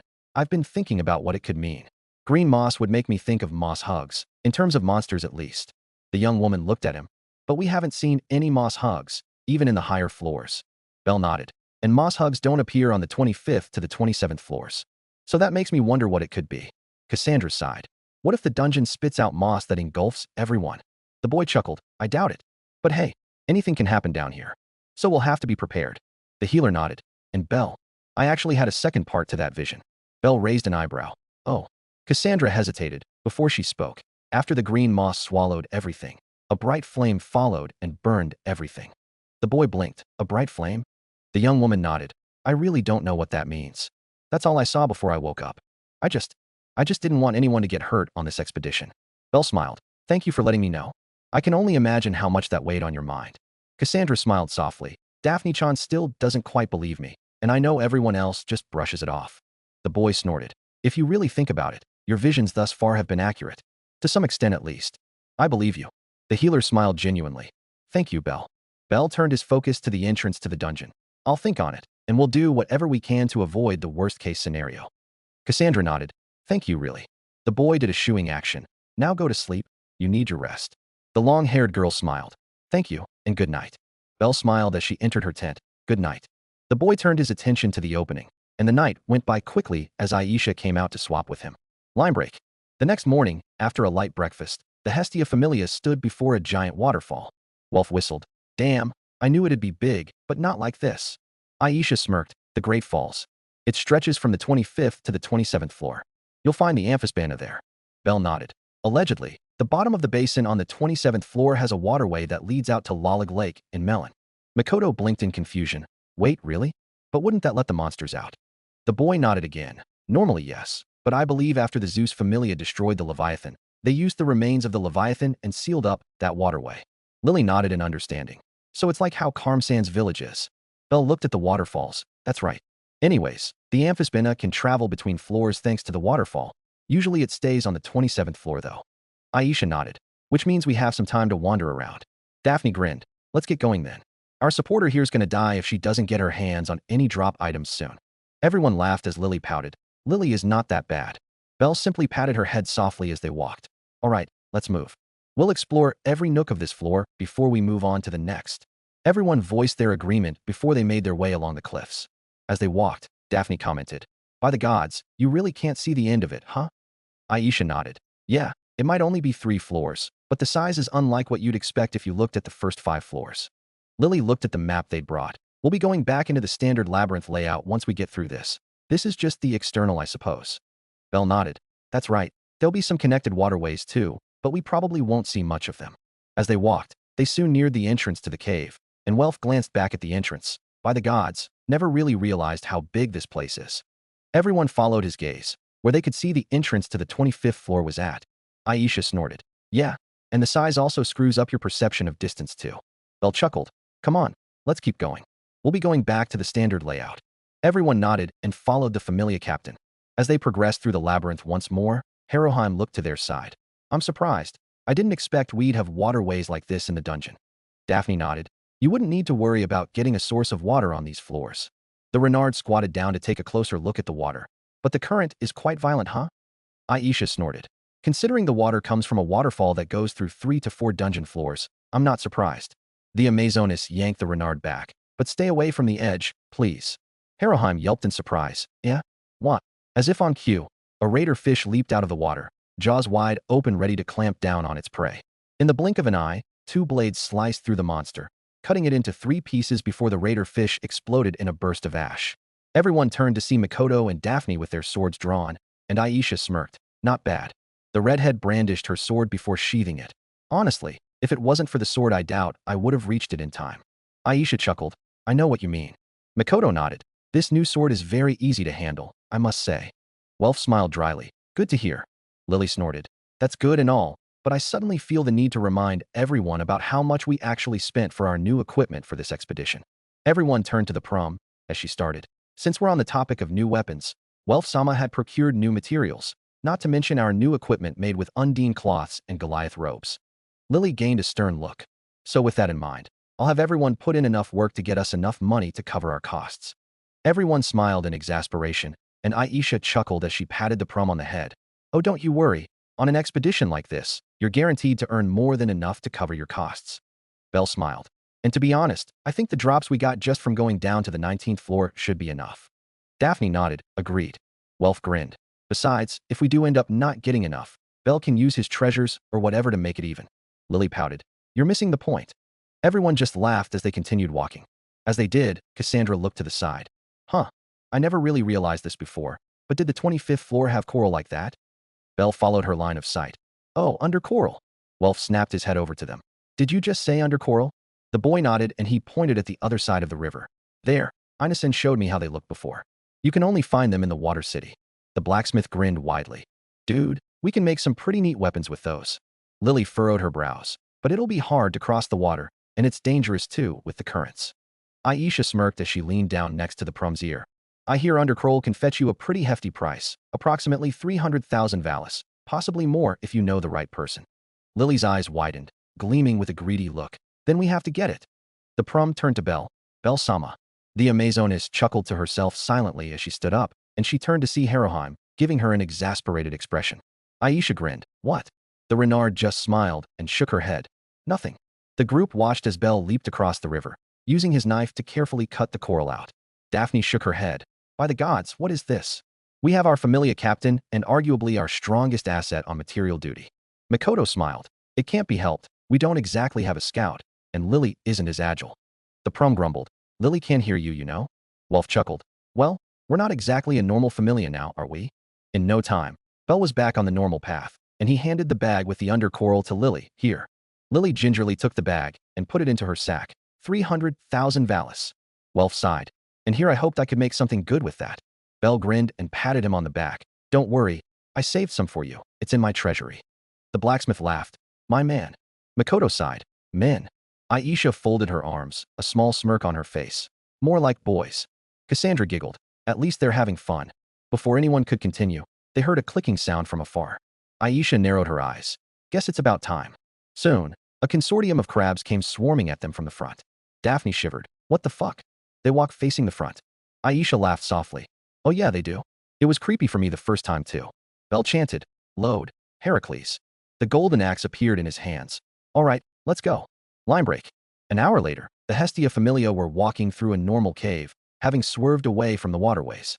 As they walked, Lily spoke up. Belle-sama, we've progressed almost half of the main route for this floor. Should we have lunch before going deeper down? Belle nodded. Sure, I don't mind. Aisha narrowed her eyes as she looked forward. Before we do that, everyone get ready. The group turned to look into the darkness before them, and Welf asked, Is it an adventurer? Belle nodded slowly, as he spotted a silhouette walking towards them. Seems like it. The figure soon walked into view, and everyone was surprised to see an elf with a stump for his left arm, stumbling towards them. The captain of the Hestia Familia quickly recognized the elf, having seen him at the guild frequently. Luvis-san? Aisha scowled. Get ready now. Just as the elf revealed himself, so did the monster behind him, a large green monster holding a club. Luvis barely stayed on his feet. Help, please. That was all he could manage as he fell face first, and the moss huge reached out with its huge hands. Belle grunted as he dashed forward. Load, Achilles. Diatricon Asterlonk appeared in his hands as the boy thrusted the spear at the monster. The moss huge quickly backed away to avoid the thrust, but Belle quickly gave chase. The moment Belle closed in for a thrust yet again, the monster leaned to his side to the surprise of the boy. The white rabbit widened his eyes in surprise when the moss huge suddenly swung its club, sending the boy flying backwards. Belle took a breath as he let himself fly back. It read my attacks, and that's speed and strength. It was nowhere near the likes of Asterius, but for a monster on the 25th floor, it was certainly out of the ordinary. Belle planted both feet firmly on the ground, before he broke into a dash again. But before he could attack, Luvis' voice reached his ears. And no. Stop. The boy blinked and quickly skidded to a stop, and he was about to ask why. He didn't need to, for the moss huge gave a loud roar, as multiple protrusions appeared all over its body. Luvis forced out, "Don't get hit." That was the only warning Bell got before the moss huge unleashed a large barrage of seeds at him. Bell narrowed his eyes, as he could easily see the bullets coming, and with Achilles' superior speed, he managed to dodge all of them. Evidently, the moss huge noticed this, and it began to turn to face the rest of the Hestia Familia. Bell's eyes widened as the barrage of seeds started to turn towards his Familia, and he could see the seeds punching holes through the walls and rock formations. The boy swiftly dashed forward, placing himself between the moss huge and his Familia, Overload, Galahad. The round shield appeared in his hands as he held it forward, the bullets striking the shield almost instantly. Bell grunted as he chanted, "Set, Lord Camelot." The translucent white castle walls appeared, blocking the rain of bullets. It was an incomplete manifestation, but it was more than enough. Soon, the barrage ended, and Bell released his shield, but as soon as he did, the moss huge was nowhere to be seen. Welf frowned. "That monster. It ran." Bell let out a breath as he turned. "Is everyone okay?" Aisha nodded. "Yeah, everyone's fine." Lily sighed. "It's a good thing we had our Goliath robes. That would have been a disaster if we didn't have them." Luvis grunted as he looked at Bell. That was good. We didn't have that sort of protection. All of us, we were hit." Bell approached Luvis, who now laid on the ground with his head on Cassandra's lap, and he looked at the vines that were wrapped around his body. The white rabbit asked, "What it did with those seeds, was that what did this to you?" Luvis nodded painfully. "Why yeah, everyone in my party." The elf asked, Please. Little hero, please, help my friends." Aisha scowled. "Help? You mean to tell us you left your friends to die?" Luvis grunted as he looked at the Amazonas. "And no. I was the decoy, but it knew what we were doing. I couldn't do anything." Bell looked at Cassandra. "Can you heal him?" The healer shook her head. "I already tried. It only made it worse." The boy raised an eyebrow. "Worse?" Cassandra nodded. "It's likely these vines use his vitality to sustain themselves. The more we try to heal him." Bell nodded in understanding. "The more they grow." The boy folded his arms. "That thing looked like a moss huge." Makoto asked, "But moss hugs don't look like that or appear on this floor, do they?" Aisha spoke up. "It's probably an abnormal type." Wolf asked, "Surely you'd have something that can treat this somewhere with those heroes of yours, right, Bell?" Bell shook his head. "No, I'm not too sure. This isn't a disease, nor a curse. It's more like a parasite." The boy fell silent, considering their options. Lily sighed. "I know that look." The white-haired rabbit blinked. "What look?" Welf nodded in understanding. "Ah, yeep, that look." Bell blinked in confusion. "I don't follow." Daphne smiled. "They mean that look you have when you set your mind to helping someone." The prum folded her arms. "I was going to say it's too dangerous to keep going with that thing around, but..." Bell shook his head. "Out of question, we know how strong that moss huge is now, and what it can do. I can't just leave Luvis-san and his party to die." Lily massaged her temples. "Yep, I knew it." Aisha chuckled. "Hey, look at it this way.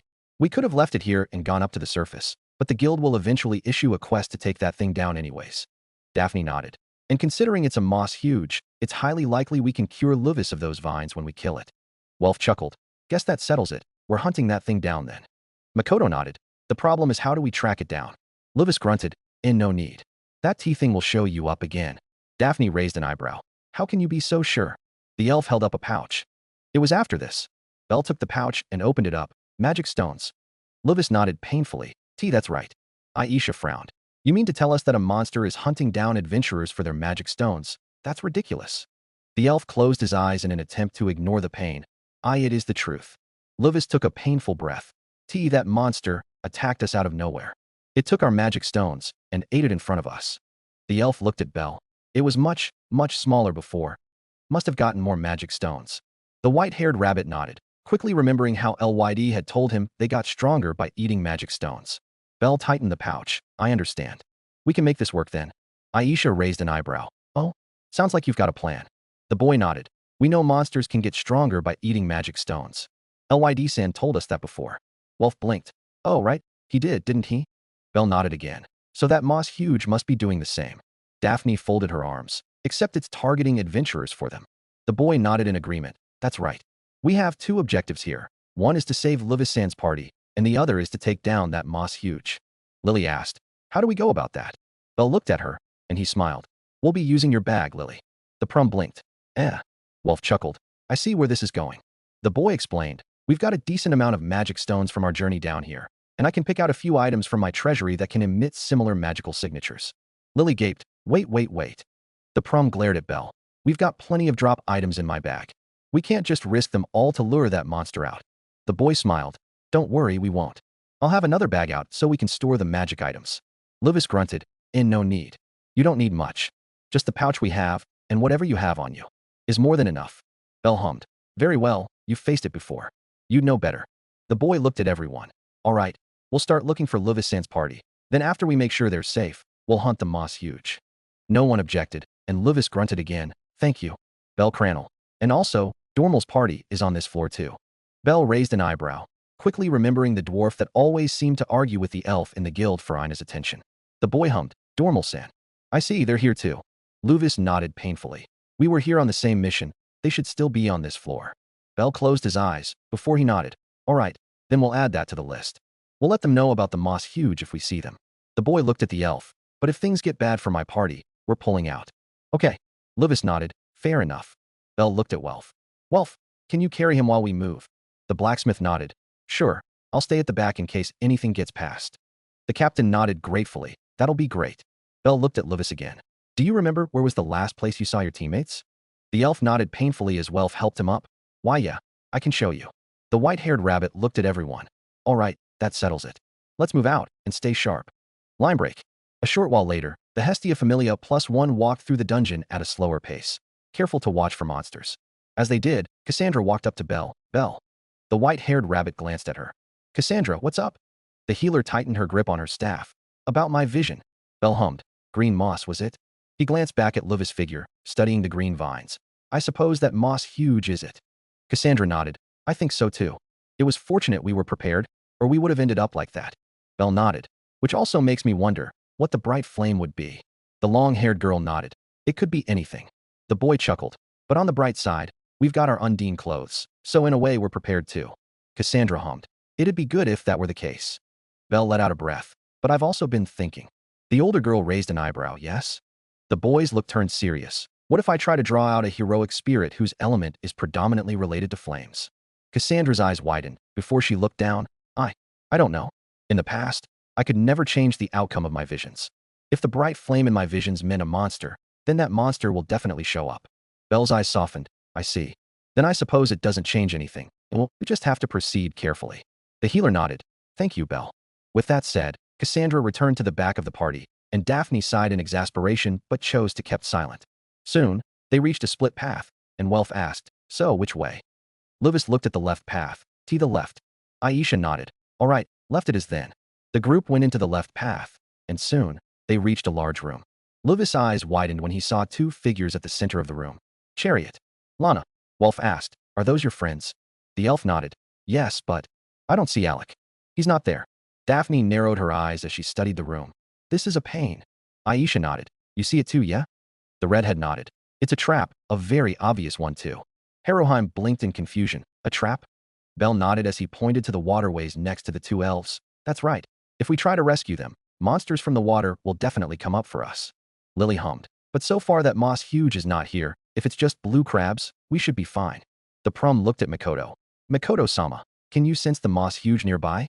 The Eastern girl concentrated as she reached out with her senses, and she shook her head. For now, no. But there's already too many monsters nearby. I'm not sure if it's hiding within those monsters. Wolf looked at Belle. What do we do? The boy stared at the two elves at the center of the room, and he could see them breathing heavily in pain, blood stains on the ground as if they had been dragged there. The white-haired boy answered, We'll save them. We don't know where the Moss Huge is, so for all we know, it might not even be here. Aisha hummed. Very well, let's do it. Lily asked, So, Belle-sama and Aisha-sama will go in and rescue them, while the rest of us stay here. The Amazoness shook her head. No, you're coming too. The prum blinked. Huh? What? As if on cue, the wall cracked next to Haroheim, and a blue crab emerged, but before it could attack, Aisha's sword cleaved it in half. The woman brandished her sword. 'Cause of that. Lily nodded. All right, then we'll all push forward. Aisha smirked and walked to stand beside Belle. That settles it then, let's go. Belle nodded. Yeah. Load, Penthesilea. The pair of spiked maces appeared in his hands, and they all charged into the room. Lana grunted when she saw them. And no. Don't. The moment Aisha and Belle got far enough from the group, the water on both sides of the path exploded, revealing not one, but two of the enhanced moss hugs. Daphne gasped. There's two of them. Bell grunted. Overload, Achilles. The power of the Greek hero filled his body as he dashed back in a burst of speed, swinging his maces as he did. The two maces smashed into the two moss hugs, sending them stumbling back into the water. Bell landed on the ground. Daphne, Makoto, get everyone away. The two swordswomen nodded and quickly started cutting down the blue crabs that attacked when the moss hugs showed up. Bell turned his focus on the two enhanced moss hugs, each holding a club made from the crystals from the floor. The boy let out a deep breath before he dashed forward and swung the chained maces again. This time, the moss hugs dodged them and swung their clubs at him. In response, Bell leaped into the air and spun, landing a number of vicious kicks that sent one of the moss hugs skidding away. Not missing beat, the boy continued spinning, swinging his chain maces as he landed on the ground, striking the second moss huge. Bell took the opportunity to prepare himself, set. But before he could chant the name of his noble phantasm, the water behind him exploded, revealing a third moss huge. Bell cursed, a third one. The third moss huge swung its club at him, and Bell rolled to a side to dodge the strike. The three moss hugs gathered before it started to merge into one giant moss huge, their wooden frames merging. At the same time, it also revealed two bodies, dropping to the ground once every bit of moss was absorbed into one body. One of them was Alec, while the other was another random adventurer. Bell narrowed his eyes. It used adventurers to create clones. The boy took a deep breath and dashed forward, swinging his maces as he closed in. Just as before, the spiked ball struck the monster head one, but this time, Bell felt the difference.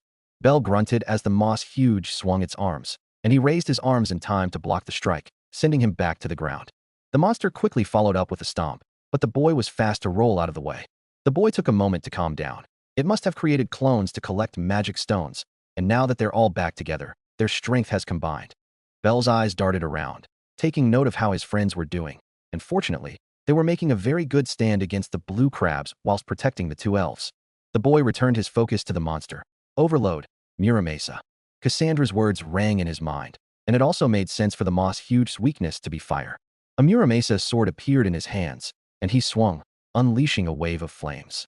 The flames struck the monster head-on, and it wailed in pain, but soon, the flames died down as the monster regenerated. Bell narrowed his eyes. So a Muramasa sword won't cut it. The moss huge stomped on the ground, growling, and backed away. The boy summoned another Muramasa sword. Oh no, you don't. But before he could chase after the monster, he felt something grab his legs. Bell's eyes widened as he looked down to see a vine wrapped around his legs, tethered to the ground. Shit. He swung his sword to cut the vines, but he was a step too late, as the moss huge pulled him up using the vines. Then, the monster leaped into the water, pulling Bell with him. Bell-sama. Lily's scream was the last thing he heard as the two crashed into the water, the rapid currents quickly pulling Bell and the moss huge away. Bell growled as he quickly held his breath, swinging his swords to cut the vines off. Summoning Achilles' spear in his hands, Bell swam forward to thrust at the moss huge. Yet, to his surprise, the moss huge dodged the attack easily, before holding onto the rocks nearby.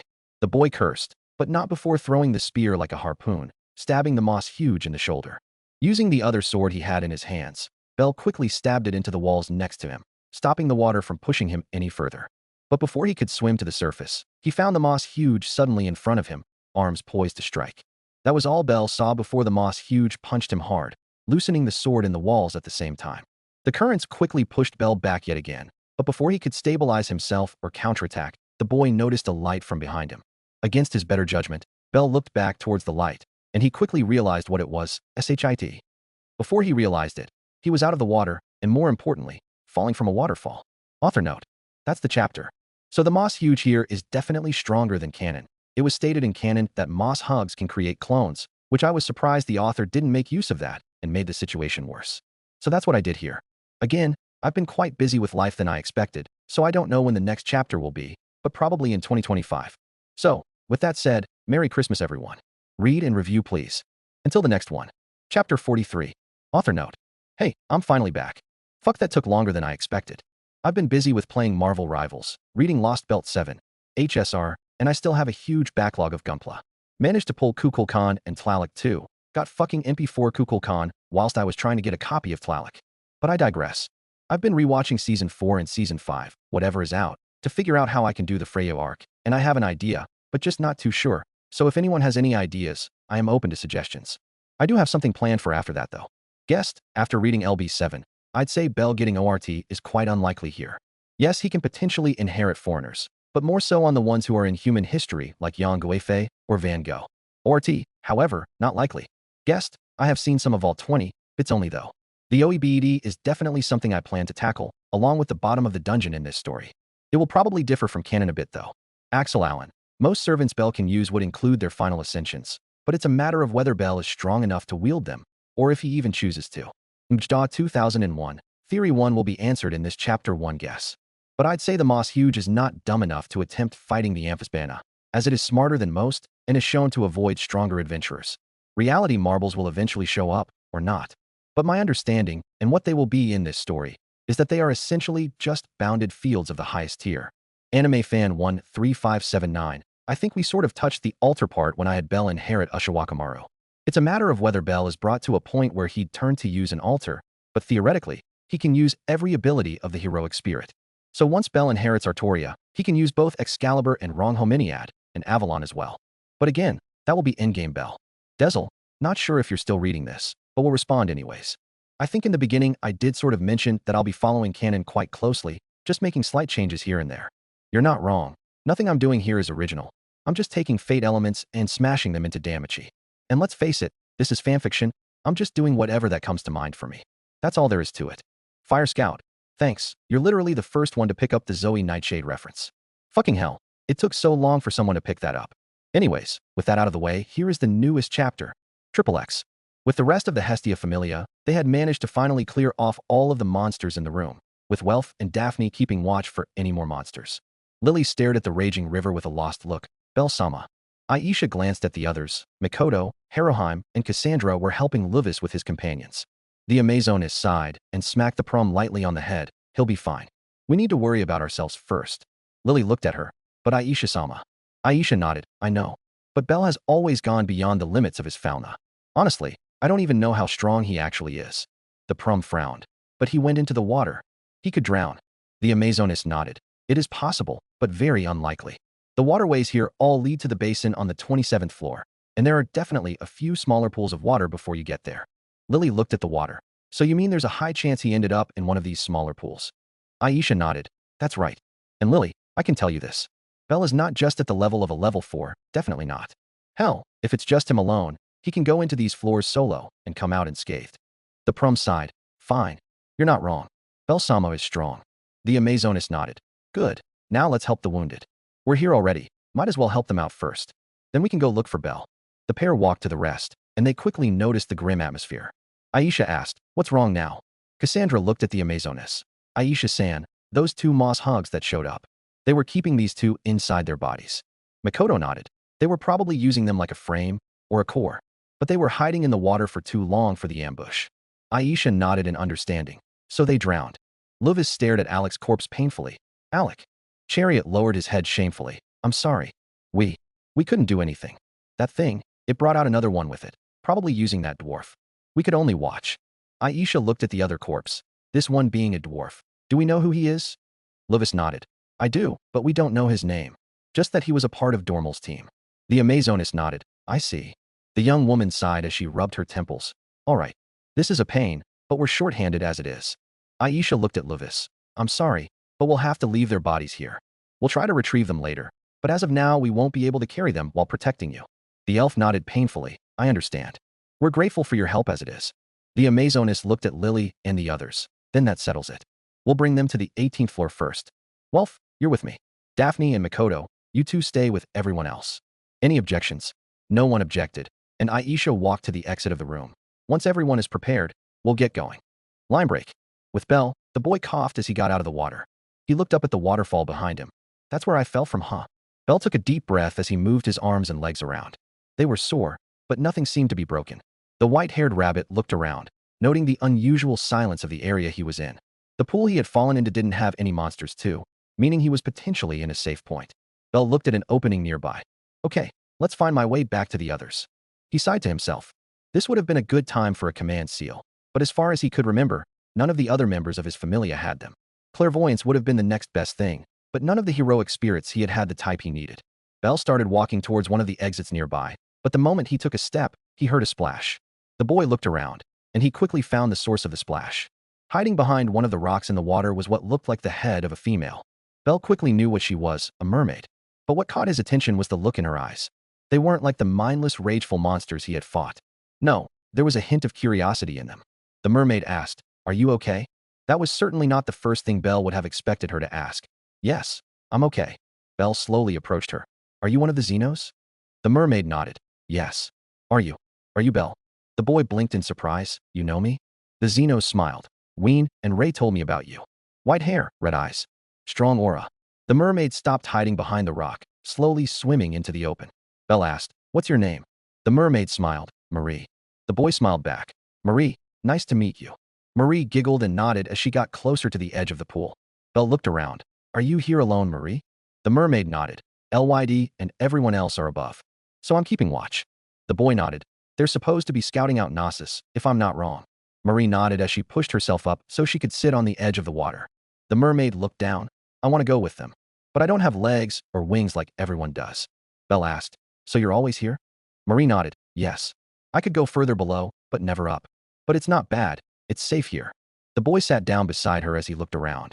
"So this is a safety point." The mermaid shook her head. "Not exactly. It's rare, but monsters do show up here sometimes." Belle looked up at the place where he fell from. "I can imagine why." Marie smiled. "Come on. I'll bring you to a safe place. We can talk more there." She slid into the water, looking at the boy expectantly. Belle looked at her, and then back at the waterfall. "I would love to, but I have to go back to my friends." Marie tilted her head in confusion. "Now? Why? You can go back later." The white-haired rabbit shook his head. "There's an abnormal monster that I have to defeat. My friends are strong, but I'm worried for them. In fact, I was fighting it before I fell down." The mermaid frowned. "This monster. Was it big and green?" Belle nodded. "Yeah, that's right." Marie quickly held on to his legs. "No, you can't. That thing. It will eat everything." The boy's eyes softened. "You've seen it, haven't you, Marie?" The mermaid nodded, fear evident in her eyes. "It killed some humans and monsters. It tried to hunt me too, but I was faster in the water." Belle nodded.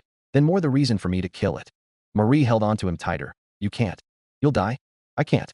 Ween and Ray will be sad." The boy smiled and gently pulled her off him. "It's fine. I'm strong, trust me.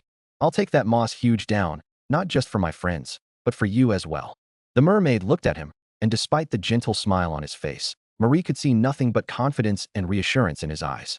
Marie took a deep breath. "All right." She let go, and Belle stood up, turning back to the waterfall. "It'll be a pain, but I guess that's where I'll have to go." The boy estimated he hadn't drifted that far after he fell into the water, so if he went straight up, it would be directly where the others were. Belle took a breath. "Load, David." Marie blinked in confusion as the boy summoned a sling. "Belle? What are you doing?" The boy smiled at her. "Ah, this might be confusing, but I need to go back up there." The mermaid tilted her head. "If you want to go there, I can bring you. It'll be faster than trying to push against the current." Belle raised an eyebrow. "Really?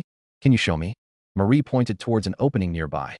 There's a path that we can use that'll lead us straight to the upper layer of this floor." The boy nodded. "All right, let's go."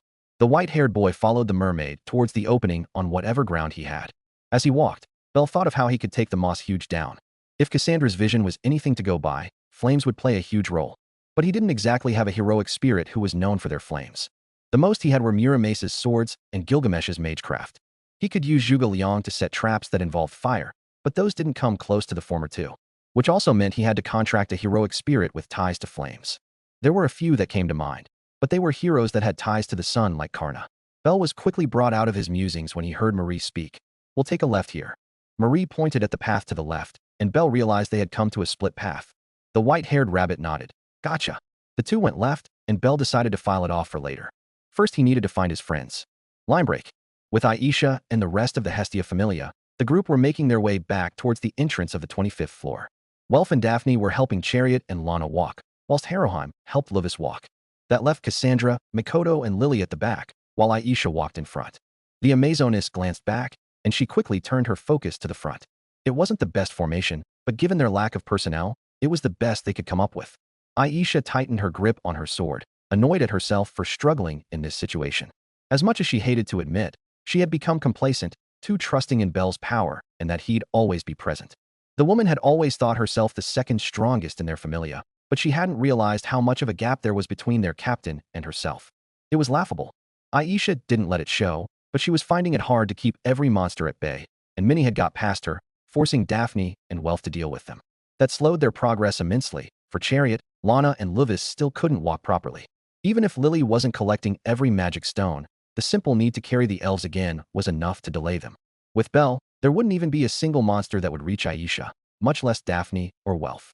The Amazoness caught herself, and she cursed herself once more for having those thoughts, for being dependent on the younger boy. But she was brought out of her musings when she heard Mikoto's voice. Aisha Dano. Monsters coming from the front. Aisha nodded and brandished her sword. Roger that.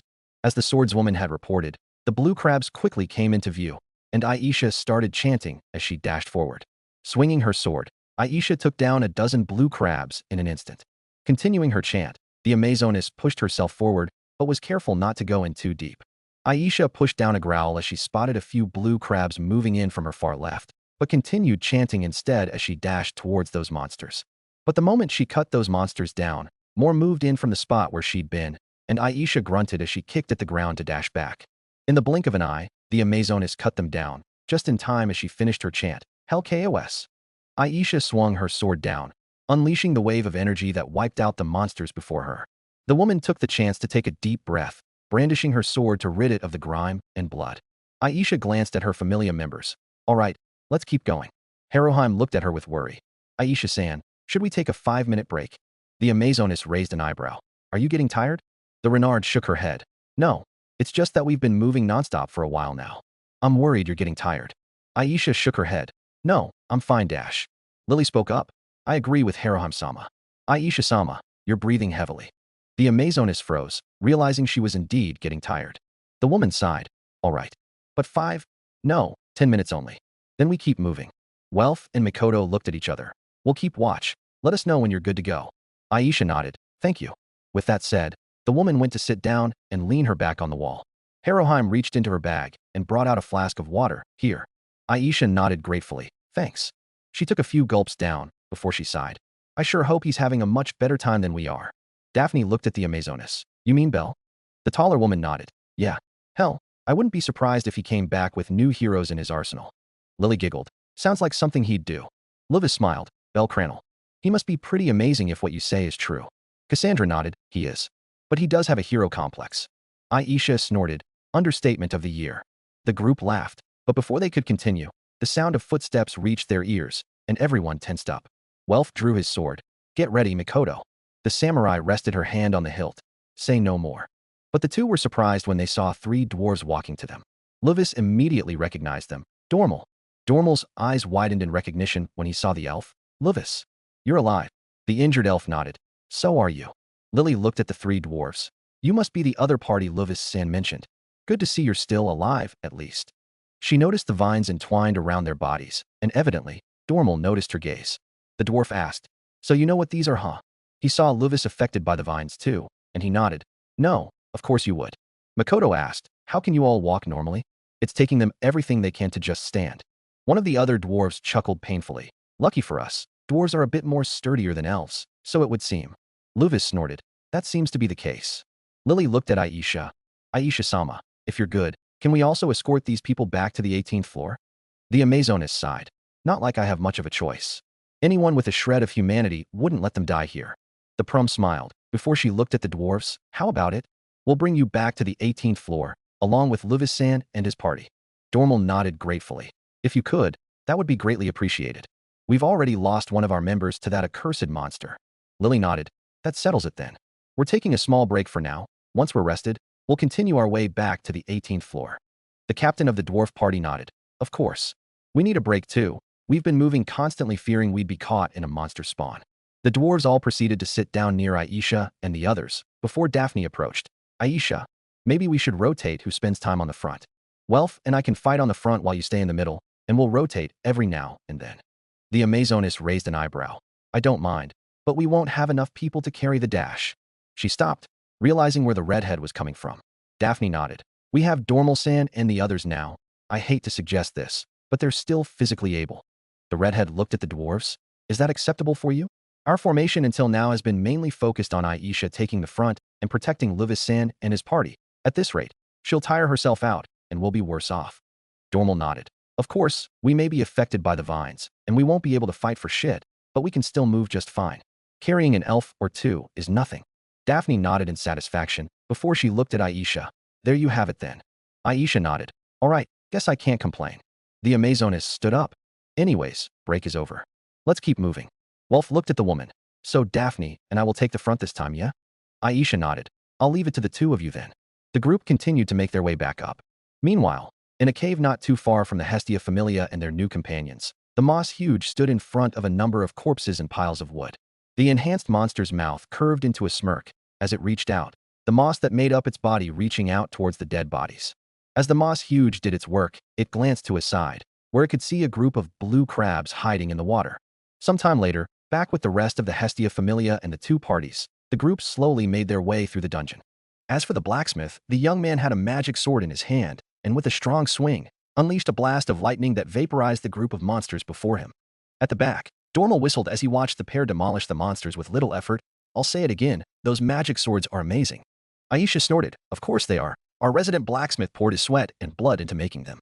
Soon, with 2 more swings of his magic sword, Welf cleared the corridor of the monsters.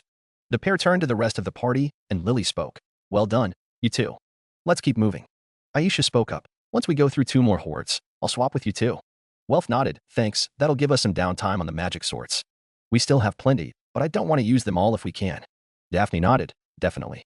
And the ones you gave me earlier are still unused. We should be fine. The blacksmith nodded, and the group continued progressing through the dungeon. After a while, the group soon reached a large cavern, with multiple paths that led further in and out of the dungeon floor. Luvis asked from Dormal's side, this place, we can use this to get back to the entrance, can't we? Lily nodded as she checked her map. It can. Since we went in the second one from the left when we came in, that should mean the entrance would be this. She pointed at the opening on their right, and Dormal spoke. Let's get going then. Before they could move, however, the ground started shaking. Cassandra yelped. What's going on? Makoto closed her eyes as she extended her senses, and her eyes snapped open. Monsters. Incoming. Aisha frowned. Where? The samurai drew her sword. Everywhere. Welf spoke up. We have monsters coming from all paths. Daphne frowned. We'll have to go back. Haraheim yelled. We have monsters from the back too. The Amazoness furrowed her brows. What the hell is going on? Her eyes widened when she spotted the giant combined Moss Huge at the far end of one of the paths. The Moss Huge. Aisha gritted her teeth. A bloody monster put us on a pass parade? Daphne yelled. The Moss Huge is also on the left. Welf spoke up from the right. There's one on the right too. Lily looked around, and in every path where hordes of monsters were swarming out, there was a Moss Huge at the back, bringing it to a total of 5 Moss Hugs. Cassandra's expression fell. It planned this.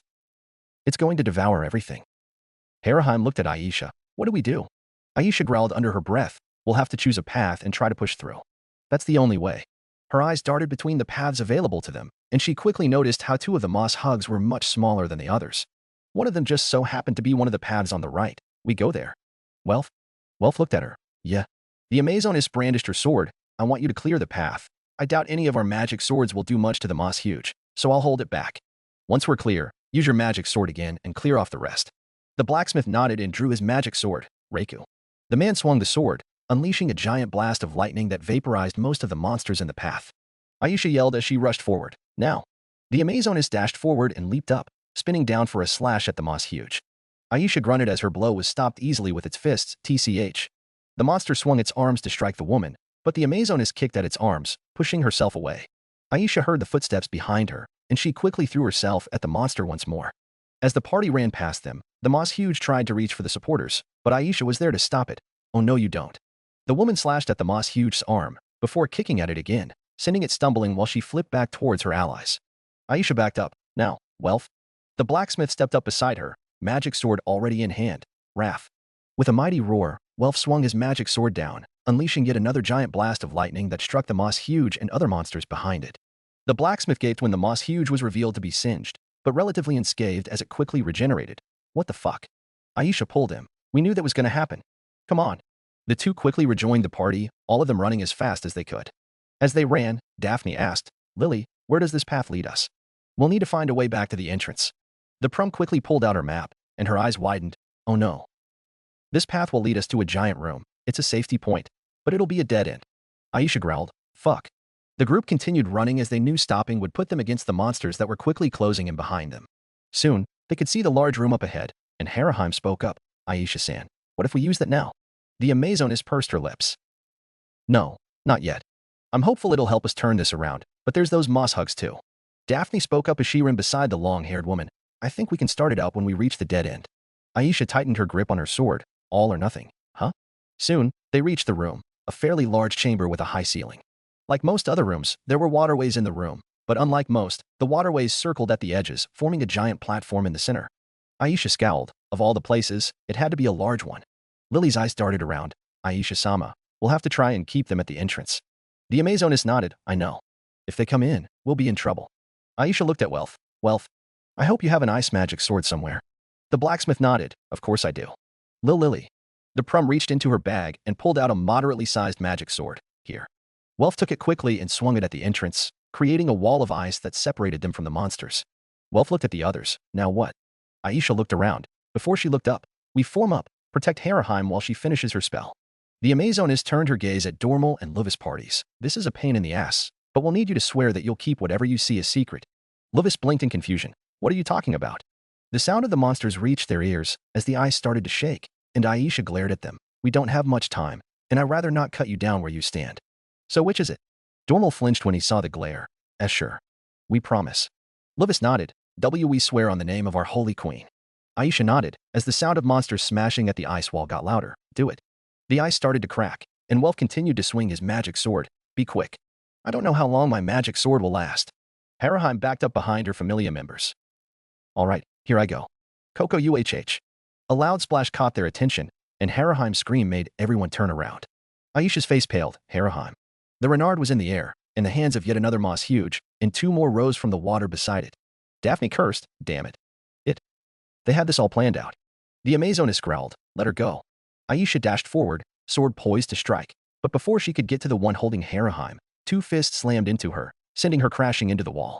Lily yelled in worry. Aisha-sama. The moss huge seemed to smirk, and its arm pulsed, injecting a seed into Haraheim's shoulder as vines started growing around her body, earning a painful scream from the Renard. The Amazoness grunted in frustration as she pushed herself off the ground. Fuck. Makoto and Daphne stepped forward in front of Dormal and Luvis party, facing against the two moss hugs while Wealth continued sealing the entrance off. Lily pursed her lips as she watched the two swordswomen weave around the two moss hugs, trying to slash and stab at the enhanced monsters. But even then, they were unable to do much, for the moss hugs easily blocked or dodged their attacks. Makoto grunted as she redirected a punch away, only to have to jump away just in time to avoid a ground-shattering punch. Daphne frowned as she ducked under a swing before stabbing at the moss huge, only for the monster to regenerate quickly. This is bad. We're getting nowhere. The samurai landed on her feet softly. We have to find a way to break through. Daphne Dono, I hate to ask you of this, but can you hold both off while I chant my magic? The redhead snorted. Do I look like I have a choice? She won't be alone. Aisha stepped beside the pair, and Makoto smiled. Took you long enough. The Amazoness spared her a glance. Try tanking a hit like that and get up. Daphne chuckled. At least I don't have to face two of those alone. Aisha nodded, but before they could charge forward, Wealth's voice reached their ears. Guys. The ice. I think we're screwed. The sound of monsters screeching reached their ears, and Makoto turned to see the monsters' heads pushing through a small opening in the ice wall. The samurai also quickly noticed the remains of the ice magic sword at Wealth's feet. Aisha kept her eyes on the three moss hugs with Daphne, but the two could easily guess what was happening. The Amazoness cursed. Fuck this bullshit. The third moss huge holding Haraheim seemed to smirk at the frustration from the adventurers.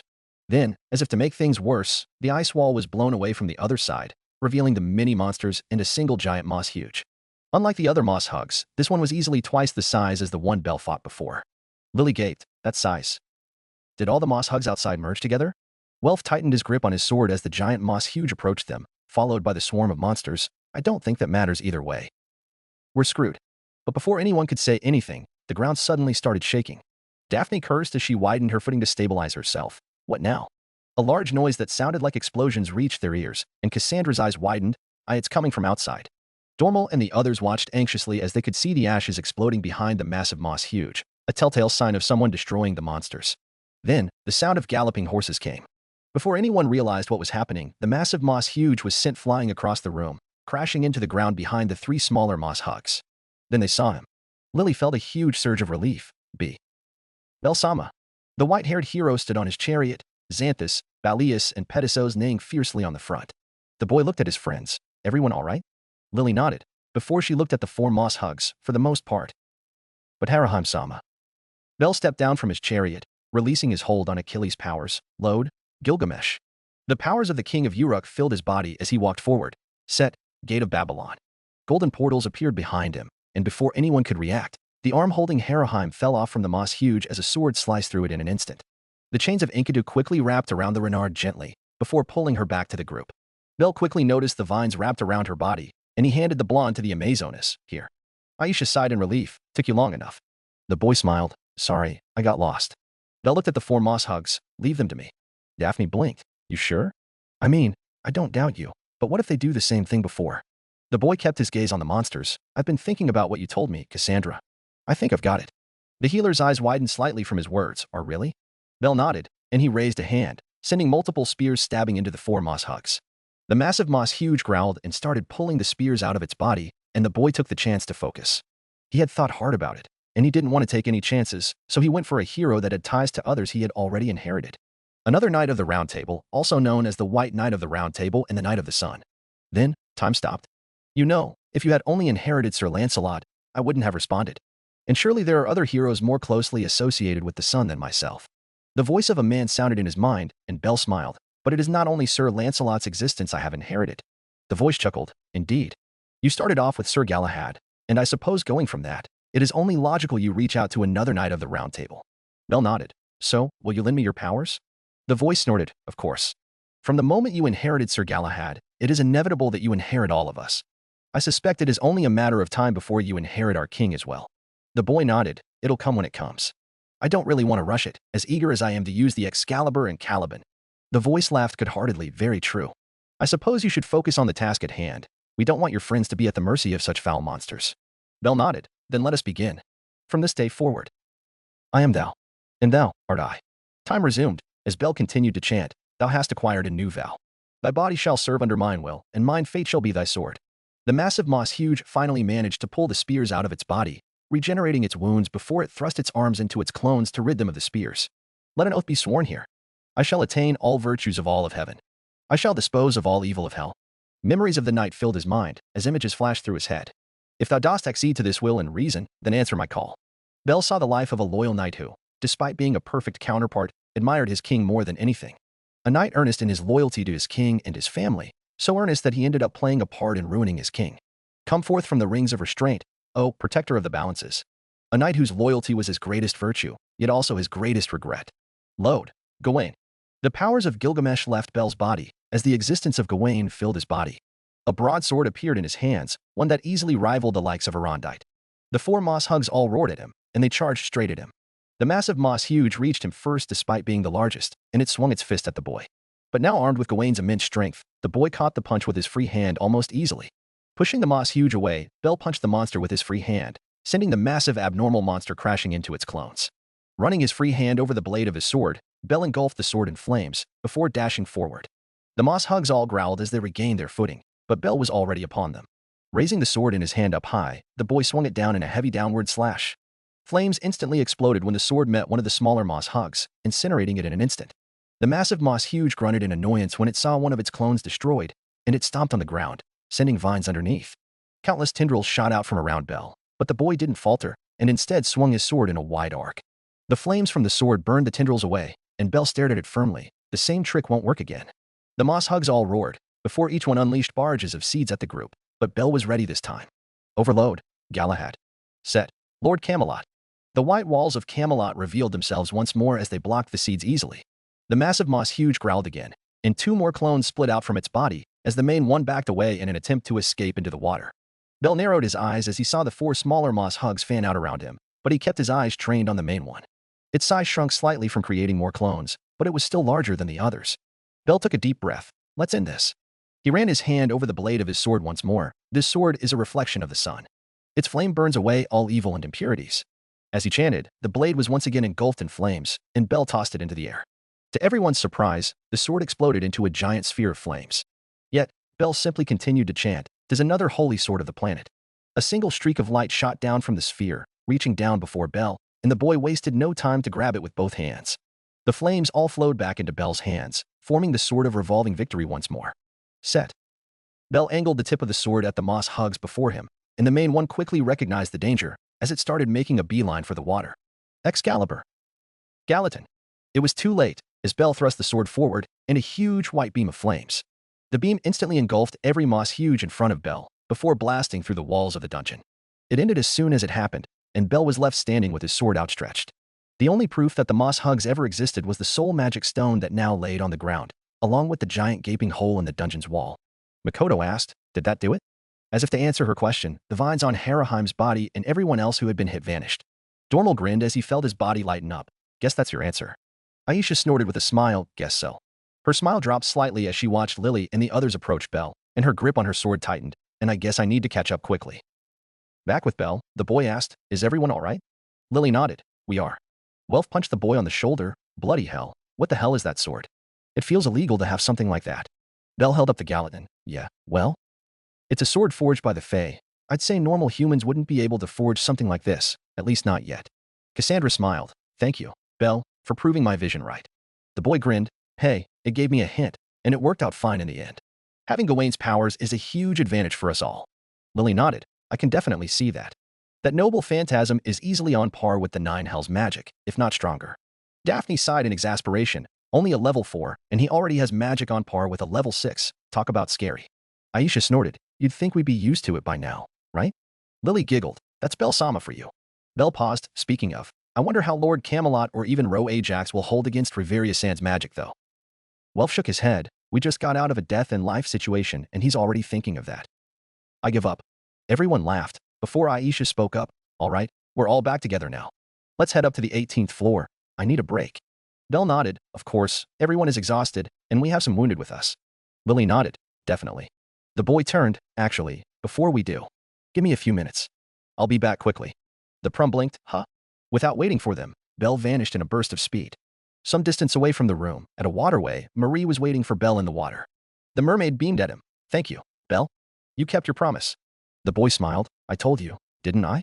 Marie looked at the direction where Belle had come from, and she could quickly hear the footsteps of his friends. The mermaid spoke. "Will I see you again?" Belle nodded. "Definitely. I'll come look for you when I come down here next time. You'll be in that same safety area we were in before, right?" Marie giggled. "Most of the time, yes." The boy got an idea. "Load, Gilgamesh." The mermaid was surprised by the sudden change in aura, but before she could respond, Belle gently held her hand, a golden glow in his palm. The glow quickly died down, and Marie found a single red symbol on the back of her hand. Marie looked at it curiously. "What is this?" Belle smiled. "A command seal. It's a single-use one, though, but just having it on you will let me know where you are when I'm in the dungeon. If you need help, just channel through the seal, and I'll come to you." The mermaid looked at it in awe. "Wow." The boy chuckled. "Only use it in emergencies, though." Marie beamed. "I understand. Thank you." Belle nodded. "I gotta go now. I'll come see you again next time, okay?" The mermaid nodded. "Okay, bye-bye." With that said, she dove into the water, and Belle stood up, turning to go meet up with his friends. Author note. Done. So that wraps up the Moss Huge small arc. A bit shorter than I expected to do on my end, but well. Anyway, the next one will be the start of part 2 of Season 4, Ria's arc or the Juggernaut arc. We might do the Amphisbaena fight first though. But well, we'll see. Anyways, read and review please. Until next time.